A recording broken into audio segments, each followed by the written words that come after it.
day one of the Galesburg Spring Fling. I'm Josh Sokol here with Wasiu Hassan. How is it going, Wasiu? Good to see you in the booth.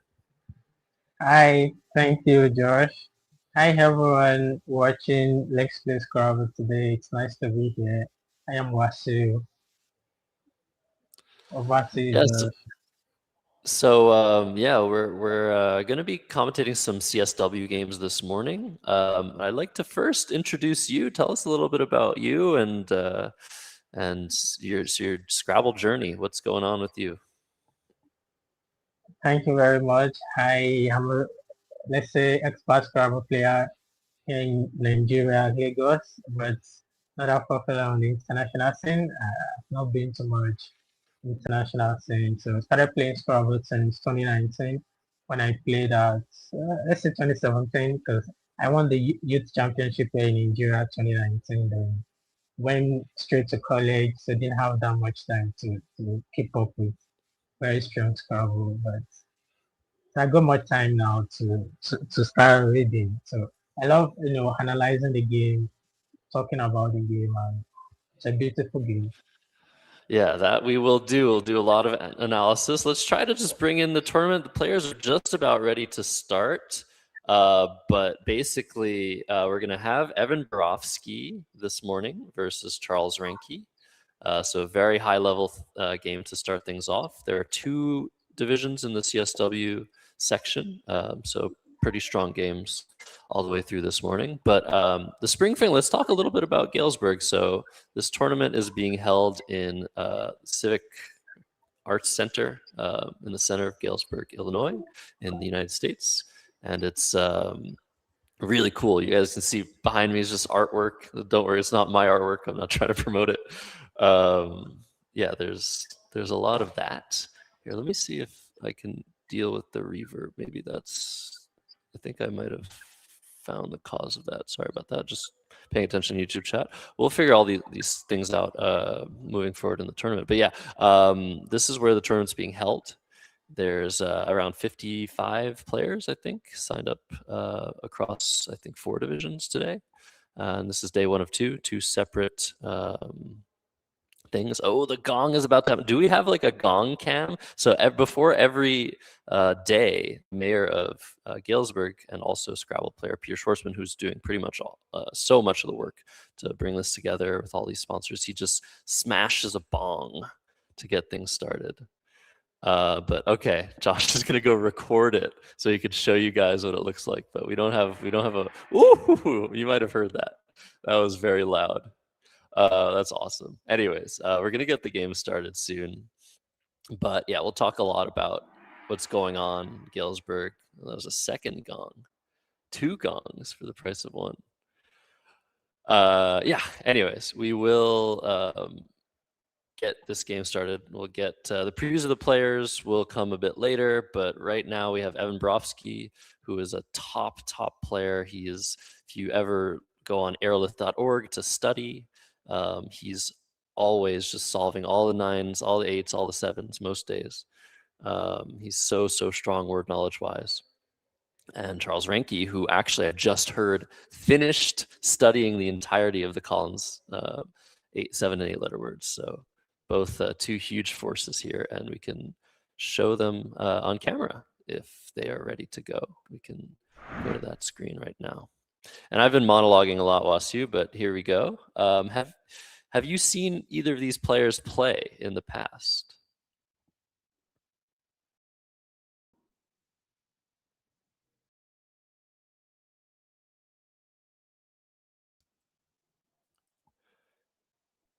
Wasu, are you there? Am I not hearing him anymore? Hold on.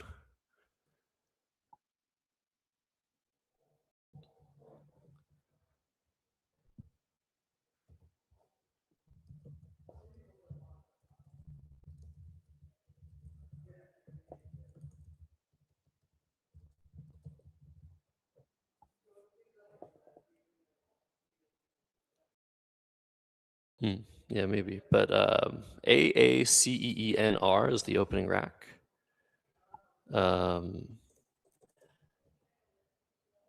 So that's a decent rack. Don't think there's a bonus here, but you might want to play long. You might want to play short. There's many options here. You could play something like ace, ace. You could exchange as well. I'll keep ENR. That's a very strong leave. Yeah, which would you choose here, Wasi, if you're in this position? I think a lot of options are really close.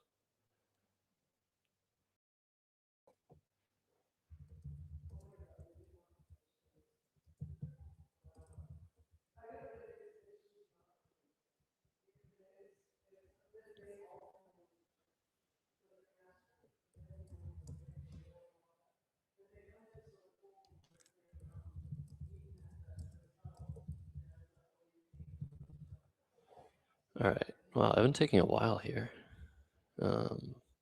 Normally you'll see opening plays. Oh, I can see. Yeah, normally you'll see opening plays within around a minute at the top level, and these two players both top players. But yeah, he's taking a while. It's very interesting stuff.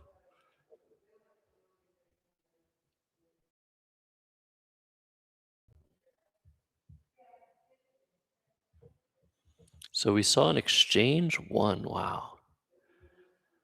Very interesting.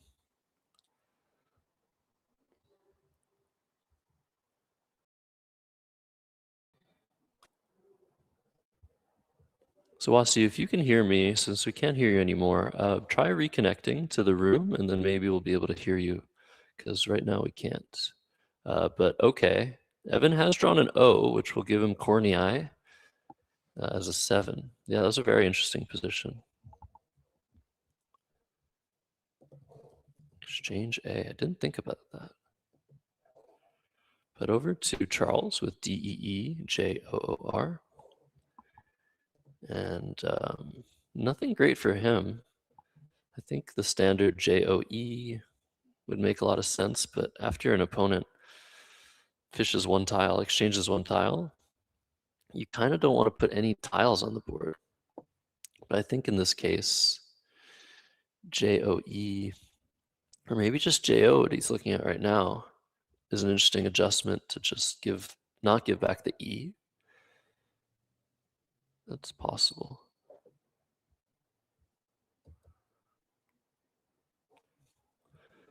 Interesting. Okay, so we're seeing that adjustment there. Normally you want to get rid of your second E, but I think in this case, this makes a lot of sense. Indeed, Evan's going to bonus no matter what.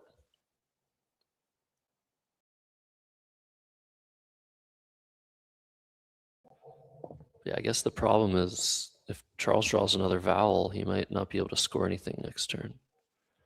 All right, Wasu, can you hear me? Can you say something? Cornea coming down.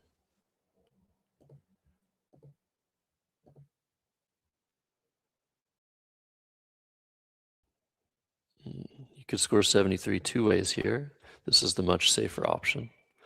You could also play below, making JO and OR, but that would open a huge triple. The C protects the top middle triple very well, so definitely the correct play. Oh, I think I can hear you now, Wasu.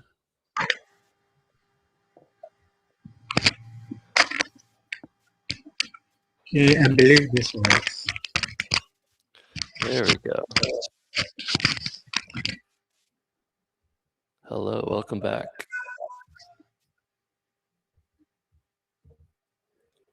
Welcome back. Thank you, George. So I think we saw an exchange of one, then calm down with the bonus the second turn. Oh, an interesting. So hello to Enoch in the chat, mentioning the play of Dojo would have potentially, in the same spot, that would have blocked potentially all of the Cornea plays, but that's just not the right play, I think. But in this case, it would have worked out. We see Evans drawn after his bonus. He's drawn pretty poorly. Charles, though, with some tantalizing, he's going to be looking and failing to find a bonus here.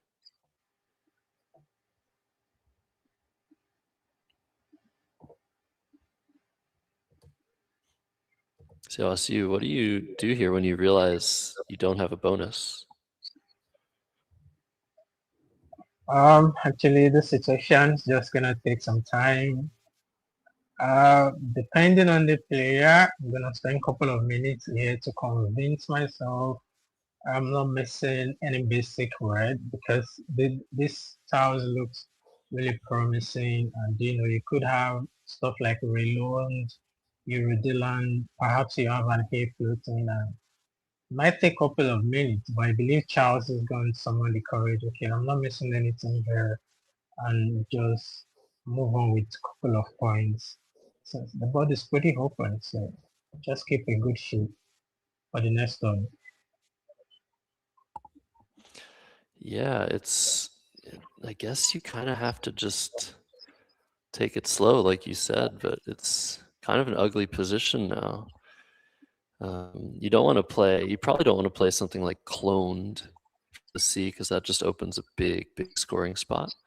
In this case, it would be totally fine because Evan has terrible tiles, but yeah, maybe play a little bit short. Do you hook the JO or do you try to keep the E for that later? Because maybe you just want to leave all the floaters open, the CORN of Cornii, to try and get an 8-letter word. I think EL makes sense, like how hooking J-Ho how. So you are going to keep DE and Ho with some potential floaters. Hopefully you draw two workable tiles. You should get the bonus next time. Yeah, I think EL looks pretty good because it keeps things open in the sense that it creates more hooks. Instead, we're seeing JOLE, which is even more clever. This will set up the D for Jold at a small point sacrifice, a 1-point sacrifice, or 2-point sacrifice, excuse me. But it's a lot harder to deal with the hook, and Charles has a hook for sure. Whereas after ELJOL, there's so many different hooks. Oh, I don't think this is a valid word that's coming down. I think you can only play that with an S, if I'm not mistaken. But it's on the board, and it feels like Evan's about to play this. Preggers is valid. It means pregnant, but you can't have pregger. You could have progger through the O, which would be Evan's best play, but it looks like he's going to commit to this, and I think Charles is going to challenge after he decides on the positioning.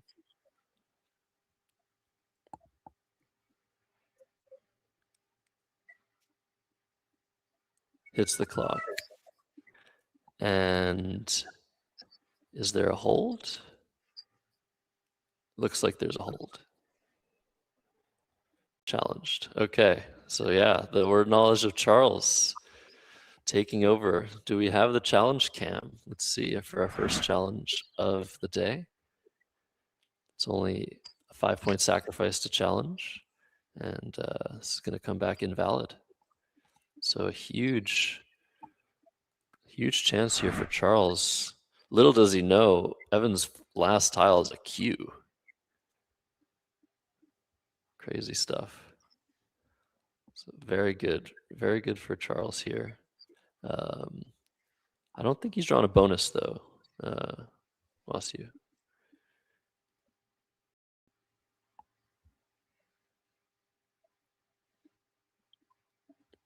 So what do you do with this information now?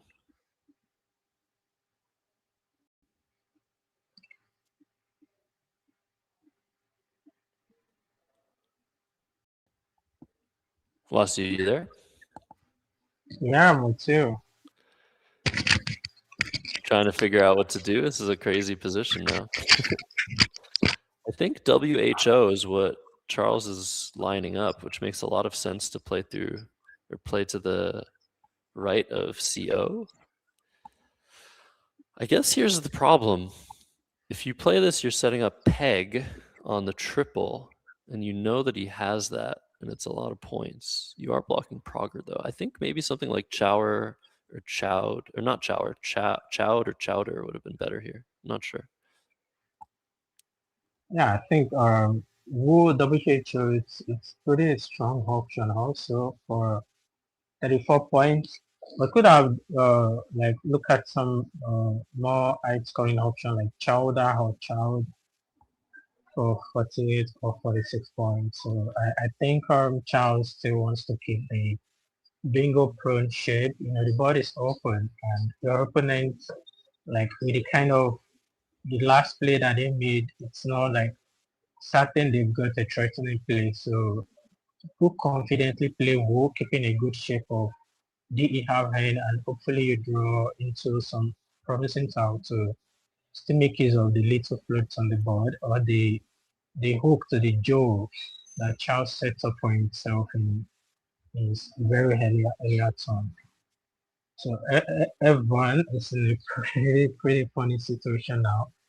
I could have taken the option of changing hard tiles the previous turn instead of getting the zero and stuck with the same tile. Yeah, it's a very curious situation, a very, very difficult situation for both players. I wonder, like, I really think WHO is a great play, and it keeps, like you said, a very, very important hook, the D hook for Jold that Charles set up on the previous turn, and he's still going to be behind. Unfortunately, he's drawn 3 consonants, but that was a position I think worth a lot of thought, because you wonder if Prager comes down, doesn't that mean that Evan didn't see Prager, and Prager scores more points, seems like a better play overall, but you still might want to block that spot if you see Prager. So playing in that area makes sense. But then you're guaranteeing PEG and you're guaranteeing the GRR leave, which is a pretty bad leave. Whatever tile you put with the GRR is pretty bad. So it's a really, really interesting top level position. When you have information about your opponent's tiles, it tends to be even harder to make a decision.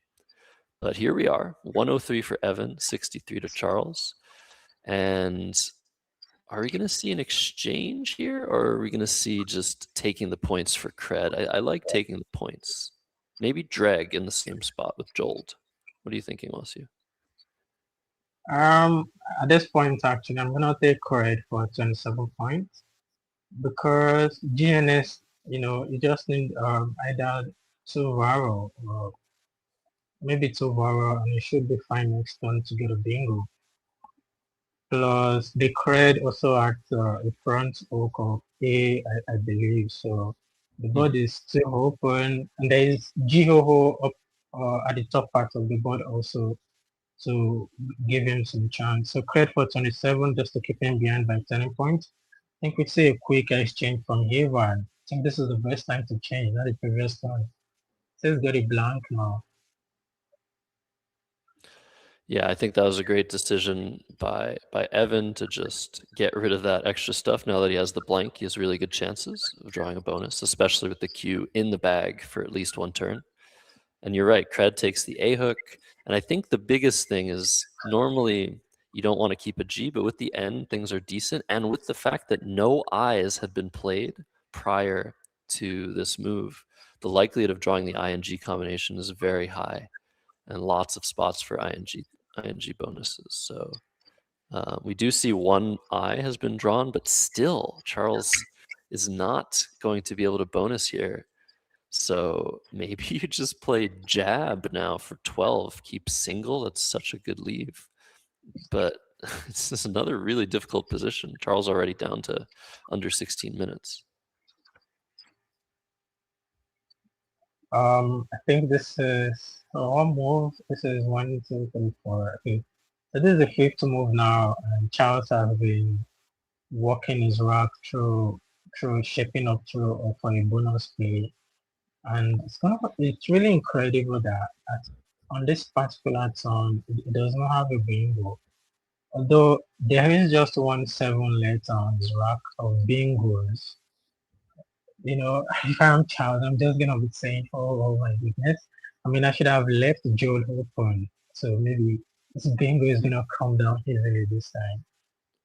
I mean, it's a very pretty uneasy decision to take here because one, you are okay. Let's say you're behind by 13 points, but I think Jab, as you mentioned, for 12 points is kind of a strong play. You keep the board open, but I'm not a fan of keeping the L tile at this point. Maybe another option of Ledge through the ECH at the top of the board. So you keep EG high and S. It's kind of flexible and it's going to restrict your hand that much. Over to you, Josh. What do you think? Yeah, I think Blech, or however you want to pronounce that, is a good option too, for sure. I was actually wondering maybe just play the L for LECH and set up the B both ways on that dark blue square, the triple letter score. That could be super interesting, but I don't think it results in enough bonuses, enough bingos to actually be worth doing.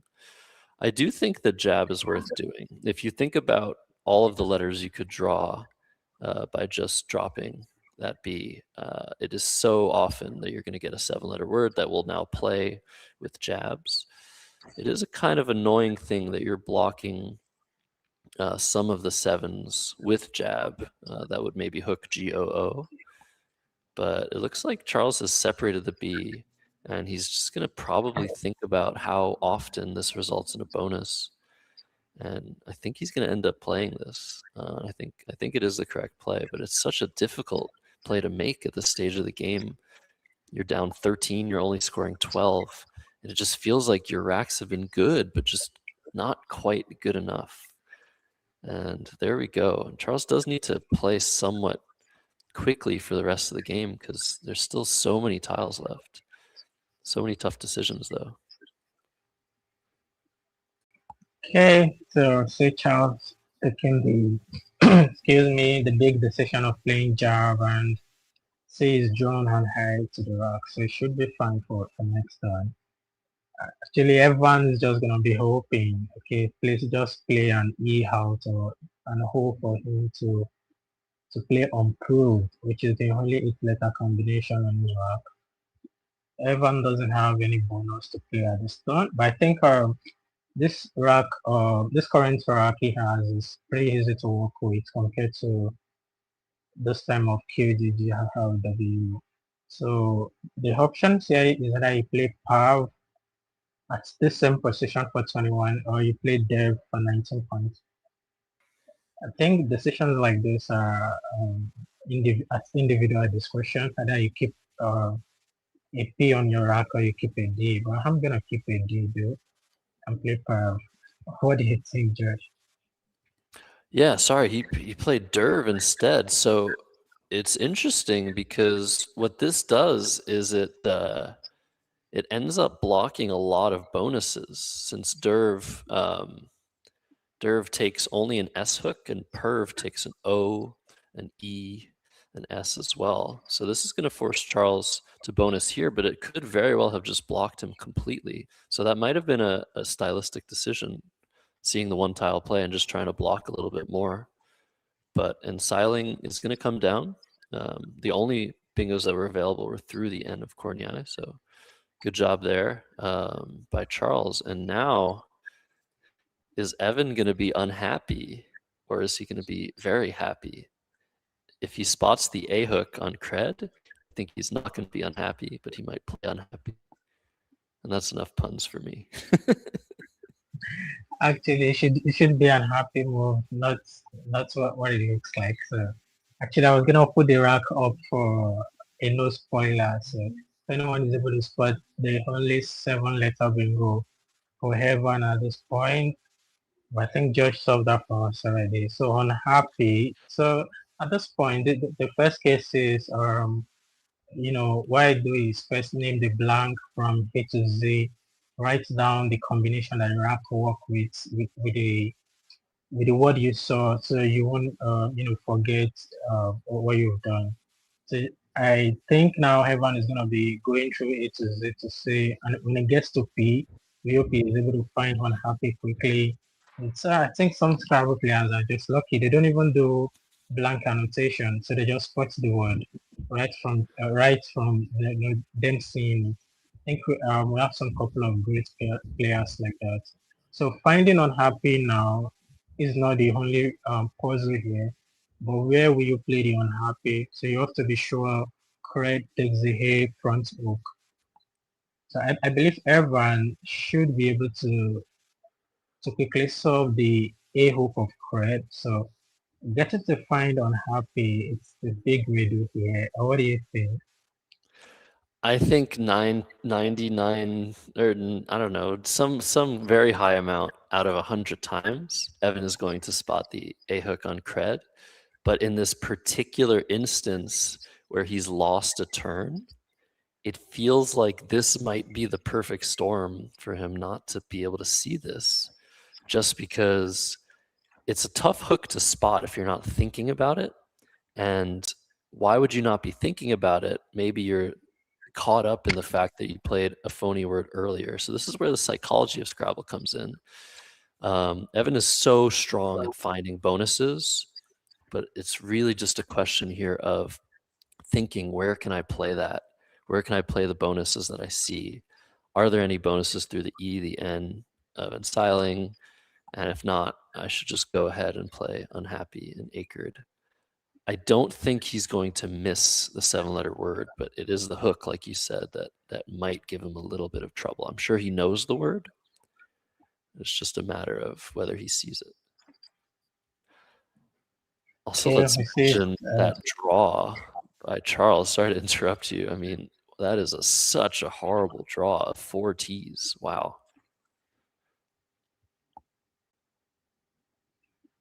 See Heaven still penning down his notes. Maybe he's running through A to Z. By now he should have gotten to P though, because that's where the answer is. And as a Scrabble player, you don't want to miss a tile that works with your rack for a bonus. So I understand there would be some little pressure and maybe some shaky confidence. I think Evan scored 0 twice in this game already. One he lost a point, and the second one he has to change some parts of his rack. So at this point, as a Scrabble player, your confidence might be shaky a little. Excuse me, even though you are able to find the word, you want to convince yourself this is correct and you don't want to take another zero.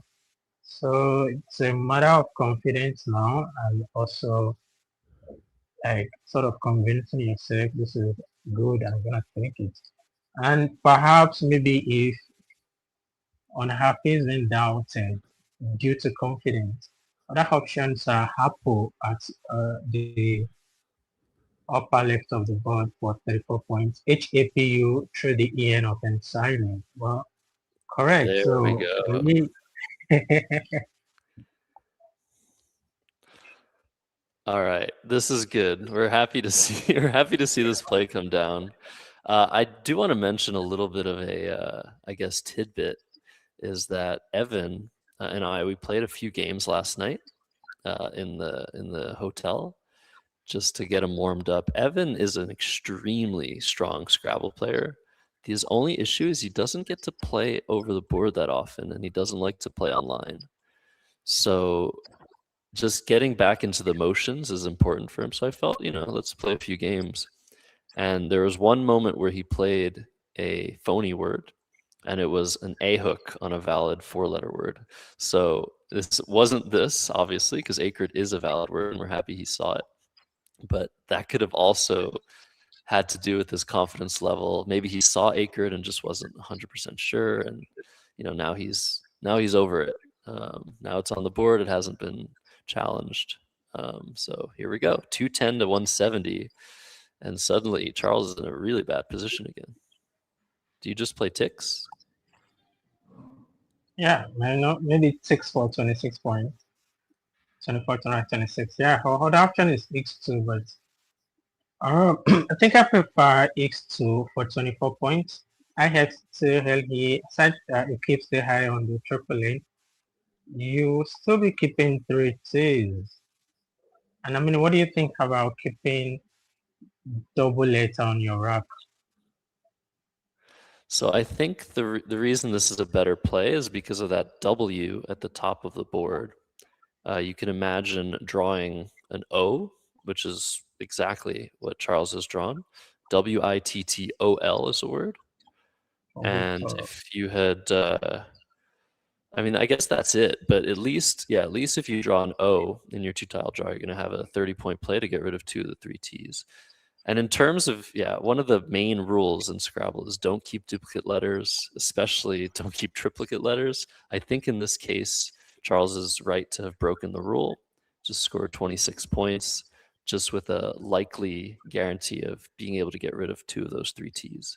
And in terms of triplicate letters, three T's can actually result in a bonus. It can result in decent plays somehow. So I think this is a correct decision, but yeah. Charles has now spotted his follow-up option of Whittle. And now over to Evan, who has KNRS and then UZU. He's looking at playing Yuzu from the Y of Unhappy. That looks pretty good. Is there something else you're seeing here, Wasu? oh yeah, Kozo for 59 points. I think that's the best score on this board. But Wow. one thing about keeping Whoa, he's your missed it. so He's he played went for Zook a for different. 34. Kuzu for So what 24 points. Oh my goodness. Sorry, okay, go ahead. Zook. Oh, sorry, Zook for 34. So I may not want to keep my K on the free triple lane also, because if you score 59 points, your opponent could use your K to score some ton of points. So I sort of call those kind of move trading of points.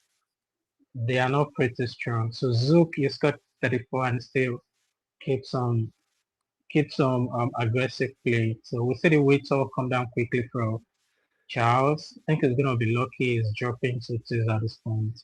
So he's got a strong leave of NT. So yeah, so well are you surprised Evan didn't play Kuzu for 59 instead of Zook? Yeah, I wonder what it was that he missed. Did he miss the word? Did he miss the fact that he could overlap with ZE and UN?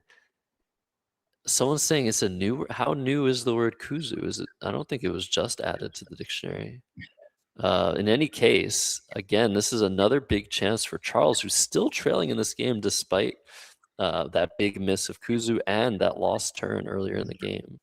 I was worried that Charles was potentially going to um, um, not miss, but draw poorly again. Excuse me, because there's so many eyes left unseen to him. But still, so many eyes left. There's 6 eyes unseen, and neither player has an eye. And at this point in the game, I start to be really, really worried about that. But yeah, in terms of just regularity of play, I guess we were talking about that as Evan sort of tries to sort through this rack. He decides to play wavy. I think that's one of his best options for sure. I really think it's an incredibly important thing. I mean, you got into Scrabble in 2019. How regularly do you play, and do you find that affects the way that you play over the board, Wasu? Okay, so after 2019, I went straight to the college, so playing time reduced a lot, but I spent quite some amount of time with the dictionary. I think, yeah, from 2 to 8 letter was pretty strong then, over 80% of word knowledge between 2 to 8. So it kept me in a really great position after the COVID-19 break and came back really stronger. I think I entered the master's category rating here in Nigeria. And I mean, I really enjoyed those times. Solved a lot of complex words, low probability, sporting moves. And so I noticed it got to some point, it got to some point that I need to have some reflexes, build confidence, and you have to get this on the board. So you might know the word, but it's not really enough. So if you get to some point in the game, get to some time you are pushed to be doubting the very simplest of words. either 3 letter or 4 letter. So you gain these reflexes from playing a lot of games. So I've been opportunity to play few good people, Wellington Jiggery, maybe quite some few time I meet him in the tournament. But most of the time I train with Kwaku a lot with championship players to give me some real life vibe, but it's not like on the board vibe. Like some reflexes like overdrawing. So you need to play so much time to create such awareness and score calculation and tracking also. You can only perfect this if you play so much games.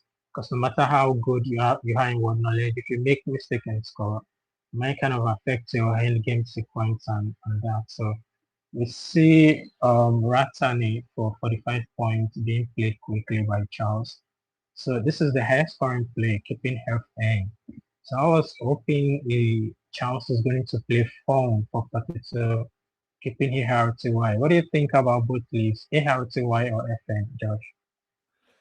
Yeah, this is a really cool idea. I'm not sure I like it so much because it doesn't address the W at the corner of the board and keeps an F, which isn't so great. But it's a high-scoring play. It's a really flashy play, and it's a good play, a very good play. I probably would have played Fawn and kept the Y, but I understand why Charles is doing this. The last blank is still unseen. There's still two S's unseen to him.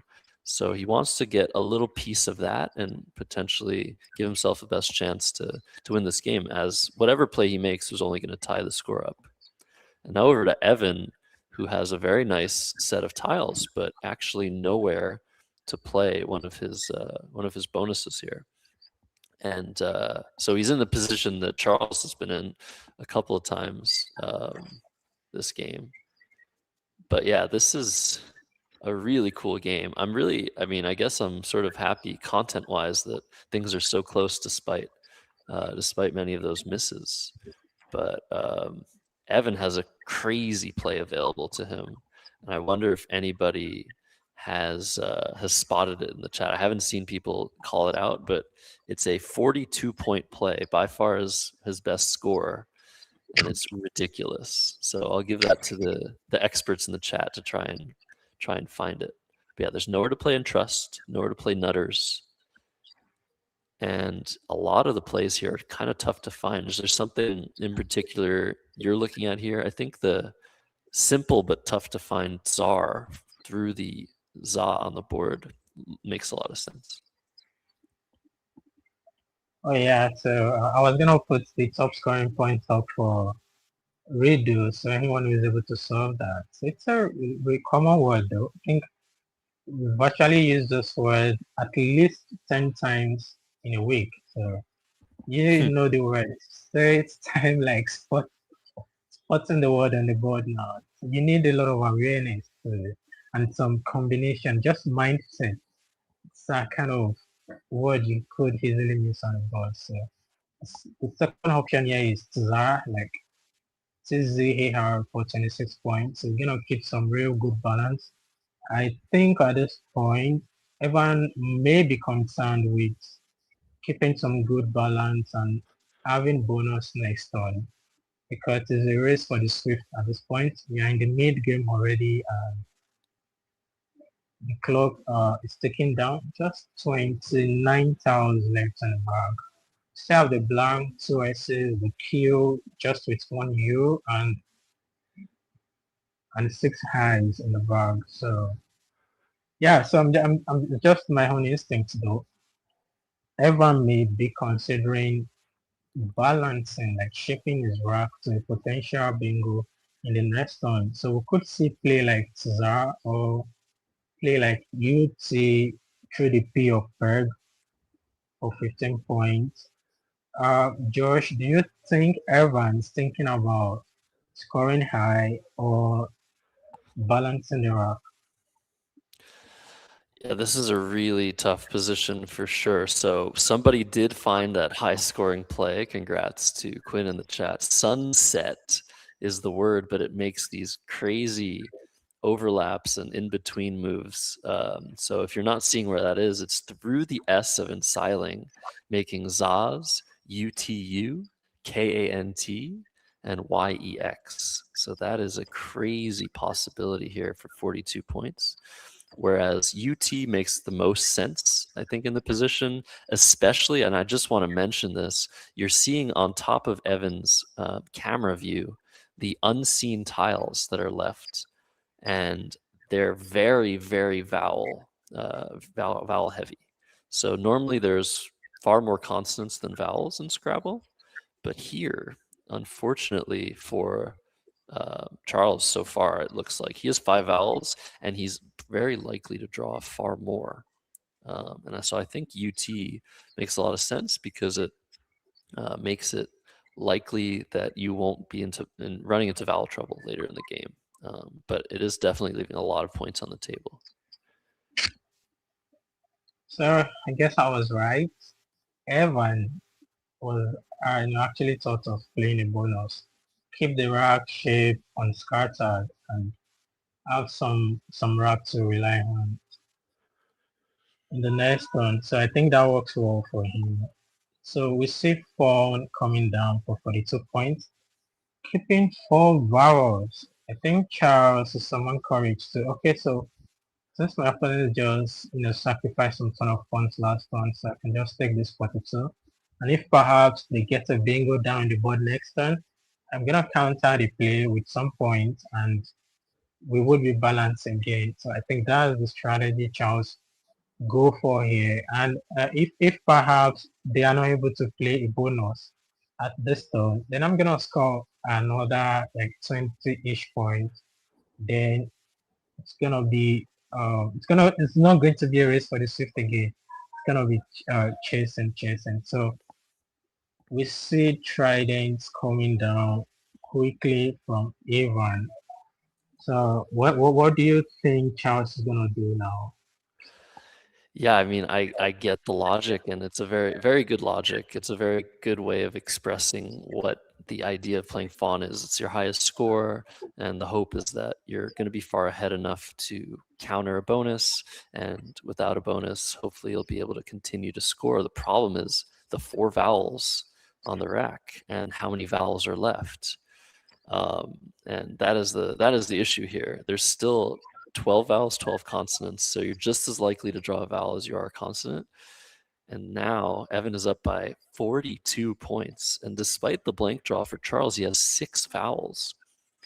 So I don't know what I would do here. I think I would probably play something through the D of tridents. There's 2 ways to get rid of 4 of those 6 vowels: oidia, O-I-D-I-A, and idoi, A-I-D-O-I. 2 very fun plurals. And I think you have to do that. It looks like Charles immediately thinking of playing off the E and the I, maybe with S-E-I. But I think here you have to play more tiles, more vowels, and just score a little bit. I think I would play Owidia here. What about you? Awesome position. So I think how Charles foresaw this, and I think his choice of Fawn for 42 points works fine. It's just that he's run into a lot of vowels to deal with. That is the kind of score structure. If he's able to score like 30 points each, he should still be in the game, and Evan won't be like running off the game quickly. So a couple of options here. There are 12 vowels on the back. So I was gonna go for Hoidia or Haidoi, through the deal Trident. So this is still gonna keep some vowels for you to use if I thought it's just one for potential bingo and still keep the board open. Maybe I get a point to he wants to keep the consonant L of Wito for potential use, and there's still this S hook of dev also. Or Josh, why do you think he made the same move? Explain to Varro. Yeah, I think it makes a lot of sense. And also, I think the main reason for the rest of the game that moves are going to be played with not so much thought is because both players are down to 5 minutes, and there's a lot of games still to be played. There is 15 tiles. There are 15 tiles left in the bag, and that means probably 4 or 5, maybe 3 moves apiece if they're lucky. But that's a lot of game left. And although Evan's drawn some really good tiles, it's going to be hard to sort of find a plan here, a game plan. I think just playing game is a great option. And this scores almost 30 points, puts Evan up by almost 60. And so, despite the fact that now Charles has drawn into a bonus, he's drawn a consonant and a vowel, he can now play Aeolian or Aeonian, making AS next to tridents. That's barely going to bring Charles over the top of Evan. So it's going to be very, very close. I think Charles is going to opt to play the bonus, as it'll leave 4 tiles in the bag, which is pretty good. But it really depends on what Evan draws here. And the Q was, I was going to say, that was thrown into the bag earlier on, and now it's back. And that might not be good for Evan.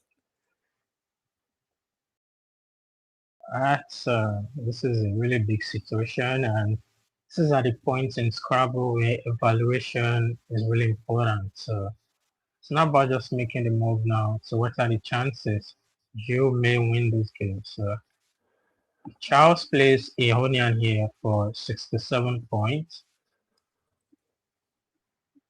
He will just be up slightly ahead of Ivan, and if Ivan is going to kill the U, those combination, Evan, could easily cancel out the skull of Ehonian, and it would be a lost game quickly. So we see Eholian being challenged here.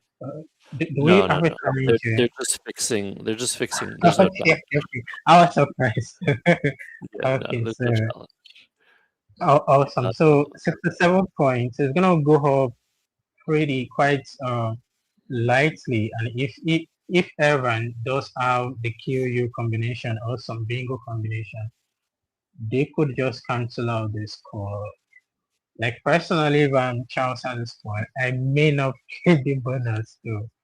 I understand it's really hard to forgo bonus, but playing the bingo at this point does not guarantee the chances of winning this game. What do you think, Josh? Oh my gosh, yeah, no, it's such a close game regardless. And Evan, I think, has a pretty somewhat obvious option here. He's down 12 points, but he can score 32 with QIN. I guess you'd want to consider FIQH to the H in unhappy, but QIN to the N in Aeolian for 32 feels really strong here, keeping the nice combination, the nice scoring combination, and leaving 2 tiles in the bag, which is somewhat ideal for timing. And we can go into a little bit about what I mean by timing. At this stage of the game, timing is essential. If you're the person to empty the bag and have the last play that draws tiles, your opponent is often going to have a huge advantage in the end game phase of the game, and is going to be able to create a sequence of plays that really takes advantage of timing. And it tends to be a 30-point advantage or so to go first in an endgame when both players have 7 tiles. So yeah, it's going to be very interesting to see. Evan's under the 3-minute mark. Charles is barely over the 4-minute mark. And I really think you just play QIN here, even if you're double checking your tracking. I feel like you just have to do that just for time's sake. But Evan is taking a little time here to make sure he knows what tiles are unseen. We see those above him, PDEIIMOOOSU. So not very good tiles, lots of vowels, but the potential to play with QI under the triple if you play QIN. Would you play QIN or FIQH here, Wasu? Yeah, honestly, just like you mentioned, just 4,000 bargain. It's a very close game, aside from the time, and it's about you want to be ahead in the end game. Just you want to be able to play out in 2 at the quickest possible.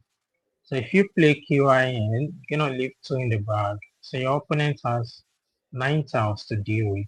I think the momentum is with Evan now. So he's very lucky he's able to play. So just drop 2 out of his tiles for such a huge point of 32 points. So I'm gonna go for QIN here, play chain, then I guess they're gonna construct some couple of openers for protection bingo.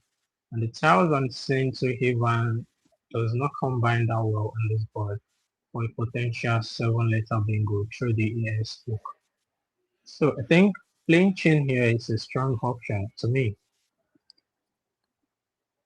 Yeah, but look at the time. He's got barely over a minute. So he's going to play FIQH, take an 11-point sacrifice, and leave one in the bag, which is, I think, worse for timing. I think it's going to allow Charles a little bit too much momentum. But, I mean, it's anyone's game still. Evan up by 9 points. There's a mention of the possibility of Fakir, F-A-Q-I-R, another super important Q without U word through the A of Aeolian, but that would be horrible. That would empty the bag completely and give Charles the timing advantage. Now, Evan has the advantage here with Deelors. I don't know what to do here. I feel like with Charles's rack, you have to play. There's one play here that I think is so much better than the others, and it's BINIOU through the N on the bottom of the board. I feel like that's what you do here. What are you thinking? Actually, at this point, there's just one tile left on the box, so the fear of the letter Q is gone. So I think Charles could just to probe some hero from Heaven here. So now Heaven is on temporary. So I believe if Charles makes some threatening moves like Buhai through the A of Aeolian for 20 points, he's got some fantastic chances of probing hero play from Heaven, and he has time to play out into. And Charles, I think is going to be concerned. Like at this point, they has the potential to let in the bag that Heaven could have. So I think Buhai works fine for 20 points, or playing Buhai for 20 points. But I'm going for Buhai for 20 points, keeping Hemai Harris. So it's just one tile in the bag, which is you. The Charles doesn't know it's a U for now, but there's a U in the bag, and it could have chances of playing out with Sumi or a lot of outplays. So what do you think about Buhai for 20 points? So unfortunately, that is not playable since Charles has two I's instead of two O's. But look, Charles is looking at the play. Unfortunately, this will lead to a loss since Evan has drawn into resold, RESOLED. I think Binio is the best that Charles can do, but if he plays instead, if he's a little bit worried, if he plays Ionium, if he's worried of resold and plays Ionium through the N of Aeolian, that will lead to a winning position. But anything can happen. Charles is just going to take points here and create some complications. He's playing bump. There's another very good option.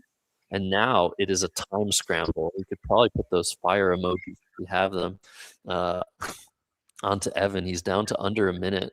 And he's down 24 points in this position. He does have some winning options. And I'm sure he probably recognizes that he probably does have winning options, but it's such a difficult position with almost no time that I don't know if he's going to find them. So it looks like he's going to Doser. I think that's one of his winning options.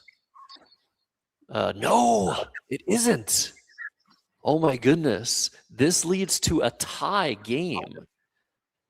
If Charles just takes his best score here of 13 points, which is so hard to imagine. Oh my goodness. Charles can score 13 here with IOS to the right of Aeolian. Such a weird play to find with 1 minute left. This will lead to a tie game if Evan finds his best outplay. Wow. Drama in the first round of the Spring Fling. Oh yeah, I think I saw this coming. Like Charles is just gonna make some error-provoking play because even it's on time prayer already. So they are they may be some slight chances. They may make some little error in calculating the end game. And we just say even from a lot of winning positions. It's now like bargaining the game for a draw with Charles. So I think, Charles what do has you to think? Do you move. think Charles figured this out? He has 20 seconds. He has to move. Make a move. If he plays OIS and ends, that's not good enough. He has to go. He has to make a play. He's got 10 seconds. He's playing OIS there. That's also not good enough. And EL for 8 is going to win the game by 2. Holy mackerel. Evans won this game. Let's listen to the overhead mic. Let's see what the scores they have. They're going to have to figure that out, actually. And then after I played it, I said, that's why am I using the S? But then whatever, we were both in, we were both in, Both not enough time to figure it out. Do you want to do a recount? No. I recount replay. Yeah, we did. Okay. So, good game. Yeah. And I'm sure. I know when I was doing the Prager thing. I think I said I'm pretty sure it's only Prager. Yeah. And then I thought, something like that. Is Prager good? I don't know. Prager maybe. Prager. Prego is good. Because my other tie was a Q. Oh, okay. So I should have just exchanged. I was going to just exchange PER or something like that. Yeah. And then I played that because that's 30 points. Yeah, I didn't realize that. I didn't think of ECH, otherwise I would have done something different.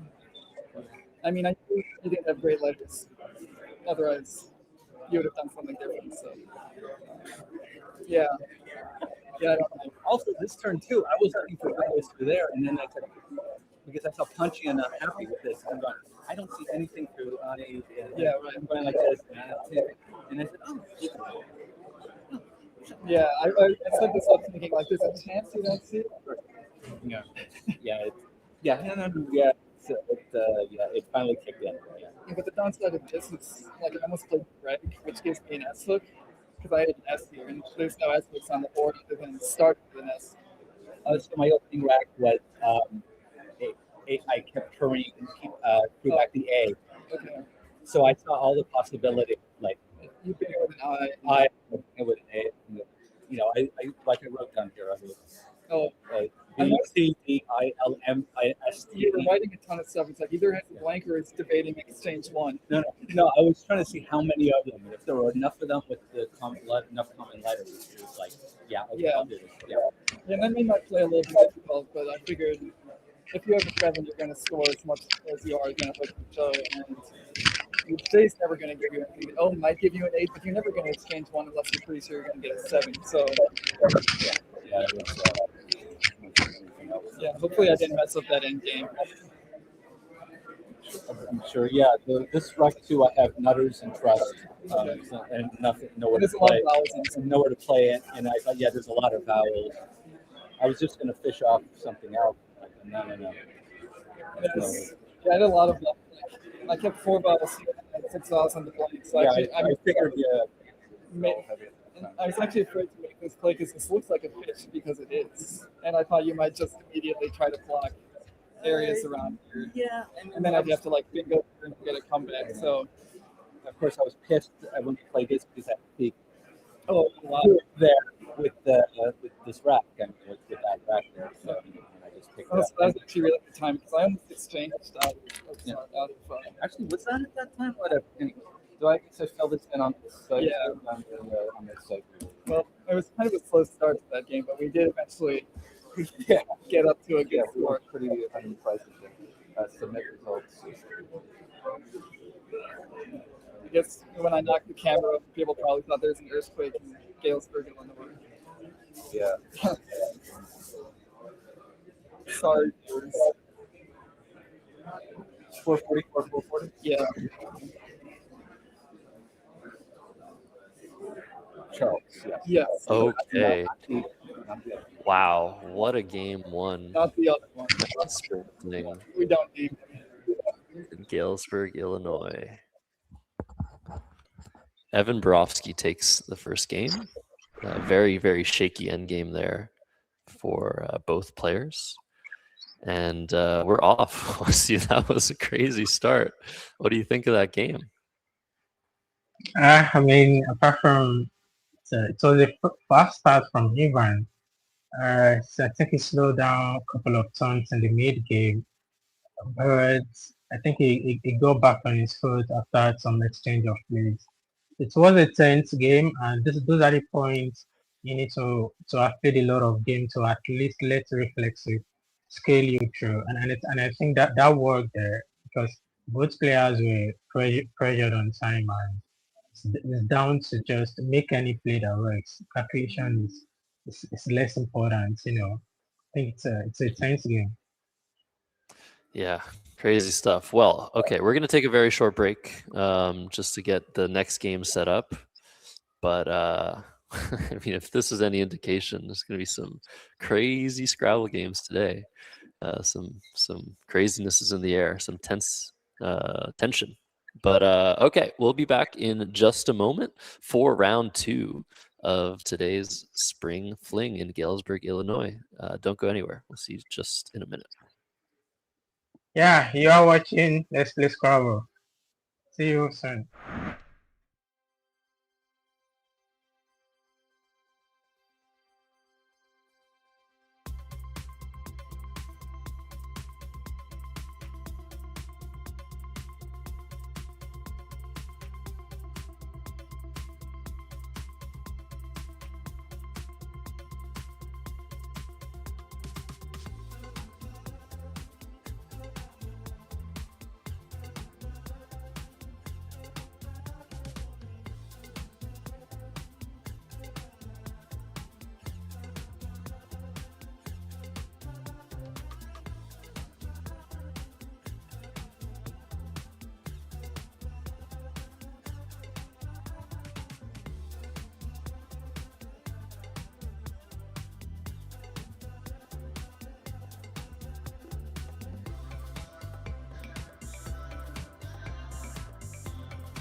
back to Galesburg, Illinois. Josh Sokol here with Wasiu Hassan to commentate the before noon games, the morning games. We have some CSW action for you guys in round 2. We have Thomas Renke, who is Charles's twin. We just saw Charles play, and he is playing against Yuki Loritz. Came all the way from California to participate in this tournament. So they're ready to go. We can just pan to the board. Yuki is going first. Yeah, Yuki, a very strong player. If you haven't seen her before, she plays in a lot of Woogles tournaments, online tournaments. I think she almost swept the floor with the Blitz tournament that I hosted on Monday. But yeah, so good, so good. So she's going first, Thomas going second. You're not seeing double. I always say this. Thomas and Charles are twins, so you might think that it's the same player we saw last round, but it is not. Thomas, we don't have stats in, but Thomas also lost his first game himself by 7 points. I don't actually know if Yuki won or lost, but we'll get those stats for you when we're able to retrieve them. Yeah, Wasiu, can you tell the difference between Charles and Thomas, or is it just the name telling you that it's a different person? Yep. Yep. What? just yes. I think I know Charles a bit, but I'm not like very familiar with Laurie. So I hope I get to know them very well in this in this game. So from their rating, she looks like she's a stronger player also. So we see that Yes, first indeed. move from Phony. So let's see what the game promises. Yeah, I think Heine was the best available option for Yuki to start things off. And Thomas looking to play a double-double here of Fleecer through the E of Heine, which is by far his best option. He just has to convince himself, A, that there's not a better play, and B, that this is a valid word, and he has. And we'll get that camera view on top of the board fixed there. So you can see the full board, but Fleecer for 48 coming down, and I don't see a hold or challenge from Yuki, so both are very confident.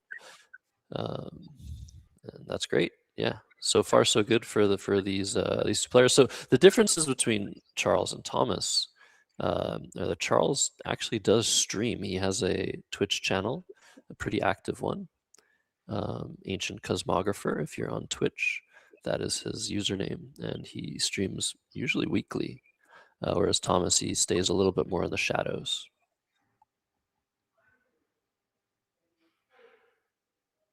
Alright, so we see Fleecer come down quickly. For 48 points, that has a top choice for Charles on his previous time. So what should Louis do here? The racks looks promising, but there is no bingo on the stone. So couple of choices she has is playing Elegy for 31 points. Yeah. Yeah, so Elegy, that would fit from the E and Fleecer, making 4 overlaps. So a really difficult play to spot, especially given the fact that it keeps 2 ends. And one of the first things you want to do with the rack such as this one is look for plays that play off one of those ends, because we don't like duplicate tiles. But Elegy is probably the top move here, but there is the possibility of just scoring a lot more. Well, not a lot more, but you can score 4 more points with Glaze, Gleys, hooking onto Fleecers. Also Lynes if you want to use up your S and not keep duplicated ends. That's a good option too. Charles there looking for an S for Jalousie, but I don't think he's going to get it here. But yeah, tough position. I think I'm a fan of lines at this point. So play LYNES, hooking your head through Flisar. The good thing here is you keep G-hen with because you keep G-hen on your rack and there is a high on the board. It's gonna combine with. Hopefully you draw matching up tiles. And why you may get to use the high in the next turn is your opponent will be really concerned with the hell that you put on the triple triple. So I think some sort of strategy. Or what do you think, Josh?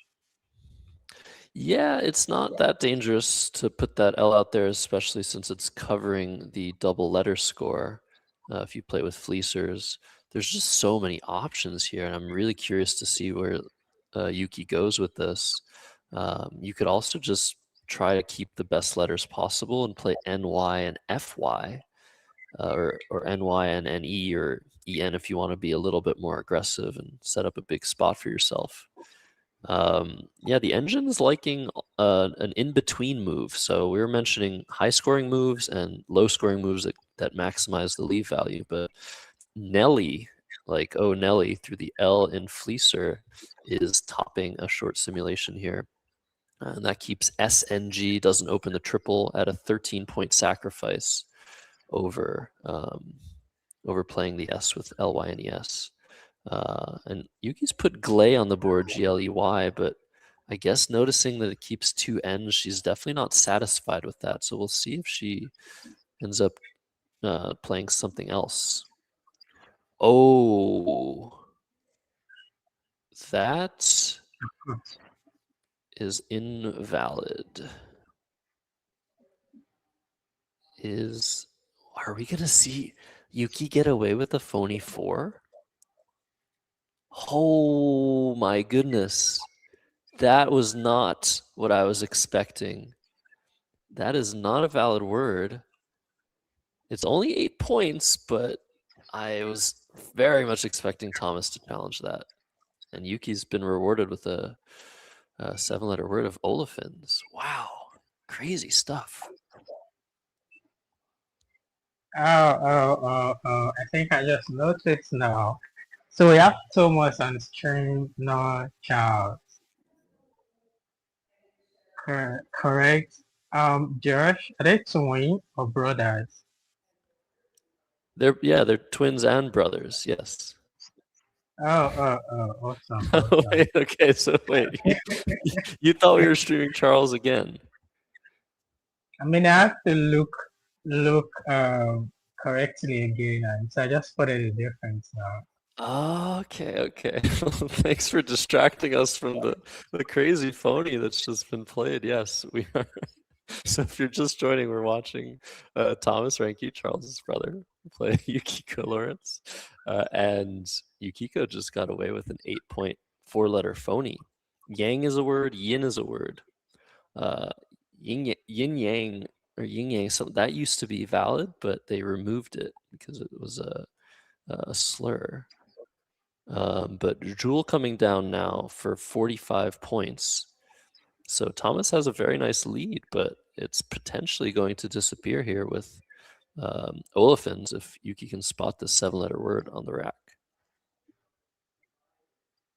So for Ying, CSW dictionary is very complex, and sometimes if I get to see the short words on board and I feel like, well, it doesn't even score much, it doesn't hurt me. So you might challenge and have some extra point for them, which may not be worth it. But then if you are not just so sure, sometimes you might just let go and not like give extra point to search more. So I think maybe Thomas consider that. So,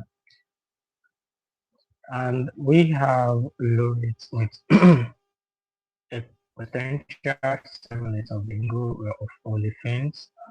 It's got 2 options to play. That is one through L of hooking the ying. I think the ying is not important now. So she could have an L hooking line to play olefins, and second option is hooking the S through Hayes. Josh, would you be hooking the ying or you want to put the S through to the Hayes? Oh, that's true. You can put an L there and make a real word, lying. I guess I would check the score. So it looks like Yuki had lined up the double E version of this word olefins, and has not spotted the 7-letter word. So it's possible she's seen it. She's just unsure. The one with 2 E's is a little bit more common. And she's now considering playing, I think, joins from the J, or FOINS with fleecers, which are both very good plays, but they pale in comparison to the bonus options. I think I would just probably play with Heine's, even though it's a 3-point sacrifice, just to open less of the board. But it seems really, really close. Yeah, Yuki, it's very interesting. I know Yuki is a pretty fast player, but given the situation, given her her last 2 racks and all the options available, she's taken a lot more time than Thomas on her decisions. And we see FOINS is the decision. I'm curious as to why she didn't play foils instead, keeping the EN over the EL. I heard something last game, Wasi, you don't like the L? Yeah, it depends though, but I'm not a fan of keeping her for that long. I mean, it's not personal, but it doesn't just combine so well compared to T or the how or the hand. Yeah, it's definitely one of the worst 1-letter consonants. But I'm a little bit of a fan. I feel like sometimes it's undervalued. I think more often than not, people undervalue the L, but who knows? Look at Thomas now. He's found his really stylish option of aciform through the F, but I really think that the simple Jambo from the J is the correct play here. It scores 48 points. The leave is pretty good, and that J, I feel, is more dangerous than the F, despite the possibility of potential 9-timers or triples making IFIES or IFIED, etc. What would you do here? Oh, he's seen Joram. He hasn't seen Jambo. I think he's going to probably play from the J, but Jambo seems clear, right? Well, I think Joram is very strong because you take some points and you keep piling pressure on your opponent, or maybe Jambo for 48 points. So I think Thomas has got a couple of ice point options to choose from here. So I think Jambo is correct because you keep CI how it combines pretty well. You have RIC on your rack, and you could draw a couple of letters that's gonna work with it for the next one. Other options, maybe Thomas plays through the head or passive form like you mentioned earlier, or buy form for 39 points, keeping Hasty on his rack. So I think Jambo seems really well with a strong lead, so I'm gonna go for Jambo. Yeah. The one problem, I guess, Jambo, is it does open line underneath the O, and it's looks like Thomas is finding all of his options. Buy form, as you mentioned, also possible. Asiform. He's looking at everything. He's a very deliberate player. But yeah, Jambo is just so many points, 48 points.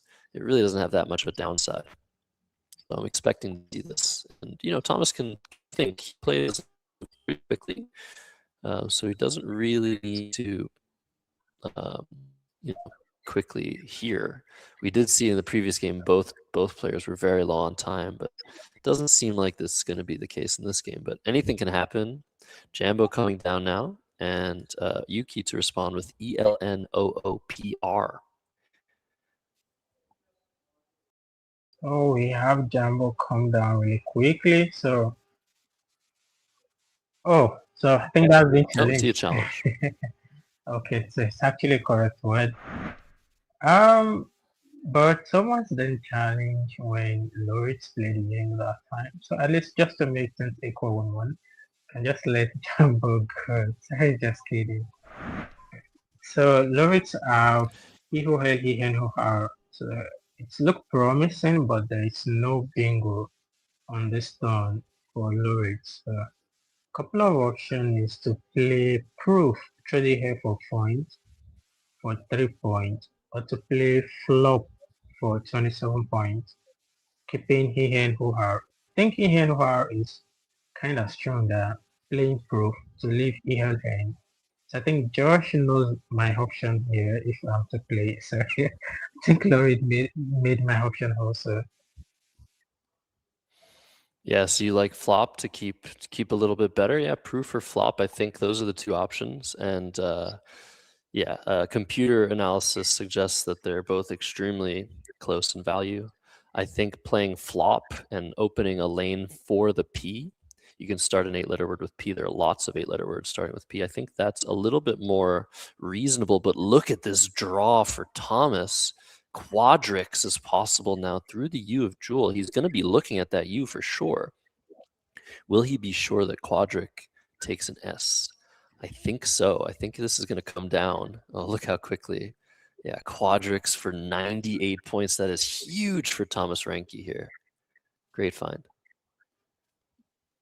This is a really, really big word knowledge, and I think Thomas must have spotted the U and it's gonna be hoping, okay, please, Loritz doesn't play towards the U, and the U is free for him to use and play Quadric down for 98 points. I believe Thomas is being held here and for a possible challenge. So this is a valid word and big thumbs up to Thomas for spotting this. I think it's part of all those low probability hits, Josh, am I right? Yeah, it's a very low probability word. And, is Quadric a word? Probably, but is it a noun? Who knows? I mean, we were talking about how this play that you might be noticing if you're just joining is on the board Ying. That is not a valid word. And it is only a 5-point sacrifice to check something you're unsure of. So we saw some double blindness earlier this game with that phony 4-letter word, but it's definitely worth challenging anything you're unsure of in the CSW lexicon because it's only a 5-point sacrifice. Thomas has now gained just a couple more points just for the price of double checking. And over to Yuki now, who has some decent letters, but they do not work on this board. A C would give coronate, R rattuner, D rattuned. All sorts of options would be possible on a more open board. But unfortunately, I think the best option Yuki has here is just playing off 2 of those O's. And there's a really cute spot for that between the MB of Jambo and the DR of Quadrix. And I think once you do that, you're leaving AENRT. You have really good chances to bonus on the next move. Yeah, so option for Yuki here is I think she's gonna spend some time on this for us to see if I'm not missing something like obvious and that kind of feeling trailing by so much points and just challenge your opponent in the previous turn. I think I'm not gonna be surprised if she takes time to juggle through the racks now to see if she's able to find something, and the C of the easier coronate is not free for her to use. So I think she can just let go of 2 tiles like the like to play who through the making him hold the Biho her through Jumbo play ho for 17 points to keep a possible cool 5 later. Or what do you think she can do here? Yeah, looks like she's just looking to maybe play one of the O's. I mean, that's an even stronger potential leave, but I think you want to play 2 of them. On this board, it's not super likely you're going to draw into a bonus with AENORT, so I think you want to score a little bit more. And it looks like she's looking at that now. I wanted to mention there is really, really cool options available now that flop is on the board. Some extensions are possible, and Yuki actually has one of them. She could score 39 points right now with Terraflop, but I think this is a better play because the leave is so strong and she retains the possibility to do it next turn if she doesn't hit a bonus. So this looks really strong. Over to Thomas now. I almost said Charles. ANRTUWW. is Thomas's rack now. And that is not a good post bingo draw, but he is up 134 points, so I'm sure he's not too concerned. Do you want to just play off the two W's? Looks like Thomas has already spotted WAWE, which fits through the E of Fleecers. And unfortunately, that's going to mean no extensions for flop if he does do that, which is sort of not in the way that he normally plays. I think, yeah, obviously it's probably the best play, but I'd be a little bit annoyed. I would tell him after the game if he plays WWE, it's not fun. But no, it's all in good fun, obviously. I think what's nice about this option that he's looking at now, out war from the O and flop, is that it does open a triple immediately. It opens a possibility for a 4-letter, 3-letter, 5-letter word hitting that bottom middle triple. But I think that what's good about it is that it prevents any bonuses from the P, any bingos, 8-letter words. That P is definitely a danger. But instead, we're seeing WWE very strong play as well.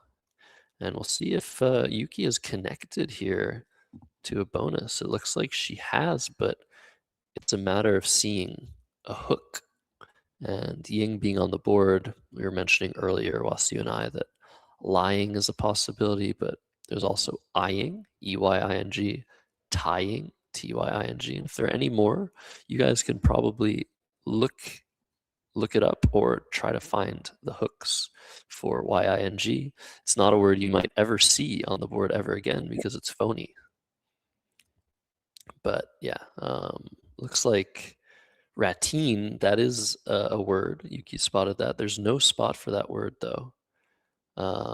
You have to play something with EYING or TYING here. And there's how many more options? 4. So entreat, turnate. Maybe it's just those 3: entreat, turnate, and ratine. But she spotted turnate. Wasu, are you back? Oh, I thought Wasu was here for a second. He was just trying to change his mic because there was a little bit of muffled voice there. So turn 8 for 68 is the play for Yuki. Beginning to try and come back in this game. Really cool poll in the chat. What the longest train travel you've had is, and yeah, I've taken 3 or 4 day trains. I think they're so much fun. I've had the privilege of going across Canada, across the United States. And why are we mentioning this? Well, Galesburg is honestly, I would say, the train capital of North America. When I was rolling into the station yesterday, I just saw these really cool trains, which are now monuments, just old trains, freight trains. The Underground Railroad, Galesburg was a very important stop in that famous escape route. Lots of history here in this town. As Thomas struggles through another interesting rack, AINRTTU. Wasu, are you back? Oh yeah, I'm back. Very nice. I can hear you loud and clear.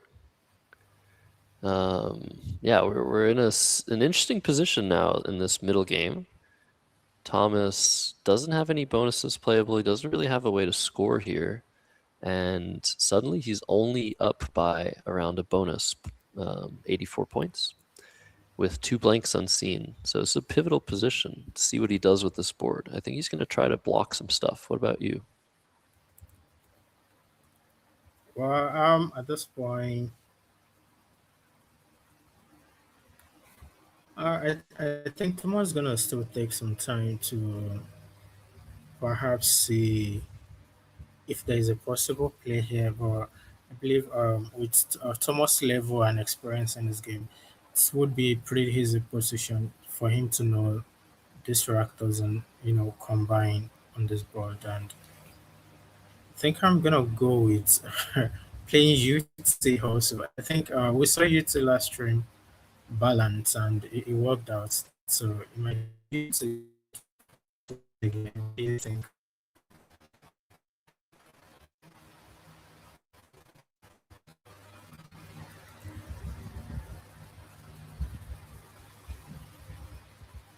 Yeah, UNTA is 10 points and keeps train as a leave. I mean, we were just talking about that, so that would be very, very relevant here. I wonder now, though, since that P in flop is just floating out there,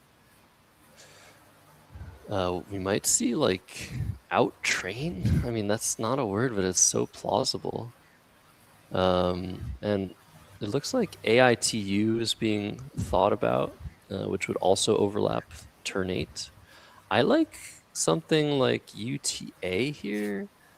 Maybe TUT, TUN, just going a little bit further on the blocking scale. And we'll see. We'll see what Thomas does, but it's a really interesting position. Little does he know, Yuki has 6 consonants and an O, and she's probably going to score pretty well with the Z. I think other option Charles can consider also is playing true. I don't know if you mentioned this also. True, just drop TRUE through the R of Tanit, hooking YU also, and you get a lift train. I think that's strong. Other option is playing lead to L high TU through the hell of flop at the lower left of the board also. I think we say high to being played. Oh, okay, unit, sorry. What do you think about unit? Aside from, excuse me, if we say that Thomas has a pretty good lead, so maybe it's just taking out the floaters and keeping the board in shape. So you don't like keep too much floats open, manage the lead, and see out the game. Oh my goodness. First 2 tiles out of the bag were both of the blanks for Thomas, so that is incredible for him. I don't think Yuki's going to come back from that draw. So she plays Saz, which is a nice score, but Thomas now is going to bonus, I think, from the P in flop. But with a rack like this, I really like the play of unit, by the way. It is very thematic. It's the sort of thematic play that we see when someone's up by a lot. They want to block as much as possible and maintain a balance. And that's exactly what the play of unit does. It blocks all of those floaters, maintains a balance. ART is very nice and balanced, and he's been rewarded incredibly well. I guess the one thing you want to look for here is there a double through the IT? Can there potentially be a way to reach both of those double word scores and score a little bit more? But I think at some point you're just going to play from the P of flop. And I guess the best idea would be to try and end with a C or something like that. Try to make it really hard to overlap. So that's probably what Thomas is going to look for here. Well, he could be right, but I think at this point, I think Thomas is gonna be surprised at some point. Like, okay, well, there's 2 blanks outside, and I'm gonna pick it. So that's fantastic. So draws like this to top players is just gonna assure that this game is uh, sealed in the bag already. So no there's no point in being scared again. So a play truly high T Thomas might consider also, but we as observers, we know there isn't that high scoring play through the high T. So at some point, I believe he's going to look through the P or flop through the triple, and he's got a whole like tons of option down there to score the highest point on this turn of 77 points. At this point, Josh, do you think he's looking through some fantastic play or just settle down for the P? Yeah, I think that knowing Thomas, he's definitely looking for a really incredible play. And with racks like these, they're sort of not once in a lifetime racks, but once in a lifetime positions. where you have the possibility of just making one of the greatest plays you've ever made, because of how many options are available to you with both blanks. But it looks like Partisan is going to be played. We have to get a blank cam to see what he's making. And I would say Z and End is what, that is what he's doing. That's a great play. There are only 15 options from the P, and he chose one of them. And I think this is the most stylish one. So yeah, good for Thomas here. And I think the game is pretty settled at this point. Oh yeah. So for Yuki at this point, you know you are being paired with a stronger player than you are, and playing the game, and the game turns out you are still being outdrawn some kind in the game. So ideally, you're gonna expect maybe the lower rated player draws well than the stronger player. So at least they're gonna have a fair chance in the game. But it's turning out differently, and this is how dynamic Scrabble can be. So I think at this point is just burn lesser energy in this game, keep some momentum and energy, keep them with you to go ahead to the next turn. So a couple of options for Yuki here is 30 points to play Dev, keeping GKR. I think Dev is strong for 30 points. Another option is Verdant. Through the height of units, play Verdant. Other option is Keg. Through the source, playing KHG. What do you think? How do you think Yuki is feeling now? Yeah, she probably feels like the game is likely over, and like you said, maybe it's time to try and conserve some energy. There's still some chances for her to come back, obviously. Um, Anything can happen at this point in the game. There's still a lot of time left. Thomas could have the worst tiles ever. But yeah, it's tough. I think you kind of ideally you want to get a play on top of the IT of unit to open that 9-timer possibility on the top right corner of the board. But Yuki can't do that right now. She doesn't have a letter to hook the TE. You need an A or a U. But if you don't play in that spot, yeah, I guess you play Derv. We saw that play last game. Hopefully you guys have put it in your brain now. DERV plays to the right of Saz, and we're seeing it on the board. I think this is the right idea for Yuki. So some strong choice for Yuki there. She played burst choice there for 3 point. So we see Thomas with likely bingo rack, but Thomas doesn't have a bingo play in this point, and since he has a momentum and tempo, he might choose to keep the board cagey in the sense that you just want to take out possible floaters because he's just leading by just barely over 100 at some point.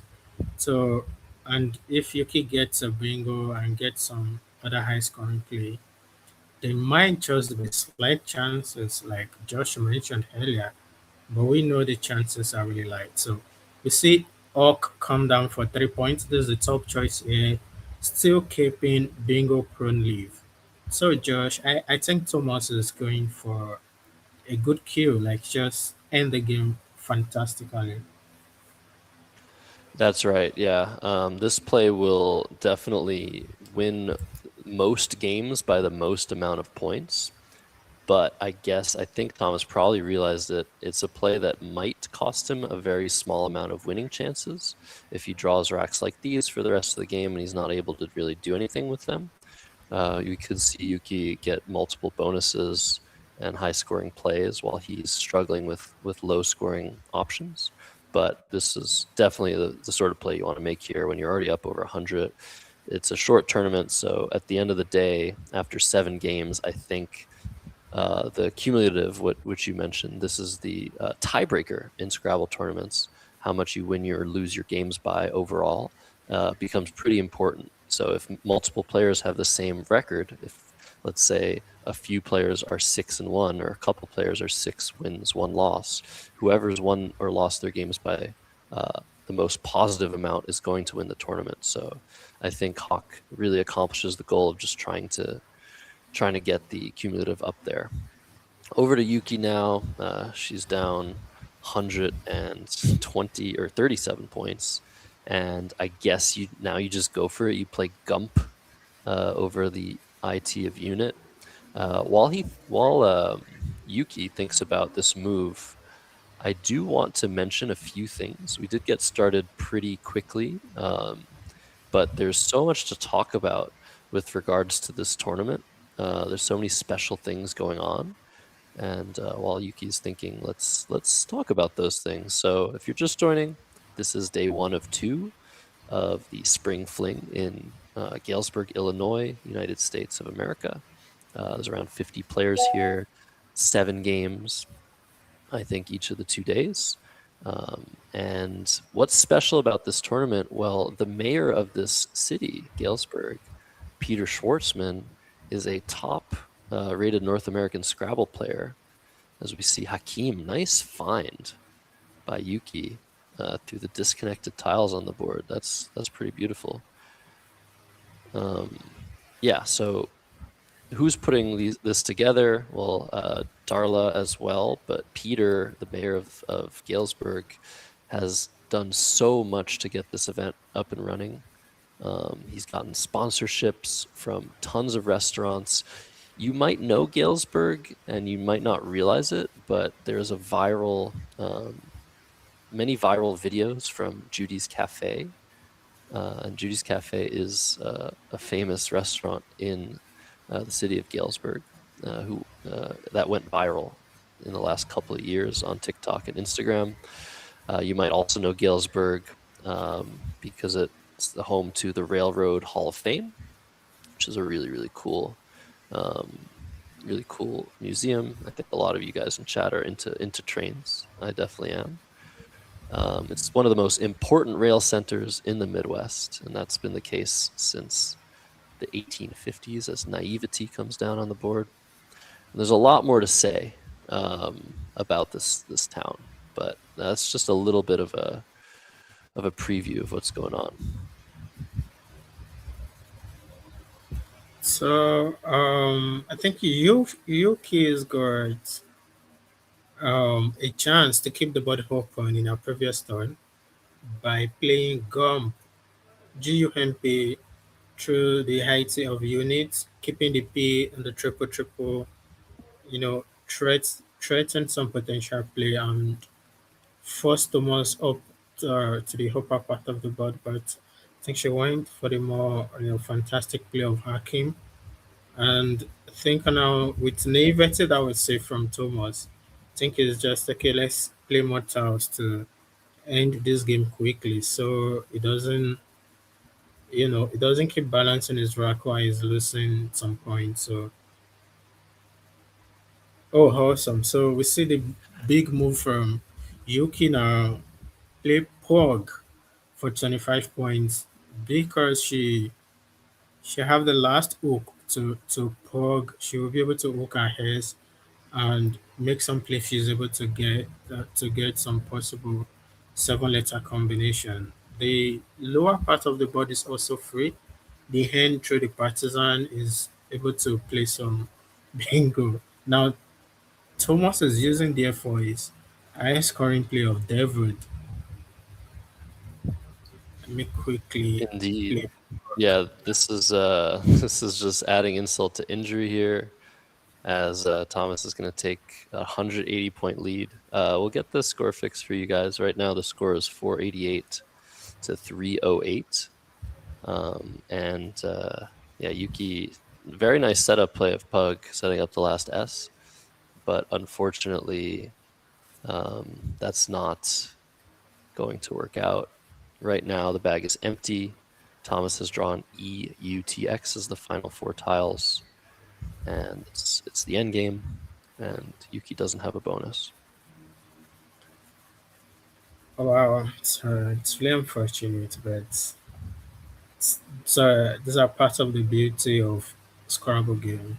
So the idea between Pog almost worked out for Yuki because she has a seven-letter bingo on her rack now that would fit in had even Thomas been played devil there. So that almost worked for her. So these are the little chances that you take that may just work out in some games.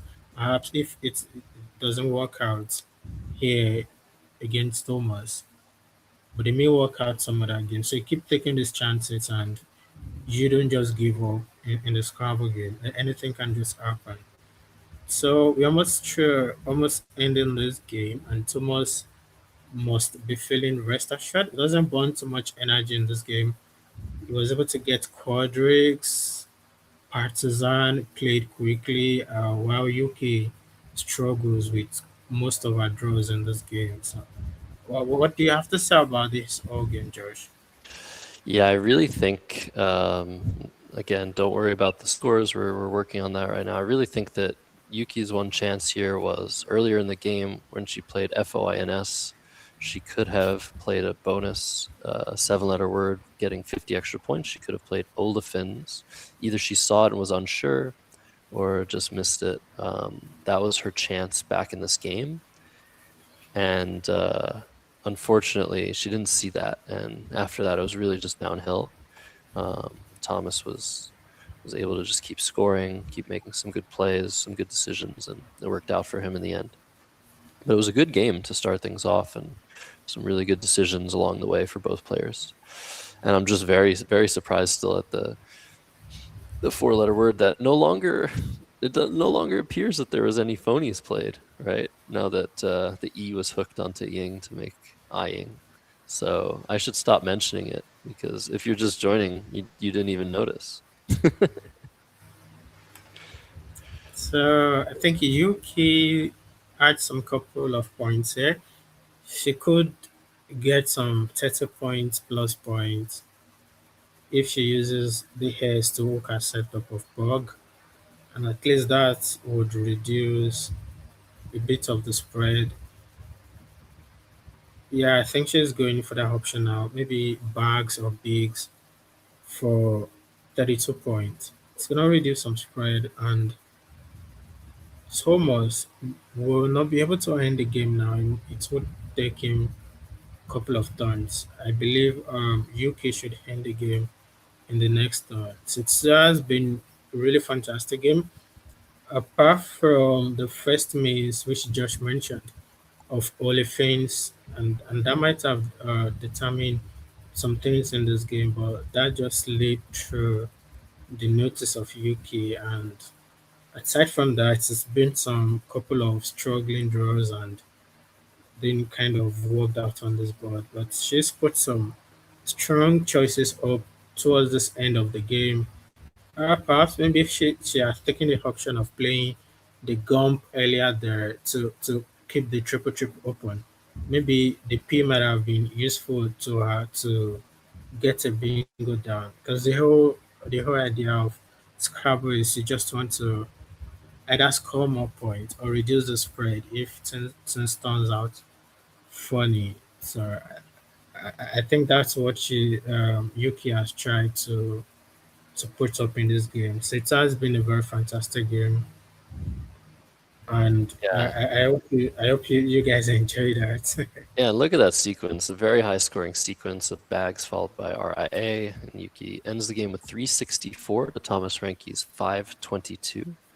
And that'll do it for round 2 of day 1 of the Spring Fling in Galesburg, Illinois.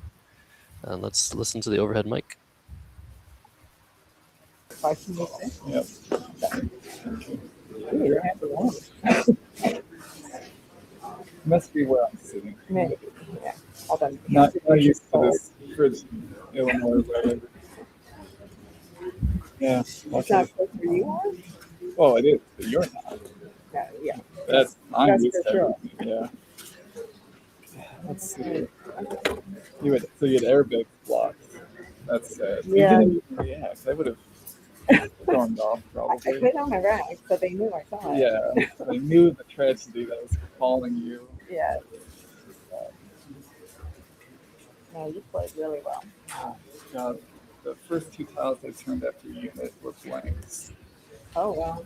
I'm like, oh blank. And that's like the game because the way for you to win is stuff like on a bingo or something. And they were still possible too. Right. Yeah. They were in there for a while.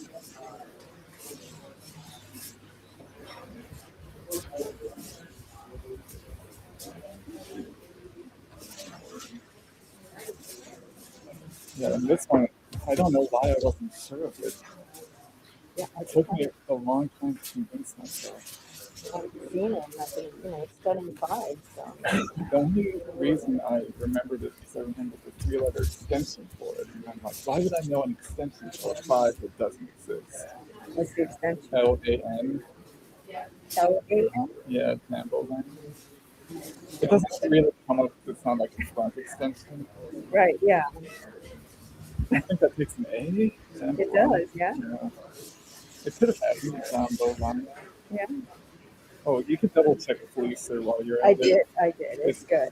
I thought about holding the hook just to get people riled up.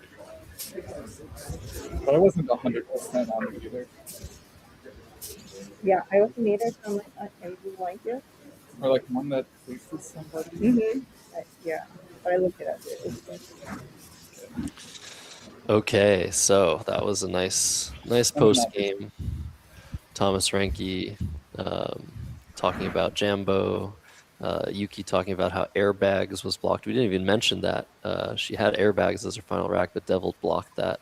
Anyways, that's it for round 2, and that's also it for, I think, our CSW coverage for the morning, which means we're going to have to say goodbye, unfortunately, to Wasu, but it's been such a pleasure commentating with you, and for anyone that's out there watching, tell us what's next for you, tell us what's going on, and yeah, what's happening? What's next for you? Any big tournaments? Oh yeah, thank Josh. I really enjoyed the first 2 games in the morning, and well, Scrabble continues. I'm playing Scrabble all year. At the moment, locally, there's a lot of tournaments organized locally in Nigeria, so I'm taking part, and I play Scrabble every day on the board. So I have a couple of friends I do that with. And for commentary, I would be expecting to take part in the very next tournament to commentate on if I'm not playing. So it will really be a pleasure of mine. And well, that's all for going forward in Scrabble. Thank you. Yeah, so where can we find, so you commentate locally in Nigerian tournaments, is that right? Where can we find coverage of those tournaments? Okay, so I commentate locally in Nigeria, and it's anchored by Nelson. I think you're familiar with Nelson. Okay, so you can find his YouTube page, Scrabble Event TV. So you guys can check YouTube for Scrabble Events TV. You can catch up on many of local streams here in Nigeria. Yeah. Awesome. Yeah, we'll definitely send that link into the YouTube chat when we get it. That is, yeah, Scrabble Events TV. Nelson's doing a fantastic job locally in Nigeria to promote the game and broadcast it to the world. So, yeah, pleasure, Wasu. I hope to hear your voice or see you play a game soon. And yeah, have a great rest of your day. Thank you very much. And you too. Cool. All right, we're going to take a break here while we get everything set up for the next round. And we'll see you in just a bit. Don't go anywhere. Don't forget to like. Don't forget to subscribe. We have a new Superfriend. That is so nice. Tactics. Thank you so much for giving some extra money to the Let's Play Scrabble YouTube channel. Yeah, huge thanks for that. And we'll be back in just a moment. All right, guys. You are watching Let's Play Scrabble.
the Spring Fling in Galesburg, Illinois. I'm Josh Soakley. I have a special guest with me today, Joey Malik. Oh my goodness, I'm so excited to share the stream with you, Joey. How's it going?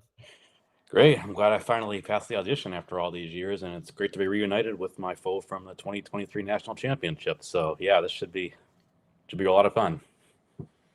Indeed, yes. Joey and I famously played in 2023 at the national or at the Scrabble Players Championship in Las Vegas. And Joey, if you don't know who he is for some reason, is an extremely long time top player. You've been in the top for so many years, even since I think before I started playing. So it's a pleasure to have you on commentating and analyzing the games for us. And we have two players ready to go just about. Steve Grobe, David Grimaud. So we're pivoting over to the WoW Lexicon for round 3 of 7 today. There are 2 more rounds, including this one before lunch. And I'll have Joey on all throughout these 2 games. So we could pan to the board if the players are set up. And Joey, you've probably played Steve. David hasn't been playing for a very long time in like many events, I don't think, but have you played Dave as well? Yeah, it's bizarre. I used to know everybody that I played by heart, and David I couldn't remember playing, but apparently I played him 3 times. And Steve I played certainly for many years, although not often because I have actually haven't played a tournament in Michigan before, so usually he has to come to where I am for us to meet up. But yeah, we've definitely played, and I've known him a long time and very solid player. Yeah, Steve also, he's been playing for such a long time. Yeah. And yeah, he's rated currently 1810, David Grimaud 1693, so a little bit of an advantage here for Steve. And you might see underneath the names, the nameplates, that we don't have the stats right now for how the players are doing in the tournament, even after 2 rounds. But I do know that both Steve and David won their first round games, so they're at least 1-1, both of them, maybe 2-0. So it's going to be a good matchup. And the tiles are being drawn out of the bag, out of the nice Let's Play Scrabble bag.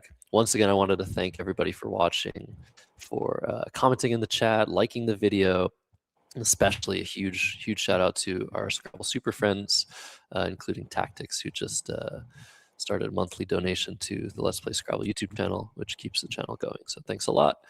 EOOPQRR.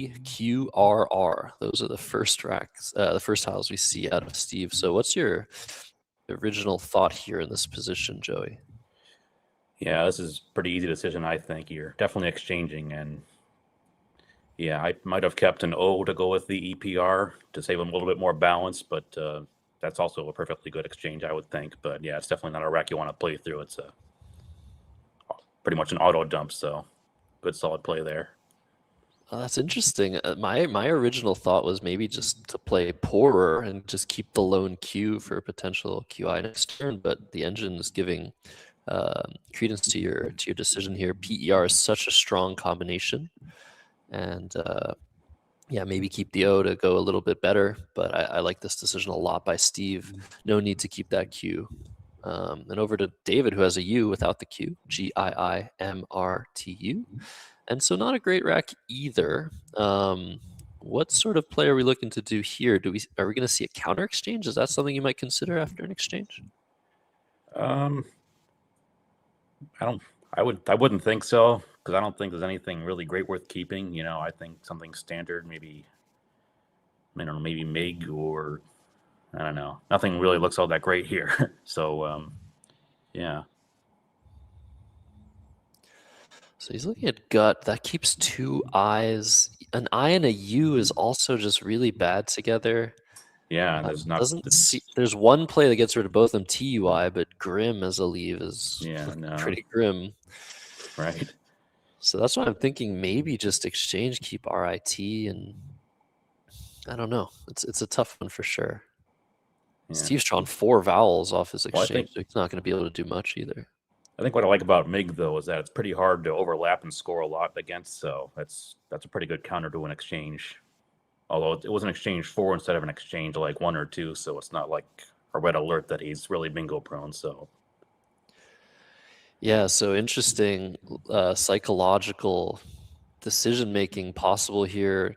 Just based on what Steve has done, you might want to sort of change your path a little bit. Grim being played, that takes the E hook at the very least, keeping IUT. It's a pretty strong play, but given the information you've just gotten from Steve, he's probably pretty happy with the 3 tiles he kept. So his likely rack is better than average, and you might want to respond in consequence to that. But Grim being played, and now Steve, these 5 vowels.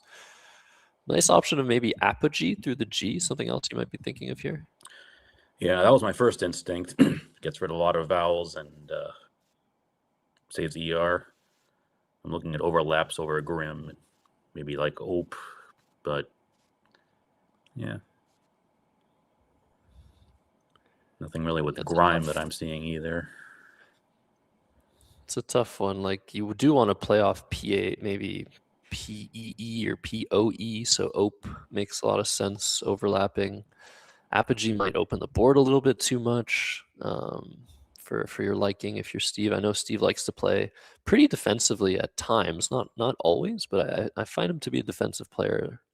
In your experience with Steve, is that a true statement? You know, I haven't played him enough times to really have a feel for his style. That's hard for me in general, actually, to know somebody's style. You know, really it's score dependent, I think. But, and even myself, it's like on a certain day, I might do one way or the other. So either of these plays seems fine.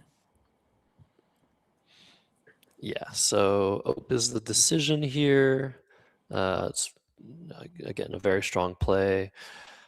And we see a double Y draw now for Steve. And over to David, who's kept TUI and has drawn fine.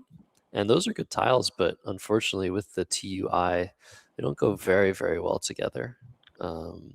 What do you do here? I think unfit looks pretty good under the GR, making Ort and GI. That seems like a good option to me. Yeah, another option is finite, although which scores more, but obviously goes back something disastrous like Apex above the F and the I if you were to do that. So, and I think unfit, even though it scores less, is probably better, and it gets rid of the dreaded UI combo, both of them. Yeah, that's definitely the first order of business here. You just want to get rid of the UI if you can.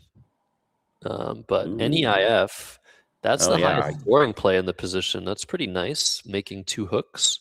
Yeah, I Like, wasn't even keeping looking TUI together. Especially, it's kind of obscured off by being above Grim. So yeah, that's probably a better idea than either of the other plays that we thought of. It's interesting. Or maybe he just likes ITU.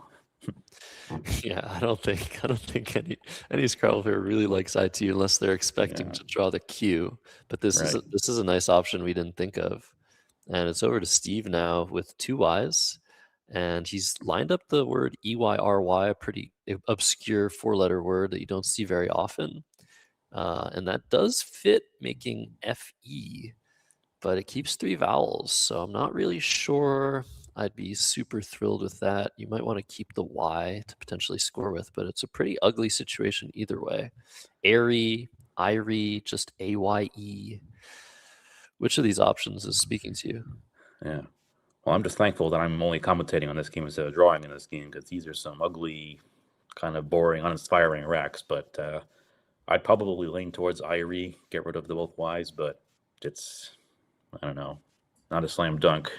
Doesn't feel very convincing.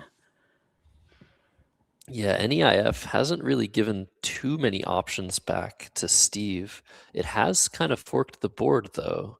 You can now potentially hook an S onto open, onto NEIF, and neither player has an S, so both of them are probably thinking, okay, I really want to race for an S, really hope my opponent doesn't have one. And I think with that fear in mind, Steve might be the first person to really just blow the board open here. I don't really see an option that he has that doesn't do that. Is he looking at Fairy, maybe? FAERY? That's a little bit less open. The overlaps aren't as expensive. Foray in the same spot would open a big S hook. It looks like Airy is his thought, and this is pretty restrictive. It's kind of hard to do much unless you have an E and an A to overlap this. Yeah, that's a reasonable play, and what I like about it best is that he could draw a J for, certain word that I like a lot. Very nice. Yes. Yeah. Possibility of Joey is out there. Very cool. And now David, just awful stuff now. He's drawn 4 1-point tiles, duplicate L's. And I think the best play here is really, really, really hard to see. It's LITU. You might see that word to get rid of all of the annoying stuff, the 2 I's, the U, one of the 2 L's. But it plays under the GRI of Grime, making GI, ORT, and PIU. That's the one that's so hard to spot, to make PI into PIU. If he spots this play, I'll be very, very impressed. Yeah, that's certainly a sneaky back hook that can be missed pretty easily. So, yeah, that looks like a pretty strong play. So I'll finally have to part with a T that he's had all along. Yeah, this is also the first T of the game, the first L's of the game, so a lot of duplicates to come. It looks like TIL, or no, until. Yeah, this is a good option for sure. Until for 10 points, making LOR, just trying to get rid of all that junk, trying to draw an S, trying to draw a blank. I like this play. Yeah, I'm a little curious that he didn't play it underneath to make GI and ORT instead for a few more points, but that still seems reasonable. Unlit. Yeah, unlit. I'm sorry. Yeah, of course. Rookie Yeah, mess. that would have been interesting. So Fiery, I think for sure the play here by Steve, despite it keeping 2 I's and an O, coming down really fast. I like how he's found this option quickly and decided I can't do any better than this. 30 points. Yeah. Terrible leave, but I think 30 points. Yeah, it's kind of a no-brainer. It's like those are 2 of the worst consonants to have with a lot of vowels. So if you're able to play off 4 letters there and score 30, that's a pretty nice victory there. Now David, he's drawn another U, LIMNORU. So he's going to be able to score here if he wants. He can just play form, but I think even better is inform through the F of Fiery. And if he wants to really part with the U, there's the really cool option of Onium atop the UNTI. But what's the issue with that play, Joey? Well, Ionium is the main issue. And maybe some other hooks I'm not thinking of to that word. Exactly, yeah. So plus plays LR like that. LR is also a, bad synergy together, especially as just those 2 letters alone without vowels to go with them. So, yeah, inform, I think, is the winner here. Yeah, a lot of the decision-making process in Scrabble is about weighing different ups and downs of plays. And of course, when you see certain tiles, you don't want them. You want to play them, but what does that give your opponent back? What does that do for you long term? Does it set you up? All these things are in top of mind at this level of play, and I think a play like Onium, just opening a triple up for an easy hook, is not the sort of play that we're likely to see. So Inform coming down, nice 33 points, and this is not improving for either player here. We'll see what David draws. But AIINOOR are the letters for Steve. I was hoping, or he was hoping, that he would draw some scoring tile here, but unfortunately not.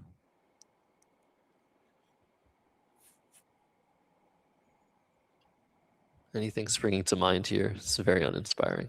Yeah, this is one of those sad wrecks, as Matt Kanek, a common analyst on here, would like to say.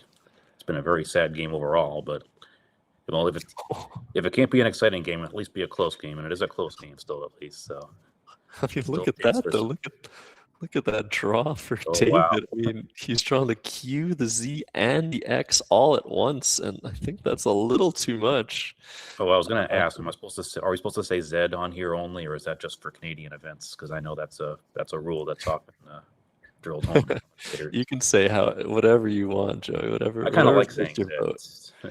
But if you wanna, if you wanna inspire, I'm sure I'll mess it up once or twice before it's played. But I remember a long time ago there was a live stream. Me and Matt Canick. It was a Canadian championship, and we were trying to say Z. We were trying to say Z. I'm Canadian. I'm also American, and every time we said Z, we had to, I think, drink hot sauce or something like that. Yeah, what a crazy draw for David. As looks like Steve's just gonna play. Ooh. Okay, onion. Okay, that's a decent option for sure. Just 10 points. A little nice balance. I was thinking maybe iota through the T just to keep that extra constant, but I actually like this more. Yeah. The issue with that though was similar to what the Onium play did, which is it has hooks. It has a G and an R as a front hook, but maybe that was a setup for himself. That is true. And it looks like David doesn't have any plays that are gonna get in the way of that. Or actually, he could play Lux to partially block that off, which might be a good play anyway. Yeah, I wonder if that's exactly what Steve was thinking, setting up his own R there. That's really cool. But yeah, Lux will shut some of those plays down, but not all of them. Lux to the left of Onion is 35 points, keeping the letters for Quiz, which doesn't have a home right now. And I mean, a word like that, it's so difficult to imagine getting a home for it, but David can definitely hope. And wow, the J and the K, those are all the high scoring tiles at once. Wow, yeah. Both of the players' racks. Yeah, it was this- bound to happen. Such this- low scoring tiles have been played so far. Yeah, this deserves a screenshot, having all four of them on at once. Crazy stuff here. So 78 for Steve, 86 for David, who's on turn. He's got the advantage of being on turn and a slight lead in this game, but he's probably not feeling fantastic with all those blanks, all those S's out. He doesn't have any of them. And he's wondering now, should I play Lux and set up an F? Is there something else I can do? But I think the F hook on Lux is the least of his concerns right now. Yeah, especially because they're both played already. Truly. Wow. Yeah. Even if Those even are the if there was only someone high out scoring there, it's tiles like- that have been played, the Fs and the Ys. Yeah, even if there was an F still out there, it's like that wouldn't be like a major blow. It's like, what's the worst that could happen there? Like, it would only score like maybe in the mid to high 30s. Yeah, exactly. Yeah, good point there. So back over to Steve. These letters are decent looking on this board. I don't think you can really part with the J and the K very well. You could play kanji to the Yeah. I and until, I guess. Yeah. But that's not so great.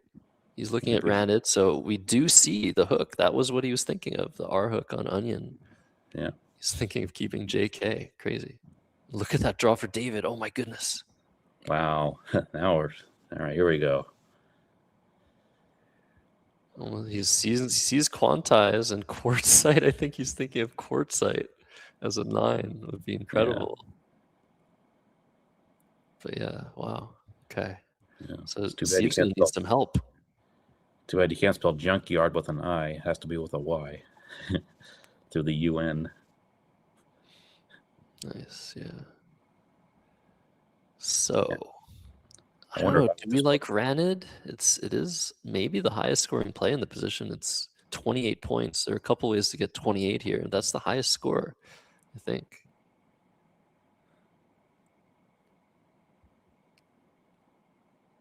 So he's going to play Ranid. Okay. Take away the scoring spot. There were 2 Gs left, 2 Rs left for the hooks. And now what is David going to do with this rack? I guess And he he's could just- just play quartz. He's lined it up. And Steve keeps Jim Kramer's initials, which I'm sure he likes, and hoping to draw a play like jerk through the R. Yeah, Jim Kramer, of course, a legend of North American Scrabble. And yeah, I think quartz is just a hole-in-one play here. It's 46 points, puts that Z on the triple letter score, gets rid of the Q, keeps the blank. I'd definitely go for that. Yeah, hole in one is apropos for this weekend because of the Masters that's going on right now. There's another sport, right? have one on the back, but in fact, the mnemonic for Masters is hole-in-one competitor. But Oh, can you talk a little bit about what an mnemonic is for those that might not be familiar? yeah, so an mnemonic is a phrase in which every letter in the phrase can be added to the stem to make an 8-letter word. So, for instance, Masters plus an H, which is the first letter in the phrase, hole-in-one competitor is hamsters, the O is maestros, and so on. So, yeah, that's a quick version of mnemonic, which is a method that I used a lot when I first came into the scene. Yeah, lots of ways of trying to learn all of the Scrabble words, or as many as you can cram in your brain. And yeah, creating phrases for groups of letters that are commonly drawn can be very useful in order to, first of all, give you confidence that you know whether there's a playable bingo somewhere. And second of all, just give you the options and just find the words. Lots of players just learn the words individually, but using a mnemonic device can be very useful for learning multiple words at once and retaining them. I think it's more useful for learning words that aren't there, like the letters that don't work, like knowing that like a satire and an O doesn't work, for instance. I think it's almost more helpful for that purpose. But back to this game here, he goes with Izar over quartz. So I wonder if he didn't see quartz or if he just liked keeping the QU together. But And yeah, right as Steve spots his responsive joked for 57, he knows it's the best option. yeah, 57 points. So that was, I think, a missed opportunity for David. Maybe he really wanted to keep the QU, but opening that big spot has allowed Steve to come back and take the lead in this game. And unfortunately, David's drawn consonants now, and he's not going to be able to get a huge play with the QU.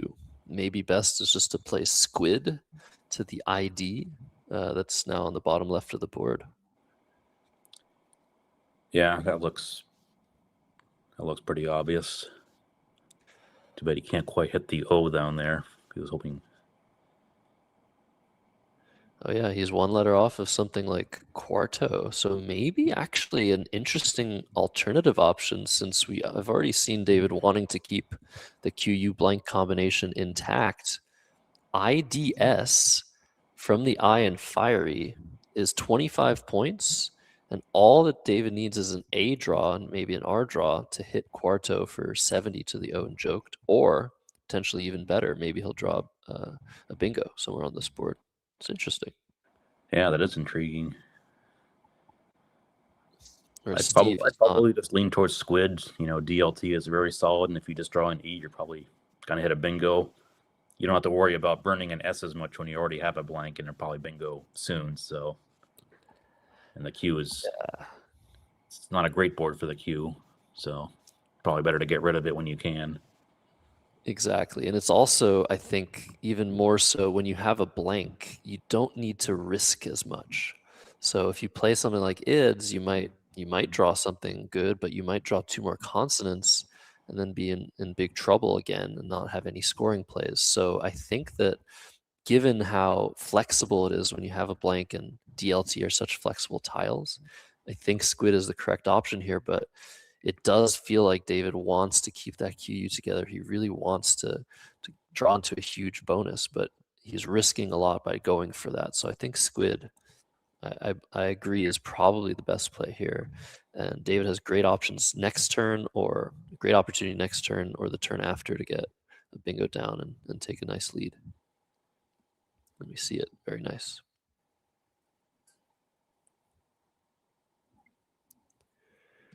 So Steve's probably not feeling great here. He's only down 21 points, but 2 blanks unseen, 3 S's unseen, and he has V, U, G, and 2 A's. He's lined up VUG, VUGH, that fits with FAH. And that might be the best option out of a slew of really, really awful plays that just don't do much for him. Yeah, VUG, almost any version of VUG is almost always the right play to make because there's such bad letters together, and when you can get rid of them all at once, even for an okay score, that's usually the best option. Guava would be nice if it fits somewhere too, but it doesn't seem to be a good spot for that. Yeah, guava, super useful word, super juicy fruit. And if you don't play Vug, I guess you could play Aloha through the LO at the top of the board, which keeps the NG together but keeps the VU together.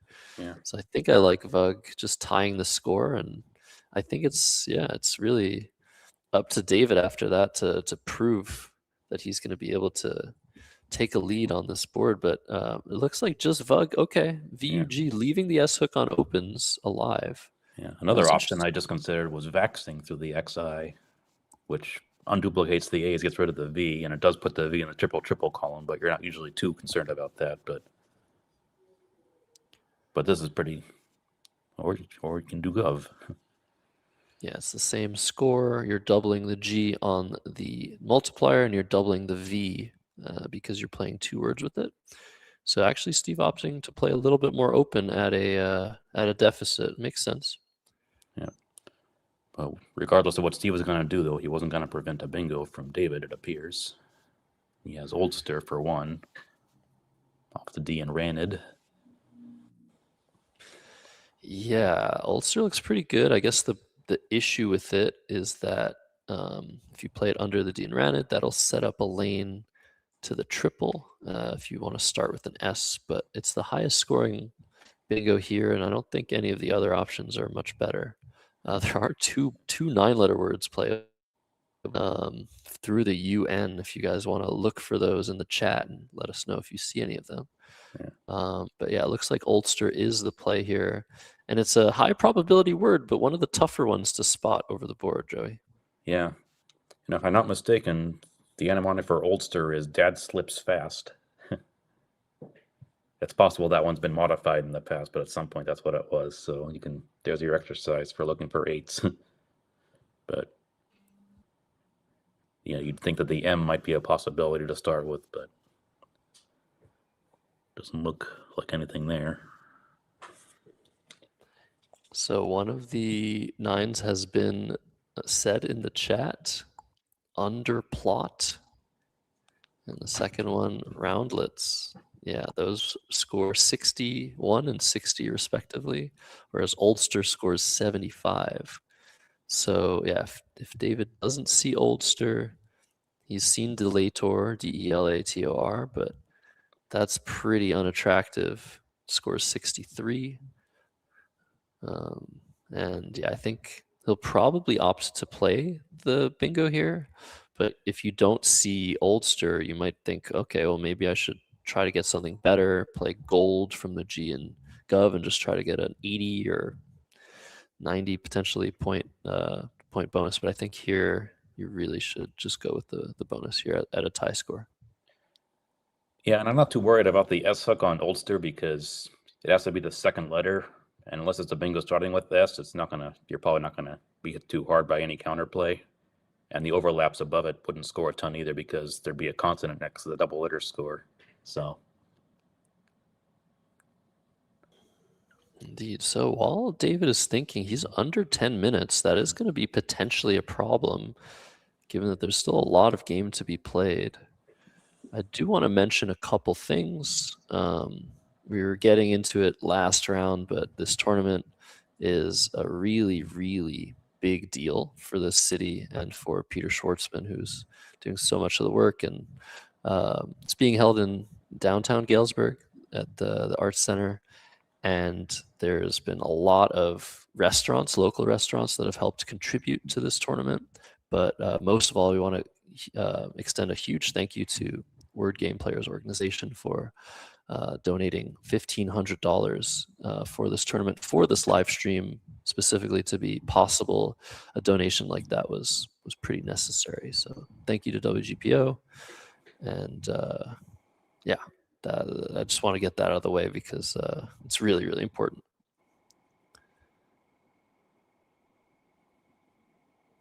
All right, so D later seems to be the choice here by David Grimaud, leaving some points on the table, opening somewhat of a dangerous spot that's actually going to be used pretty nicely by Steve. And this is actually going to be a huge difference, not just the score difference of 12 points, but what it gives back, WAAH now scores 53 points. And Steve wouldn't have had nearly as much points if Ulster came down. Yeah, that word's a lot easier to see when you already have a lot of A's, because you want to be using more A's to really sound like a baby, but he's not crying about this. 53 points to break up a 4A rack, so big swing there for sure. Yeah, Ulster can be hard to see because when you only have two vowels, you don't think of starting with one of those vowels, so that's probably why Ulster got missed. Absolutely, and look at this nice draw by David. Well, he's obscuring it right now. ABEHRST. The score's still really close after that exchange. That's kind of what I was saying earlier. You might not want to play such a low-scoring bingo, but that's a great draw. Breaths, bathers, but there's nowhere to play either of those words. So Steve's gonna have a chance to hopefully draw something. He's drawn a third A again. He's going to have some trouble potentially staying in this game. I mean, pretty much anything David plays here is going to be a good play.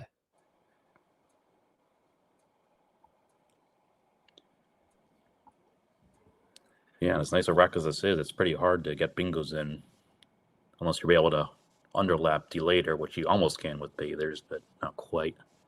So yeah, so I guess the thing is for David, like I said, the most important thing for him is to not get too low on time and not get stuck thinking, oh, is there no spot for my word? He's looking at ba. I think that plays really nicely under the AR at the top right of the board. It's 26 points and actually sets up the S with arbs. Does set up a triple though, but that might be a good distraction from the real setup. I think that's a great play.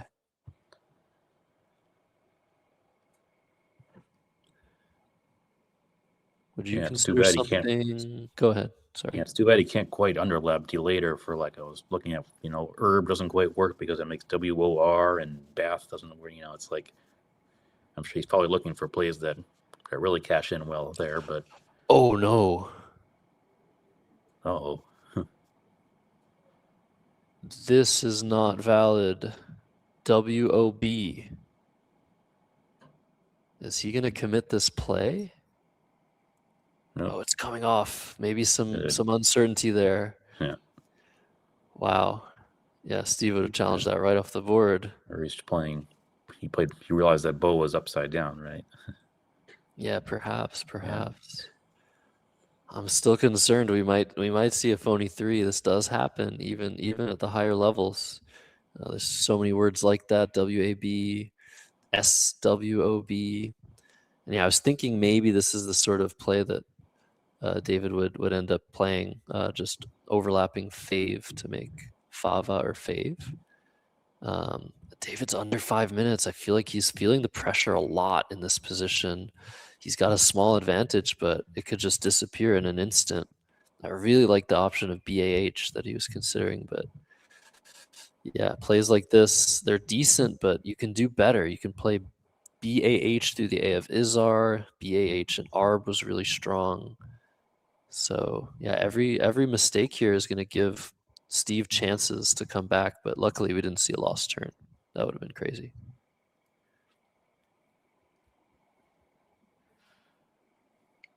Yeah, I do like Het for one reason, that he sets up the R hook for favor, so maybe that's what his thinking was there. Yeah, so I was thinking Elaine here, underlapping 5 ways, but age is coming down. This is a nice scoring option for 23. I think Elaine would have been better. This does set up an S hook that Steve doesn't have, but he's just trying to apply time pressure, I think, Joey, right? Yeah, could be. Or since he had so long to think, that's probably, and it wasn't blocked, and no sense in taking too much time. Since Het didn't really give anything new, that would have been anything too appetizing. But David's picked up the pace certainly here, and it's nice to have a nice easy choice like this one. Absolutely. It does leave 2 T's, but this is pretty much a no-brainer. It's 45 points. Now David's up 321 to 257. Steve to act, and now only 9 tiles left in the bag. tough situation. There might be some cool potential here for a setup, but there's still an S unseen, so you don't necessarily want to set up your S. But Steve's got to do something. He's got the H and the M at opposite sides of the board, so he can work on those two tiles, try to draw a bonus there, or a bingo. What are you thinking here, Joey? Some weird stuff unseen. Yeah, still a blank out there too, of course. Yeah, the thing about this game is that it was really tight for a while, and I think the hardest games to play are the ones that are tight because you don't know whether to go defense or offense. But now that Steve probably needs a bingo to win this game, he'll have to, maybe make some more setups of some kind. Yeah, so David has not drawn the blank. So among those 9 unseen tiles, there's an S, there's a blank, a V, a W still out there. Steve doesn't know what David has, but it's starting to get to the point where you can kind of take advantage of partial knowledge of what remains and focus your efforts in relation to that, but particularly the fact that there's 11 consonants and 5 vowels that might make Steve okay with a play like lank to the K in joked, which normally would be off limits because it keeps so many vowels. It's a really tough position. Yeah, well, the two obvious bingo lanes are starting with the M and starting with the H to hit triples, and they can't both be blocked. So, Exactly. So yeah, if you keep good bingo tiles, you should. I mean, be just fishing pretty off an likely A to would hit draw something. quite a few from the M from his point of view. He could hit Minuscule, he hit Melanist. That's 5 unseen tiles at least, and there could be other ones too. That's true. Yeah, the C and the T. Unfortunately, David has both C's and 2 of the 3 T's. Of course, like Yeah, we said, right. Steve doesn't know that, but that's a. Yeah, I was thinking maybe you play an A. I just feel like the timing doesn't work out. Steve's down 64, and if you just play an A for like 10 points, your bingo might not get you there. So I'm wondering if he has to play a few more tiles. It just doesn't feel great. Well, Lank another is idea, what I've seen. another Maybe idea I leak. like is to play Yeen off of Airy, setting up an S hook, and it scores decently. But it looks like he is going with a leak instead of blank, which I might prefer a little bit slightly over blank, despite the consonant disparity. Yeah, I like this play for sure. I like the idea you're actually setting up a, I guess, sneaky sevens lane. That's not a huge deal. You might need that. I'm just worried, like, is Steve going to draw the last E? If he doesn't, he's not going to have great chances. Is he going to draw the blank? We'll see. That's the There's E. the E. Oh boy. That's the T. That's very, very good. And then the O. All right. So he has words from the M of inform.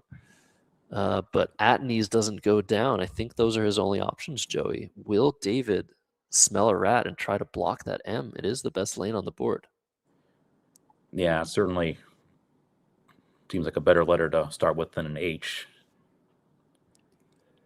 Yeah, but wonder what David could block with if he does block. And it looks like he will not do it. So, oh boy, we got a banger He going. has to play quickly. He has to play quickly. He's got under 3 minutes. There's still a blank out. There's 6 tiles in the bag. CETE to block the obvious sevens lane makes sense, but Masonite is probably going to come down. Steve going to take a small lead, drawing into 2 tiles. The VW still out. The blank still out. This is a crucial draw for David Grimaud as Masonite is played for 83. Steve with 11 minutes, David with not that much time, and he draws the blank. Final tile out of the last bag. letter, wow. Steve's drawn S and about to draw SV. Is that going to be enough for him? Is there only one spot for SV? Sev for 6. That's all I see, Joey. Yeah, that's all I see as well. Can he at least play the V elsewhere? That's wow. Is Steve going to be stuck with the V if Sev is blocked? This is so crazy. This is so crucial for David. First of all, he has to track correctly. Second of all, he has to block Sev, and he has to make a bunch of plays. He has so many consonants. There's almost no time left. Crazy, crazy stuff here. As long as David Grimaud blocks Sev, he will win this game unless he goes too far over time. But even then, Steve's going to have no spot for his V, right? Yeah, it looks like it. Unbelievable stuff. It's just like game one. Time pressure only on one side, though. Steve just can sit there for as long as he wants. It's not going to help him. He's got a nice spot for his S, but no spots for the V unless that E of seat stays open. So David, panic mode, of course, 25 points between the two of them. He's got to be feeling so much pressure. But as long as he can play all of his tiles and block Sev, he will win this game. Yeah, and I unfortunately, as I probably should have entered this into Quackle, and Quackle this is win along, so I could find solutions here. But so I'll just play along with the audience to see if what the best sequence might be, or if it's in the chat even. It's such a complicated endgame. You don't have a real good way to overlap seats because the O makes OT. You'd have to use your blank. You have a C to get rid of. You have a W. Well, you can just play through the E. You could play something like Wept. That's right. Yeah. But it's just so complicated. With 30 seconds left, David, does he know that he could just do that? I don't think so. He's looking at paw here, and I think this is a losing play. It's not going to be enough to get him over.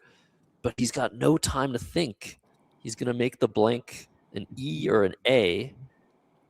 Okay, he makes it an E, but he's going to have to potentially... Oh my gosh. Yeah, I think this is over. He might have to go to the pews. Yeah. As long as Steve spots the word Sev, he wins the game. The scores are tied right now, and he sees it. Wow. Oh my goodness. What an unfortunate end to this game. Okay, let's listen to the overhead mic. They're probably already talking about it. How much is it for 7? 6 million. 14 for me. 376 to 356. Yeah. Good job. I could have picked better, I'm sure. And I'm on the Well, street. this is for the V, I think. Oh, okay. So if you play there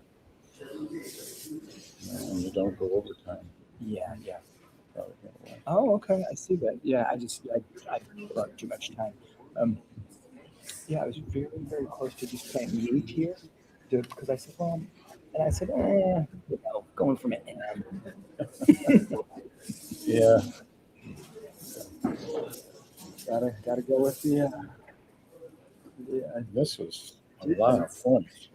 Yeah, I mean, there were a few turns I took real long where I was just like, this play is. Yeah, it's on stream. That's the first time I've been on streamer. Actually, I feel like I've drawn well. I bet I've only been on streamer before. But yeah, so did you have something over here? If I play? Yeah, the Tony. That's his no. And I don't think I could have fished again.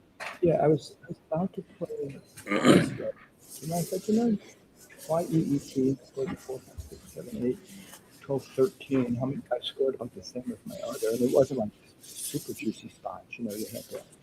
What were your I detect and another. You didn't have to bite there? No, didn't. I detect and another key. No, not another key. Detect and another C. I had 2 C's. I had the Q's and X in my rack, but I had owls with my quiz box with my rack. QUIZ LUX.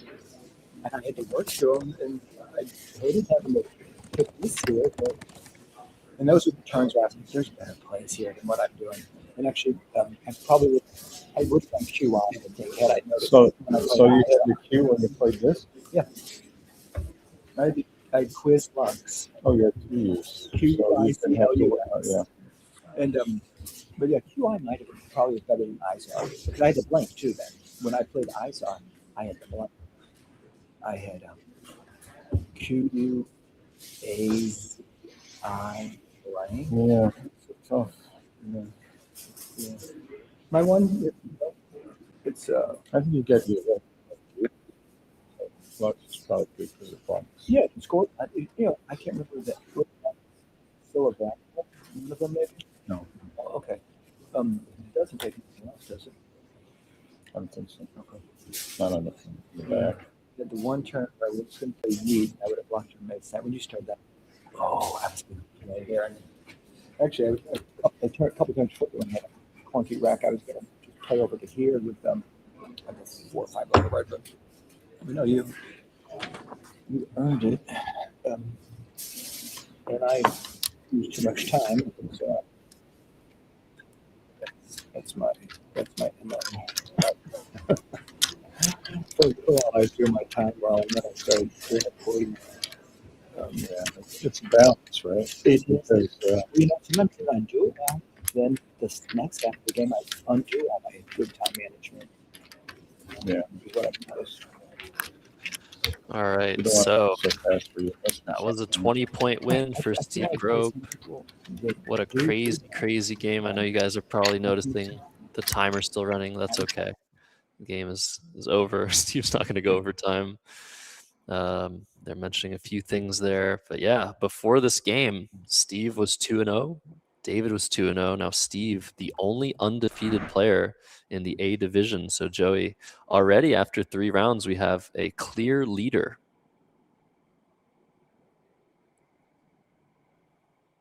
Are you there?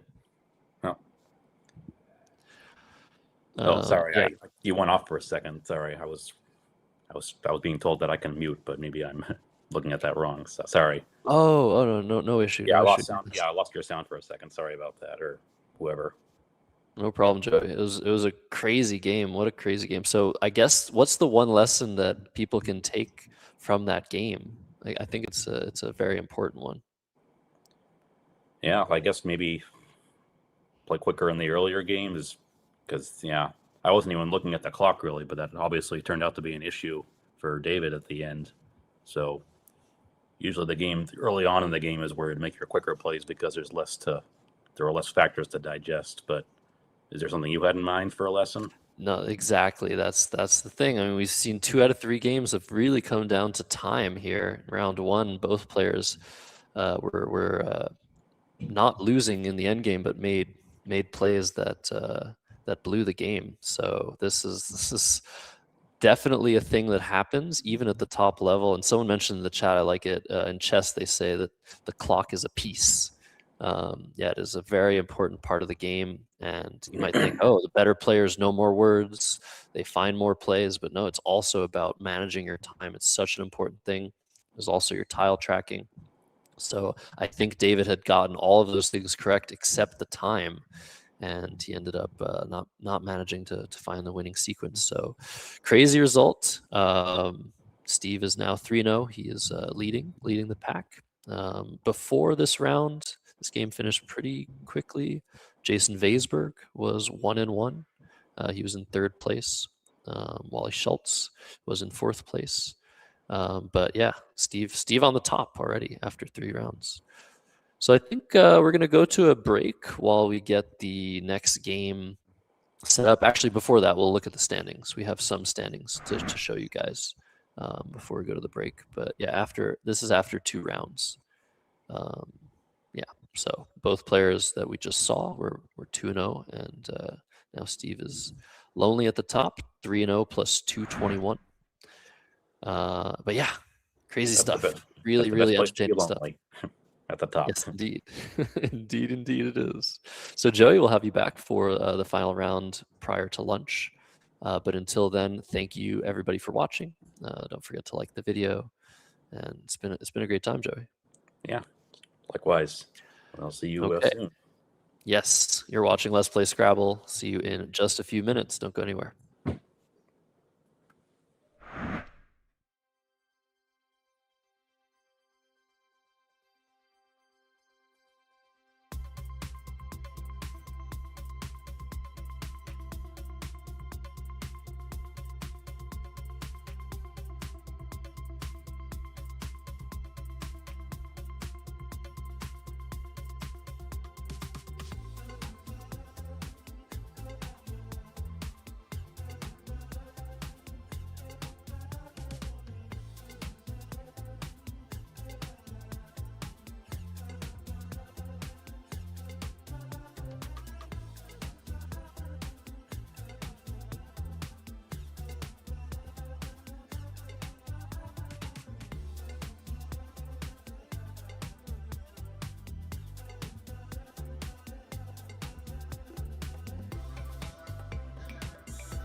Day 1 of 2 of the Spring Fling 2 one-day tournaments here. Joined by Joey Malik. I'm Josh Sokol. This is the weekend leading up to National Scrabble Day. Super exciting matchup we have here, Joey. Who are we going to see? We are going to see Jason Vaisberg and Jonathan Lind. So 2 J's. So I'm J's. told. Yeah. Yes. J Stream, J Director, J Anchor, J Analyst. So many J's.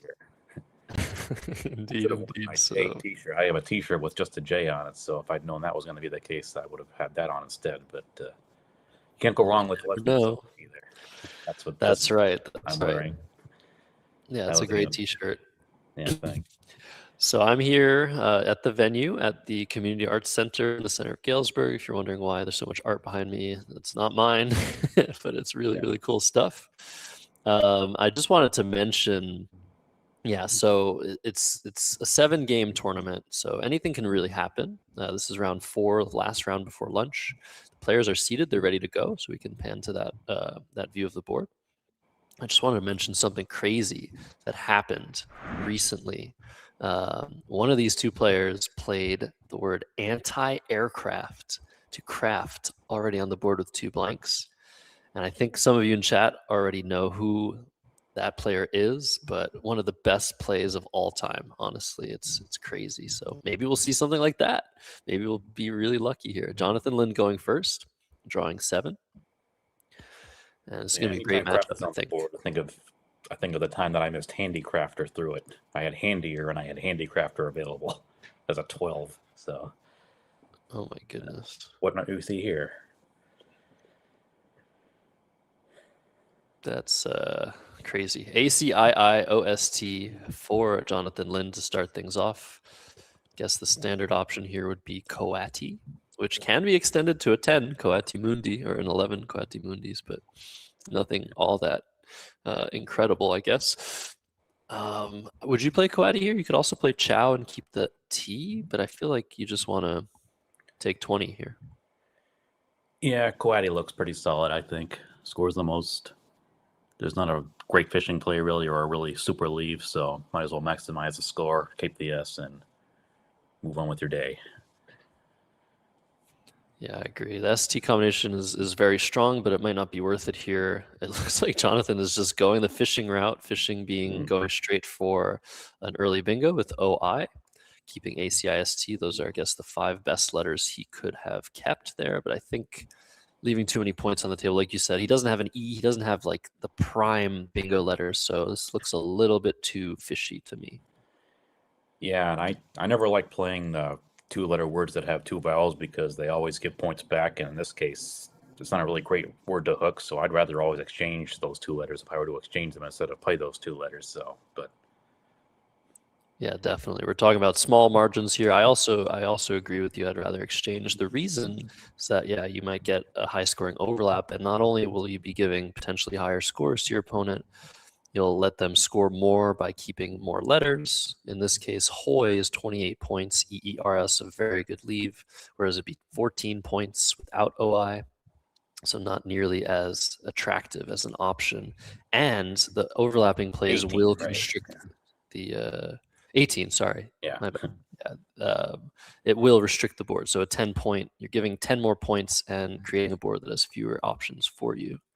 But this is YO is possible as well, just to make things really crazy. But Hoy, the standard option, I think this makes the most sense here.